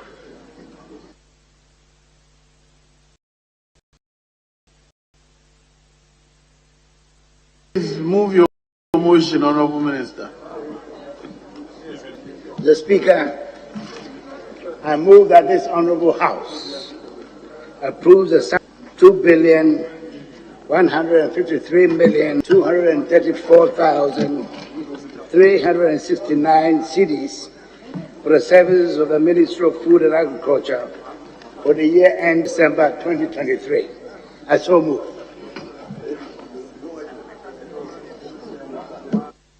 Yes, Chairman of the Committee.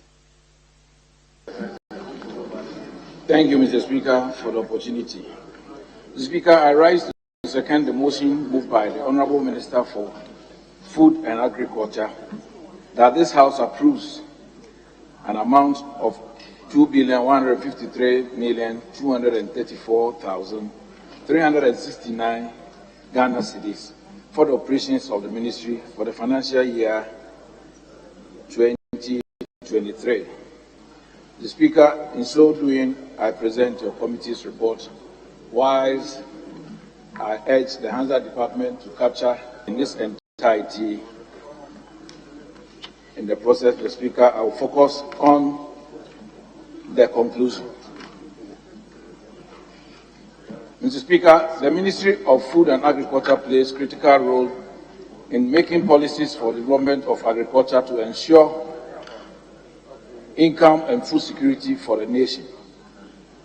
It is therefore necessary for government to prioritize the mandate of this ministry and provide it with the requisite resources in pursuit of its mandate.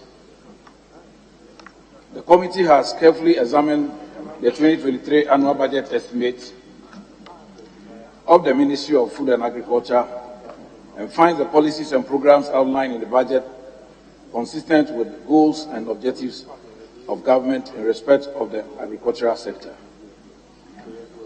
In the light of this, Mr. Speaker, the committee recommends that the House adopts this report and approves the amount of 2,153,234,369 Ghana cedis for the programs and activities of the Ministry of Food and Agriculture for the year 2023. Respectfully submitted, Mr. Speaker. Thank you. Yes, enough. Thank you, member. Thank you very much, Mr. Speaker, for the opportunity to contribute to the motion on the floor of this House. Mr. Speaker, the Ministry of Agriculture in 2022 was given a budgetary allocation of 1.1 billion in the main budget. But in the media review, the allocation was brought down to 960 million. Mr. Speaker, as at the end of September, 744 million, 67.6%, have been released to the ministry. Mr. Speaker, this year, 2023, we have seen a significant increase in the allocation to the ministry from the 960 million to 2.1 billion. Mr. Speaker, when you look at the report before us here, specifically on page 7, we are talking about arrears. The ministry is indebted to their suppliers and their contractors to the tune of 964 million, almost 1 billion. And so even if the entire 2.1 billion is released to the ministry, 1 billion is supposed to be used to pay their creditors. And Mr. Speaker, the ministry will be left with just 1.1 billion Ghana cedis to prosecute the agenda they have outlined in the budget. Woefully inadequate. Woefully inadequate. Mr. Speaker, as we speak, the fertilizer subsidies and the seed subsidies, seed and fertilizer that is anchoring the government flagship program of planting for food and jobs, has not been fully paid for. Government owes the suppliers to the tune of 207 million Ghana cedis. Mr. Speaker, even the warehouses, those that have been completed, the ministry is unable to pay for work done just because Ministry of Finance is not providing them with the resources. And the contractors 72 million in respect of the warehouses. Mr. Speaker, outstanding payment for the supply of improved breeds of livestock and poultry is around 25 million Ghana cedis. Mr. Speaker, what is even surprising is this one. And this is captured on page 7, under point number 5.4, non-payment of subscriptions. Non-payment of subscription fees. The committee was informed that, it is reported that the committee was informed that Ghana is one of the 15 countries within ECOWAS to benefit from the eradication of diseases affecting goats and sheep in the country. These diseases have mortality rate of 80 to 90% in small ruminants. It came to light that all the 15 ECOWAS member states are required to pay a commitment fee of $100,000 to benefit from the program. Unfortunately, Ghana is the only country that has not paid the fee and therefore risks not benefiting from the project. Mr. Speaker, even $100,000 for the ministry to pay to participate in this all-important program, they do not have resources to be able to participate. Mr. Speaker, we all agree, and we have been saying this almost every day on the floor of this house, that looking at the potentials we have as a nation, the only way to develop our nation, to redeem the majority from abject poverty, is to focus on agriculture. In almost all the State of the Nation addresses, the messages on the State of the Nation that have been delivered by His Excellency, this point is emphasized. Unfortunately, when it comes to releasing to the ministry, not much attention is given to that ministry. Mr. Speaker, this is an unfortunate development, and we need to make sure that the Ministry of Finance make available resources for the minister in charge of agriculture to prosecute the agricultural agenda, to position agriculture as the engine of growth to develop our nation. We are fed up with the lip service that we pay to agriculture always, and the right thing must be done. Mr. Speaker, another important point worth mentioning here is about the Tree Crop Development Authority. This authority was established by an act of this House, and an arrangement was made by government to make available cedi equivalent of $5 million on annual basis to enable the authority set up and then execute their mandate. In 2021, the cedi equivalent of the $5 million was 31 million Ghana cedis, and this was allocated in the budget to the Tree Crop Development Authority. Mr. Speaker, at the end of the year 2021, total release out of the 31 million was 19 million. Mr. Speaker, in 2022, the cedi equivalent of 36 million, cedi equivalent of the $5 million, which is 36 million, was allocated. And as at the end of September, only 816,000 has been released. Meanwhile, the authority has credited improved seedlings from their suppliers to the tune of 24.5 million. And Mr. Speaker, they have distributed these seedlings of 2.7 million to the farmers. Now they are on them, they can't get money to pay.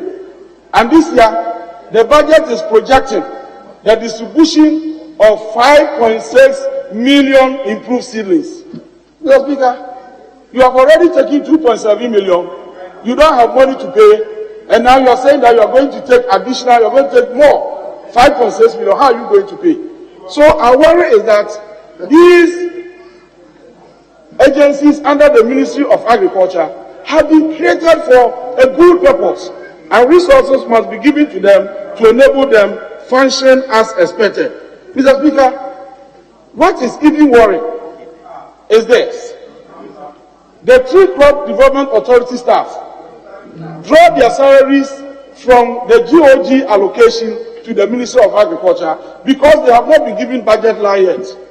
And because the GOG allocation of the ministry was capped, October, the staff of the Tree Crop Development Authority, they were not paid their salaries. In November, they did not get their salaries, and we are told that in December, they cannot be paid. And Mr. Speaker, we have created the institution. We have employed people. We are not paying them salaries. We are not giving them resources to operate. What exactly are we seeking to achieve with the creation of these institutions without giving them the required resources to perform? Mr. Speaker, then another area that must be considered here has to do with the poultry subsector, a very important sector with the potential to create jobs for the teeming youth of our nation. Unfortunately, investment is low in this subsector. Mr. Speaker, as we speak, because of the rising cost of maize and soya beans, which are the key ingredients in the poultry feed, the price of fowl has been increased by 75%. And it is likely that during these Christmas festivities, the price of fowl, chicken will go up, and Ghanaians will bear, the cost of this. Mr. Speaker, something must be done. There must be resources for some of these sectors to create the jobs, to increase productivity, and reduce incomes. The ideas are expressed fantastically in the budget. The minister will come and succinctly explain, but when it comes to implementation, there is nothing to do. They are hindered from executing their mandate just because they don't have the resources. Mr. Speaker, even planting for food and jobs, which is considered as a flagship program of this government, a program intentioned to increase production of specific cereals in our country, to reduce the import of rice, to reduce the import of maize, to reduce the import of soya and other things. Mr. Speaker, they are not getting the resources for this particular program. And maize, a rice import is on the rise. It's going up. And that is exerting pressure on our exchange rates. And so, Mr. Speaker, we want to entreat the Ministry of Finance and indeed the government to prioritize agriculture, to give agriculture the needed attention, not only by their mouth, but also by allocating resources, so that Ghanaian will not only hear, will also feel that indeed agriculture is being used to transform our nation. Mr. Speaker, on this note, I would like to entreat you, Mr. Speaker, with your voice, a bigger voice, as the Speaker of this House, to help us to mount pressure on the Finance Minister and the government of Nana Addo Dankwa Akufo-Addo that if you want to use agriculture to transform our nation, don't only say it. Support whatever you say with availability of resources. Otherwise, the minister in charge, Honorable Dr. Afriya Koto, will only be promising, but he cannot deliver as expected of him. On this note, Mr. Speaker, I thank you very much for the opportunity.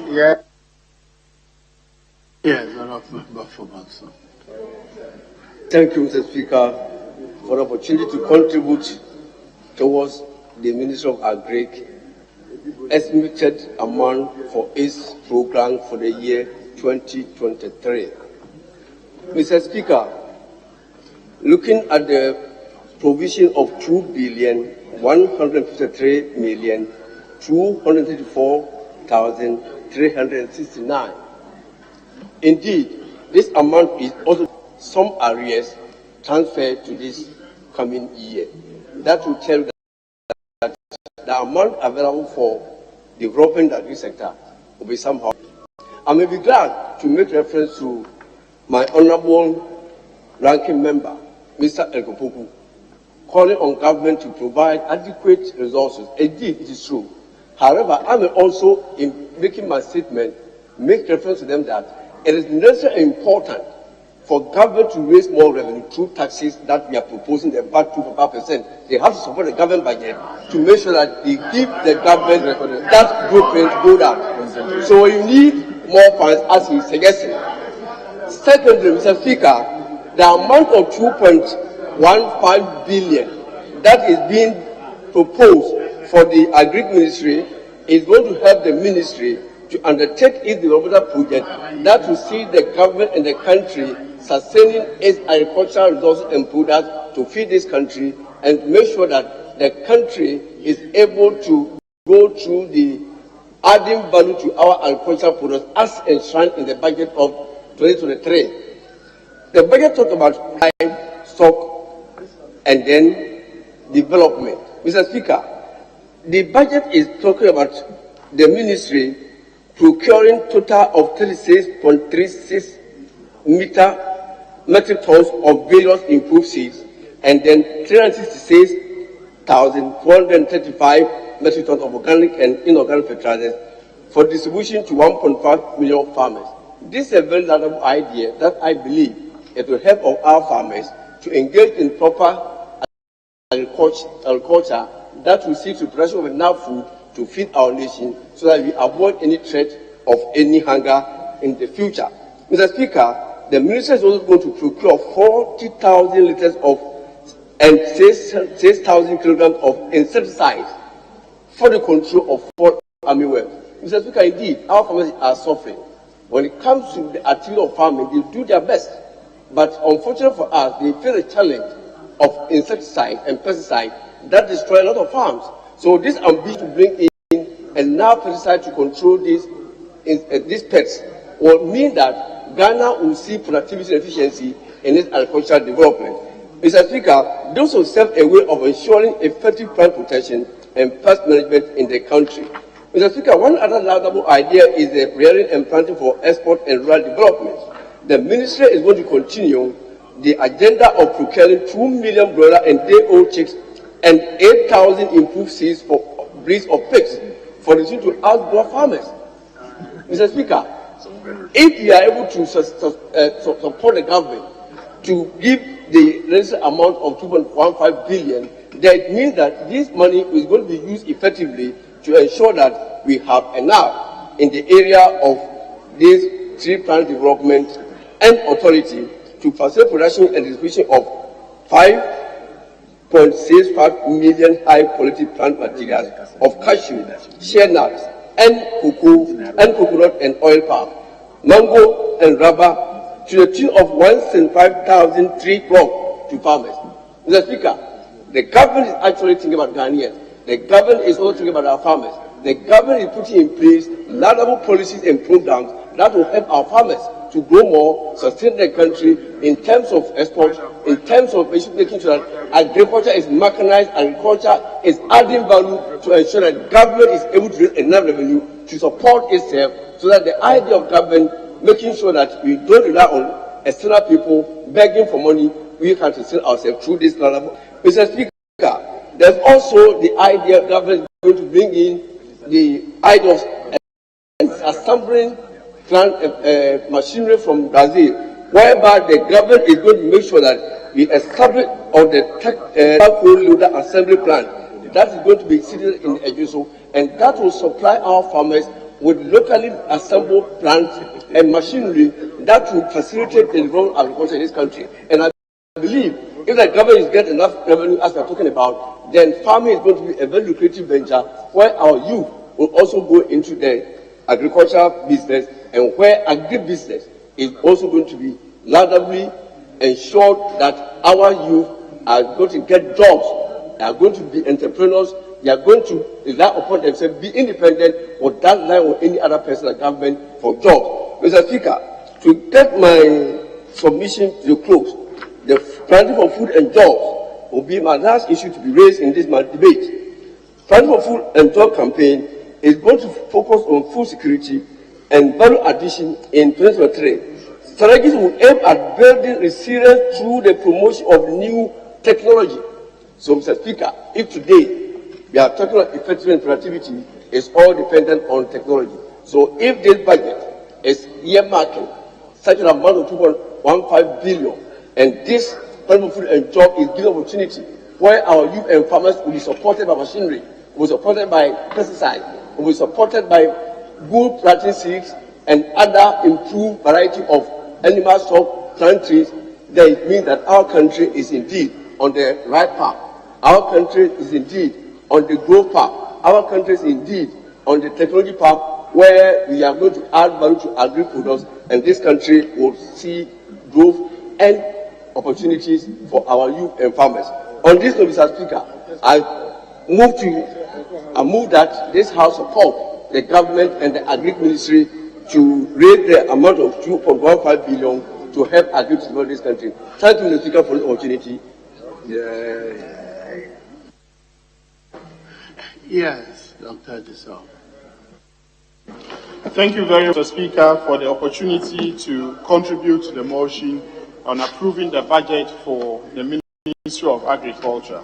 Mr. Speaker, whilst adding my voice to the approval, I would like to highlight the following areas that, going forward in implementation, the Ministry and government, for that matter, will have to pay particular attention if we are to give any expression to our quest to ensure food security for the people of this country.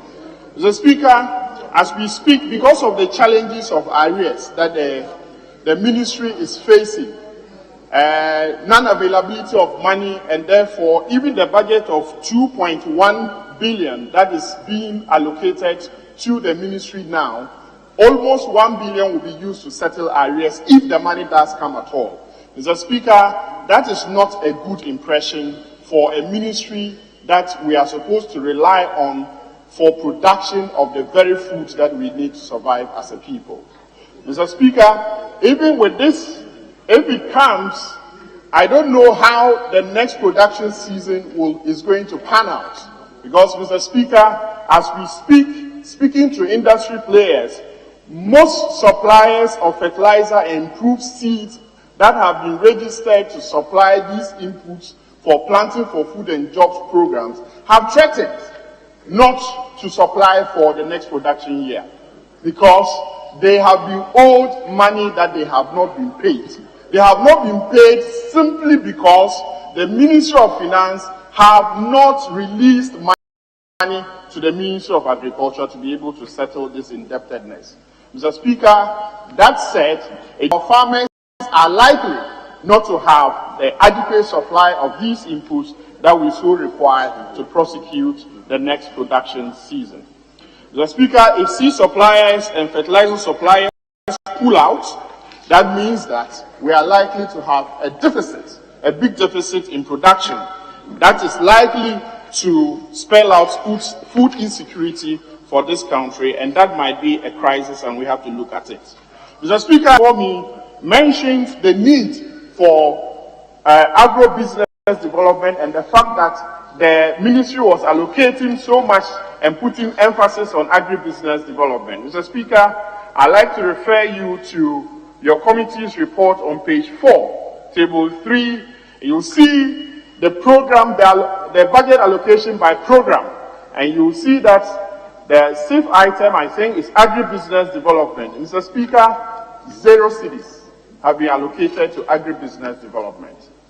That cannot be real. You can't be serious that you want to develop agribusiness and in your annual budget for 2023, you allocate no money to it and expect that you will develop agribusiness. That's not realistic, Mr. Speaker. And so I urge the Minister for Food and Agriculture to take the opportunity to look at this and see what management arrangements can be put in place to develop and put something aside to at least set some foundation for agribusiness development and solicit other stakeholder involvement to be able to give some expression to this aspect. Mr. Speaker, another one is agricultural produce marketing. Again, that in the same table, 0 cedis have been allocated to that as well. No wonder the Minister of Agriculture have decided to turn himself into a market and selling plantain at the headquarters for the Ministry of Agriculture. Because even for agricultural marketing, they have no budget for it. So the minister has to go the extra mile to be able to do this. That's unfortunate, Mr. Speaker. And no wonder we are where we are in agriculture. Mr. Speaker, but more importantly, I'd like to end on that, is that at the moment, we are harvesting of seed in the countryside. When your committee met the Minister for Agriculture, he himself admitted that he has been to the field, and in the field, he realized that most of our grains and cereals are being smuggled outside Ghana. A lot of investment has been put by the taxpayer to be able to develop these fields and produce X quantities of rice in particular and maize. And we just go and allow foreigners to come and buy them off. Mr. Speaker, but one of the reasons why we are not getting them is because we have not put in place enough arrangements internally to be able to buy these. If we had put in place enough adequate arrangements and people are there, particularly the National Food Buffer Stock, for example, is there to be able to buy these at competitive prices, then they will not be selling to foreigners. But once a farmer produces and they are rational thinkers, and somebody comes with money to be able to buy the produce, what do you expect? They will sell in order to be able to recoup their cost of production. So we have to look at that seriously and see what can be done in the circumstances so that the food that is still being harvested, we can be able to get some and then get buffer stock to be able to do some food storage and stocking, and also food that can be available for emergency preparedness, Mr. Speaker. Mr. Speaker, just finally, before I sit down, will be to comment on mechanization and the way we are implementing the mechanization program. I realize that in our reports, we reported that, Mr. Speaker, the third trench of the Brazilian facility has come in and people are buying tractors and so on. Mr. Speaker, my worry is the ability of the ordinary farmer to be able to afford the tractors at the prices that we are selling them. I think that if you are asking as an ordinary smallholder farmer to spend over 250,000 cedis to buy a tractor, then you are simply saying that no smallholder farmer should be able to buy the tractors. And I think that something can be done about it, particularly giving some payment arrangements for, or flip-sided. You decided, Mr. Minister, unfortunately, to switch the subsidy arrangement where you came and met that the farmer was paying 40% of the cost of this equipment, subsidized at 60%. You flipped it over for the farmer to be paying 60%, whilst government is paying 40%. But even the 60% is still too high for the affordability of the ordinary farmer. And so going forward, if we really want to pay proper attention to agric and get its proper place in the production sector of this country, then we have to consciously do things to be able to support this. Mr. Speaker, the least talk about irrigation, the better. How many times have you said this will be your last one? Mr. Speaker, I wish to thank you for the opportunity. I see that you are not, Mr. Speaker, I wish to thank you for the opportunity to contribute to this, and I urge the House to support the budget for the ministry. And I urge the Ministry of Finance not just to say yes, but allocate money timelessly, because agricultural activities are time. I thank you for the opportunity. Yes, Honorable. Mr. Speaker, I should thank you for your tenacity on the chair. I'm assured by the Honorable Deputy Whip Lydia Alassane that after this motion, the House may adjourn till tomorrow. Mr. Speaker, I rise to speak in support of the motion for the release of that sum of money to support the Ministry of Food and Agriculture. And Mr. Speaker, in doing so, to take it from where the Honorable Dr. Jasao left it. Mr. Speaker, irrigation development. Our economy we need to facilitate all year-round farming.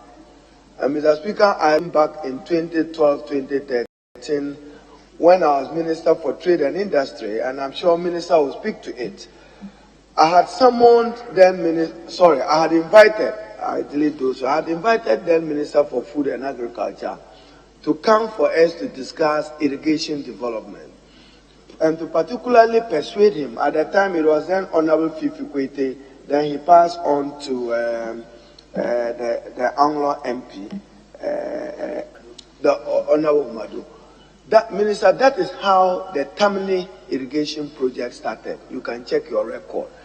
And Mr. Speaker, at the time, the thinking was that we should expand irrigation facility. One northern region, Nasia, Lebga, Pagaza, Upper West region, Kamba, Eastern region, Amate, then I think Umprem in the central region. I probably may just miss only the two of them.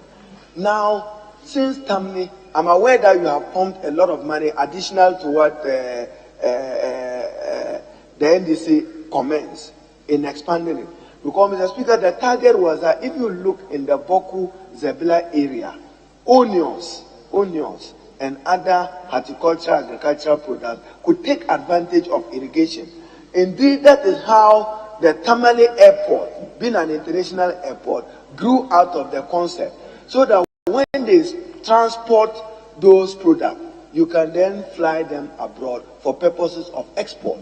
It was at that meeting that even Kumasi Airport was discussed between that period, because you needed, if you check your record again, even at the time, the Agri Committee in Parliament here, and together with Honorable Sorogo and some other, to go to Germany to study the cold store concept. So even as the Kumasi Airport, Mr. Speaker, is completed, one of the major facilities we need at the Kumasi Airport will be a cold store, which allows you to store some of those products ready for export. So we shouldn't think that we are done yet. I mean, whether it's oranges or it's banana, even mango, the pulp, you don't need to throw it away. But we should have a mechanism where when it gets there, within 6 hours. And Mr. Speaker, there is a Ghanaian who is doing very well in Frankfurt. He supplies those products every morning. He does it for maybe €5. And in it, you will find orange, you will find pineapple, you find some of the products here. So, Minister, I think that Ghana Exim Bank should be able to support you to undertake this irrigation project. What you needed was for the Irrigation Development Authority to facilitate what they keep saying they want to go and study what? Kamba was on the drawing board since Kwame Nkrumah. How come up to today, the people of Upper West cannot be assured that government of Ghana has invested in just one major irrigation project for them, which is at Kamba. Now, if you take the Upper East region, you then had the Kano irrigation project. Even in Northern region, Sabari, between Yendi and my village, Zabzugu Warbogu, there is a facility. Then, Mr. Speaker, let me conclude since there isn't time. Mr. Speaker, best practice everywhere in the world is for countries to allocate 10% of GDP to support agriculture. The chairman of the committee, together with our ranking, that begin evaluating Ministry of Agriculture budget against that. How much of GDP have been allocated to agriculture?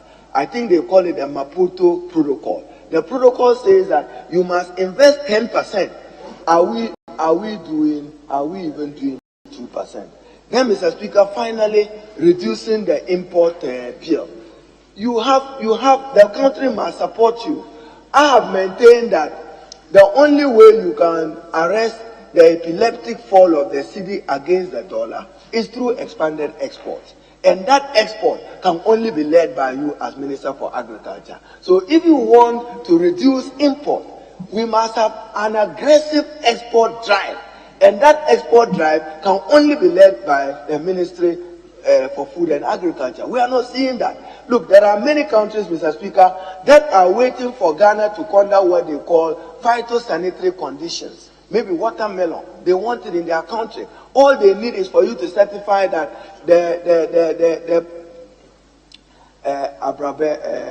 pineapple, I hope I got it out, Mr. Speaker, coming from Bekwa or somewhere, can be exported into their country with that certification. So we expect you to do that. Turkey was looking for some of those products from Ghana, but Ghana failed to meet its phytosanitary conditions. Then, Mr. Speaker, I conclude with a matter which is urgent, which is for the Minister for Agriculture to work with Ministry for Fisheries and some other ministry. Chairman, we're in Brussels with you.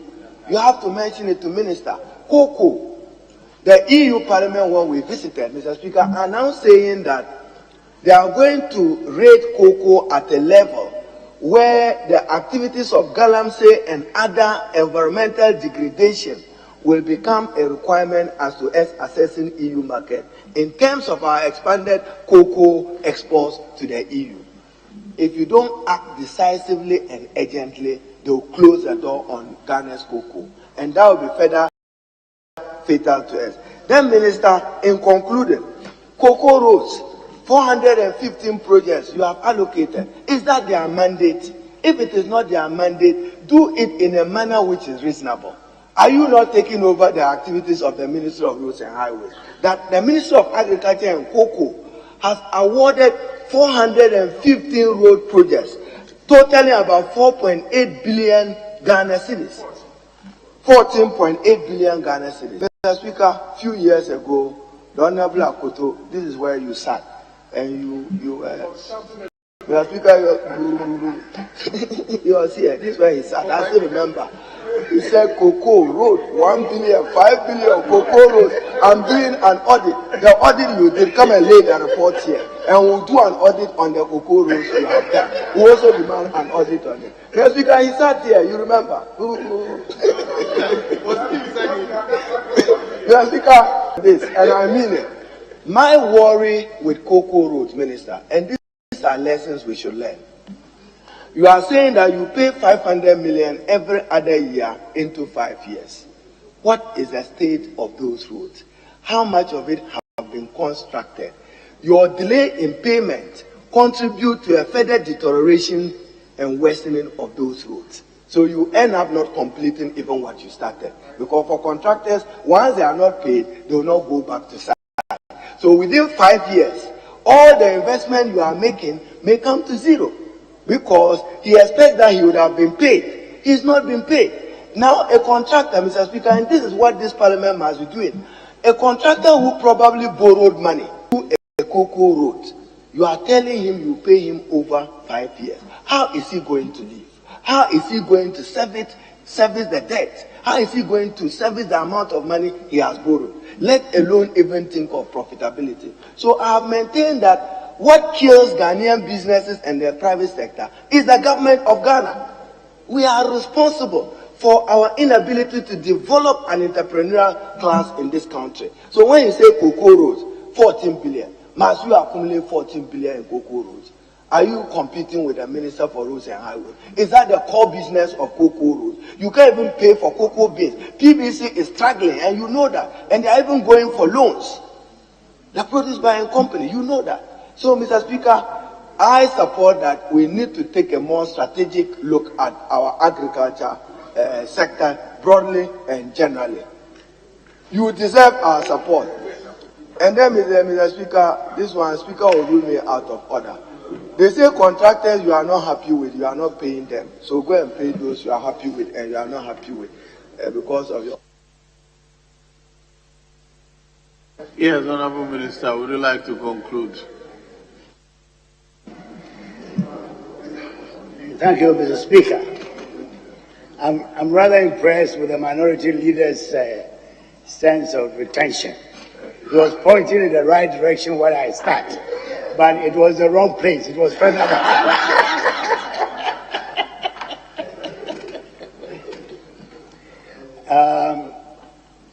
I can sense a lot of goodwill in the interventions on this floor this afternoon. And I want to say that I'm very appreciative of all the suggestions and the comments made so far.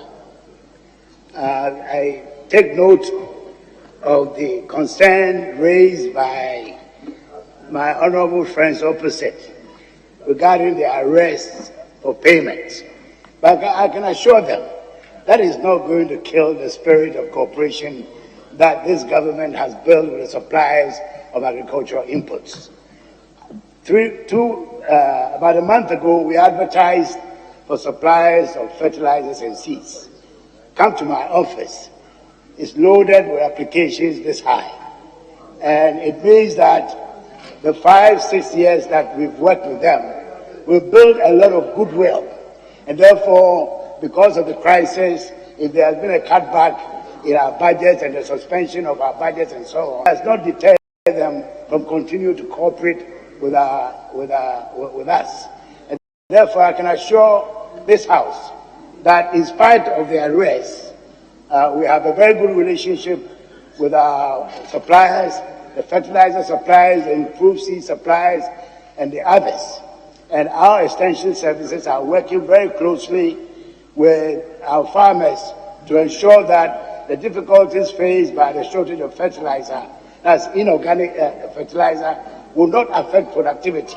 Because we are encouraging the farmers to switch to organic fertilizer. We have a plant material, a lot of livestock droppings and so on in this country that we can use to substitute for inorganic fertilizer that we say are in short supply. So we are in a good place. And Mr. Speaker, I would really add my voice to the motion that I moved, that with all the discussions that have gone on in this floor, that this House approves the budget. We are going to do a fantastic work with it as we've done the last 6 years. And we can assure this House that our food security is as secured as a citadel. As secured as a citadel. And nothing can move it in terms of arrears and so on. So, Mr. Speaker, my appeal is for this House to approve the budget as have been pronounced by the honorable members, and we will do a good job out of it. Thank you very much. Thank you. Honorable members, at the conclusion of the debate, the question is, all in favor of the motion, say aye. All against, say no. The ayes have it. The motion is carried. This House has approved the sum of 2,153,234,369 Ghana cedis for the activities of the Ministry of Food and Agriculture for the year ending 31st December 2023.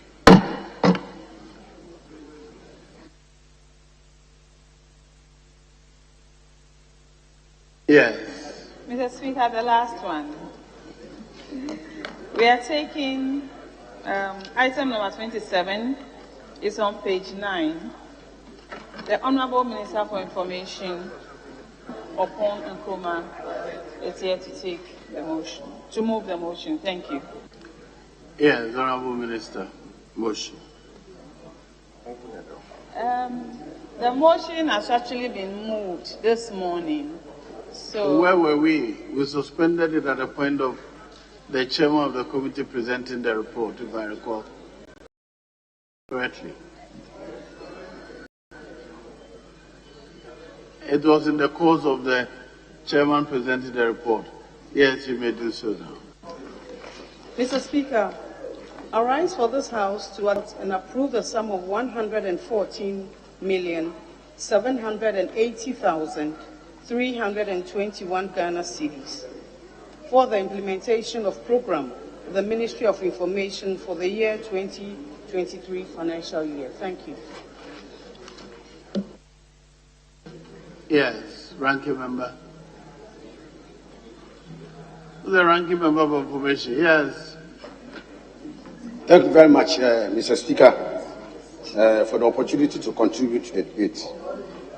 Mr. Speaker, the Information Ministry has a wondrous responsibility of helping to sensitize the good people of this country about government policies and programs, as well as serve as a feedback. Mr. Speaker, I've always said that even if you are handsome, you still need to bath. government can have the best of all intentions and others, it still has to get a mechanism for conveying that message to the good people. And for all the work that it has to do, including the prosecution of public summits at which information will be laid to the people and feedback also gotten from the people back to government, meet the press, a media enhancement program, Mr. Speaker, which is expected to ensure the conscientization and equipping of journalists with communication tools and expertise. Mr. Speaker, so much work, and Mr. Speaker, this is, I will say without any item of contradiction, that this is the most poverty-stricken ministry. In fact, Mr. Speaker, in the year just under review, Mr. Speaker, the total amount of money given for the operations of the ministry, for the ministry to carry out its work in terms of the goods and services, was 986,000 Ghana cedis. Mr. Speaker, somebody can even pay in his anger, can pay this money from his pocket. This was for the whole ministry and its agencies. Less than 1 million Ghana cedis, Mr. Speaker. So I have always said that, Mr. Speaker, a man who sends his son to arrest a hungry, ferocious lion to test his bravery is sending him on a suicide mission. You cannot discharge the burden of this office with such, if you say poetry, it's an understatement. Measly, minuscule, Mr. Speaker, to discharge this. And it is important, Mr. Speaker, to realize that this is even a ministry that is dealing with agencies under the ministry, many of whom are dealing with obsolete and outdated equipment. Not too long ago, Mr. Speaker, we had this issue here even before this house, in the previous budget, where it was made that they needed even new vans to undertake the information drive in the public. Mr. Speaker, as we speak, it didn't happen for lack of funds. Agencies under the ministry, including the GBC and others, Mr. Speaker, are still having to contend with even electricity problems. They can't even pay their bills. Sometimes some of which have disconnections.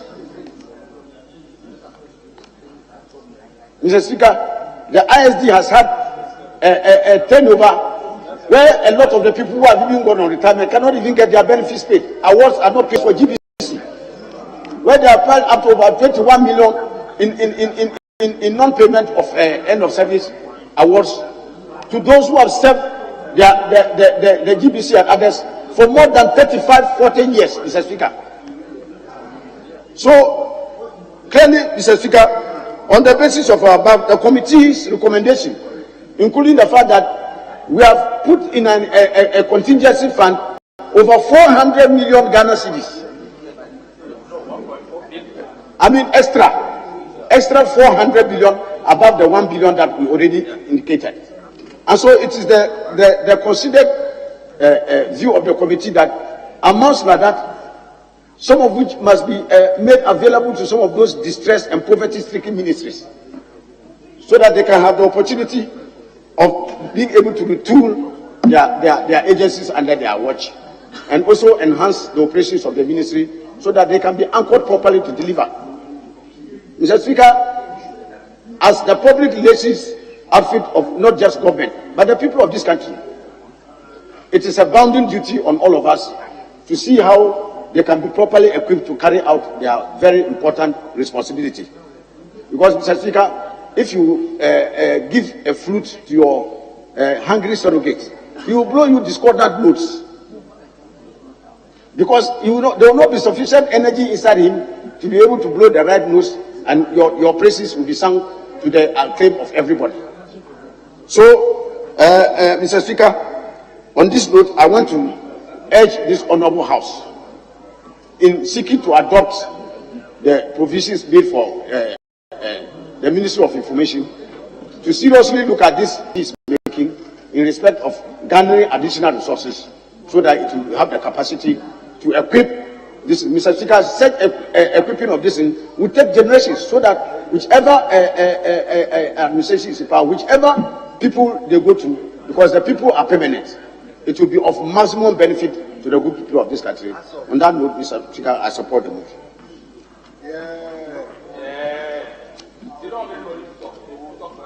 Yes, leader.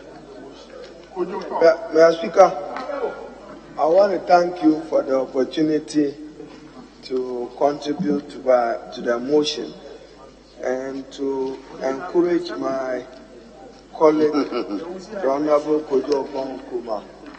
If he recalls, a few years ago, I shared some wisdom with him that he should pray for his tongue every other day. At that time, he was not yet minister. He wasn't minister for information, but I kept telling him that when he wakes up, he should pray for the tongue. Because, Mr. Speaker, what comes out and breaks this world, even families, is what emanates from the tongue. When you don't say it well, or when you don't say it honestly, or when you lack candor. Mr. Speaker, he needs support to communicate government and its policies well. I'm disappointed at what I'm seeing in terms of budgetary allocation and budgetary resources to the Ministry of Information. If the president doesn't need a minister for information, let him say so, and maybe collapse you and let you be press secretary to the president. Then you are there, then you survive on office of government machinery. But Mr. Speaker, my interest in his budget is in referring you to page 9, paragraph 12.5. And Mr. Speaker, we are concerned. GBC and Honorable Minister Kojo, I recall that far back 2012, when I was leaving the Ministry of Communication, I had forwarded to then Minister for Information a finalized cabinet copy on a broadcaster bill, which was to define the parameters of broadcasting, Mr. Speaker, to include private broadcaster, state broadcaster, and community broadcaster. So, Mr. Speaker, GBC, what are they? When you put in your report here, Ghana Broadcasting Corporation, you say it's public broadcaster. It is not.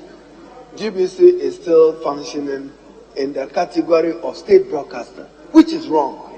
We must position you like the BBCs or the CNN and make sure that GBC functions much more effectively on a digital platform. But Mr. Speaker, when you read the report, and I hope I can go through it, the underfunding of the operations of the state broadcaster has not only undermined its capacity, but has caused the corporation to contend with huge legacy debts. So, debt, who does GBC owe? We need to know, and how much. Because you say arising from judgment debts, electricity bills, and long service award. Mr. Speaker, next time the committee must break it down. How much does GBC owe in respect of judgment debt? That's an order of a court. But electricity bills, they have no excuse. You get money, you must service your utility, pay electricity and water. Then long service award. Mr. Speaker, why? Then despite frantic effort GBC to pay it is still battling with a legacy debt of 51.5 million. So who is to pay that debt? And how is the debt going to be retired? We need to know. So GBC, you owe 51 million. And Mr. Speaker, again, Minister, you also have to work with us for communication. GBC ordinarily should not even be struggling for money if you position them well as a public broadcaster. So you have to bring legislation to this house. We will support you. GBC cannot in the morning be a state broadcaster, then in the evening is a public broadcaster, then in the night it becomes commercial. We need to categorize and draw parameters for them. And Mr. Speaker, they are very, very capable of making money themselves if you support them well. We are aware you struggle even to cover events, how to distribute cameras, who is in Parliament, who is at Flagstaff House, who is where. You need it. So, Mr. Speaker, I'm concerned about the numbers I'm reading in respect of GBC. That GBC requested an amount of 7.4, and then look at their investment. They have no reason being poor, Minister. So you have to work with your colleague, the Minister for Communication. Even Ghana, we have not completed our digital transition from analog to radio. And when you position them, they should be able to make money. Mr. Speaker, I support what the ranking member said. If government has no money, contingency, 1.4 billion, no need. They should take at least 400 million from contingency. Even though when it comes to contingency, we wouldn't even support 1.4 billion. Government, in 2016, it was 0. So this year, maximum should be 400. So ask for a portion of that to be given to you at the Ministry of Information. Then, Mr. Speaker, finally, we are not regulating social media. Australia, their parliament is trying to fashion out something because social media has become the toxic source of misinformation, and they just destroy people's reputations without cause. Mr. Speaker, with this, let me end here, since you've been on the seat, and hope that Lydia, you are not bringing any business. After the question on information, we'll see you tomorrow. Mr. Speaker will need to retire. Thank you, Mr. Speaker. Honourable Minister, will you wind up? Yes, please. Mr. Speaker, the opportunity. I want to start by thanking the committee and colleagues in the chamber for the comments made and the recommendations, which I believe enrich the report that is before us. Mr. Speaker, I want to make a couple of comments on one, GBC's indebtedness. And then, two, I'll speak about the broadcasting bill and some of the issues raised by the minority leader. Mr. Speaker, it's true that the Ghana Broadcasting Corporation has been inundated with bills, some of which were inherited from about 2017. The good chunk of their bills were in two parts. One, electricity bills, and two, long service awards. On the matter of electricity bills, we worked with the Energy Ministry to come up with a program that allowed ECG and GBC to have an arrangement where a portion of that bill has been waived off and a payment plan has been put in place to settle the other outstanding. In the interim, the Ghana Broadcasting Corporation has also undertaken that it will not add on arrears of the electricity bill. And so we expect that the component of their bill that has got to do with electricity bills will be attended to in this manner. The other has got to do with the long service awards. This became a matter of litigation in the courts, Mr. Speaker, and the courts have ruled that while it was within the right of the union and management to include collective bargaining agreement, they could not use public resources to settle that. They would have to, as it were, generate their own resources to be able to settle that. And therefore, working with the board and the management of GBC, we have been exploring ways by which an arrangement can be made to settle a part of the outstanding, and then moving forward, a new arrangement that will be in consonance with the law put in place. So, Mr. Speaker, we expect that between these two extremes, we will be able to bring an end to the annual debt issues of the Ghana Broadcasting Corporation. But, Mr. Speaker, if I have the attention of the minority leader, he speaks about the broadcasting bill and the need to make GBC a proper public service broadcaster within that. Mr. Speaker, I think he's 100% right, and we're in agreement with that. The journey towards that is what we are engaged in right now. You do know that there are a plethora of stakeholders that have interest in matters like this, who must be engaged and must be satisfied. Because if they are not, we can start the process, trigger the process, even proceed to bring the bill here and pass, and the next headline will be that we have not been engaged, we have not been consulted. So, Mr. Speaker, while in principle I agree with the minority leader on the new broadcasting bill, which, among other things, makes GBC a proper public service broadcaster and also better regulates the contemporary trends of broadcasting. Today, somebody can sit in some foreign jurisdiction and broadcast onto television here in Ghana. Should the new broadcasting bill apply to it or not? All of those are matters that we have policy views on, but it is important to engage extensively the various stakeholders so that when we land at a safe legislation, we don't have objection to it. Our prayer is that when we come before this House, we'll get the support in that area. Mr. Speaker, I want to thank colleagues once again and look forward to an approval by. At the conclusion of the debate, the question is all in favor of the motion, say aye. All against, say no. The ayes have it. Motion is carried. This House has approved the sum of 141,464,328 Ghana cedis for the activities of use of information for the year ending 31st December 2023.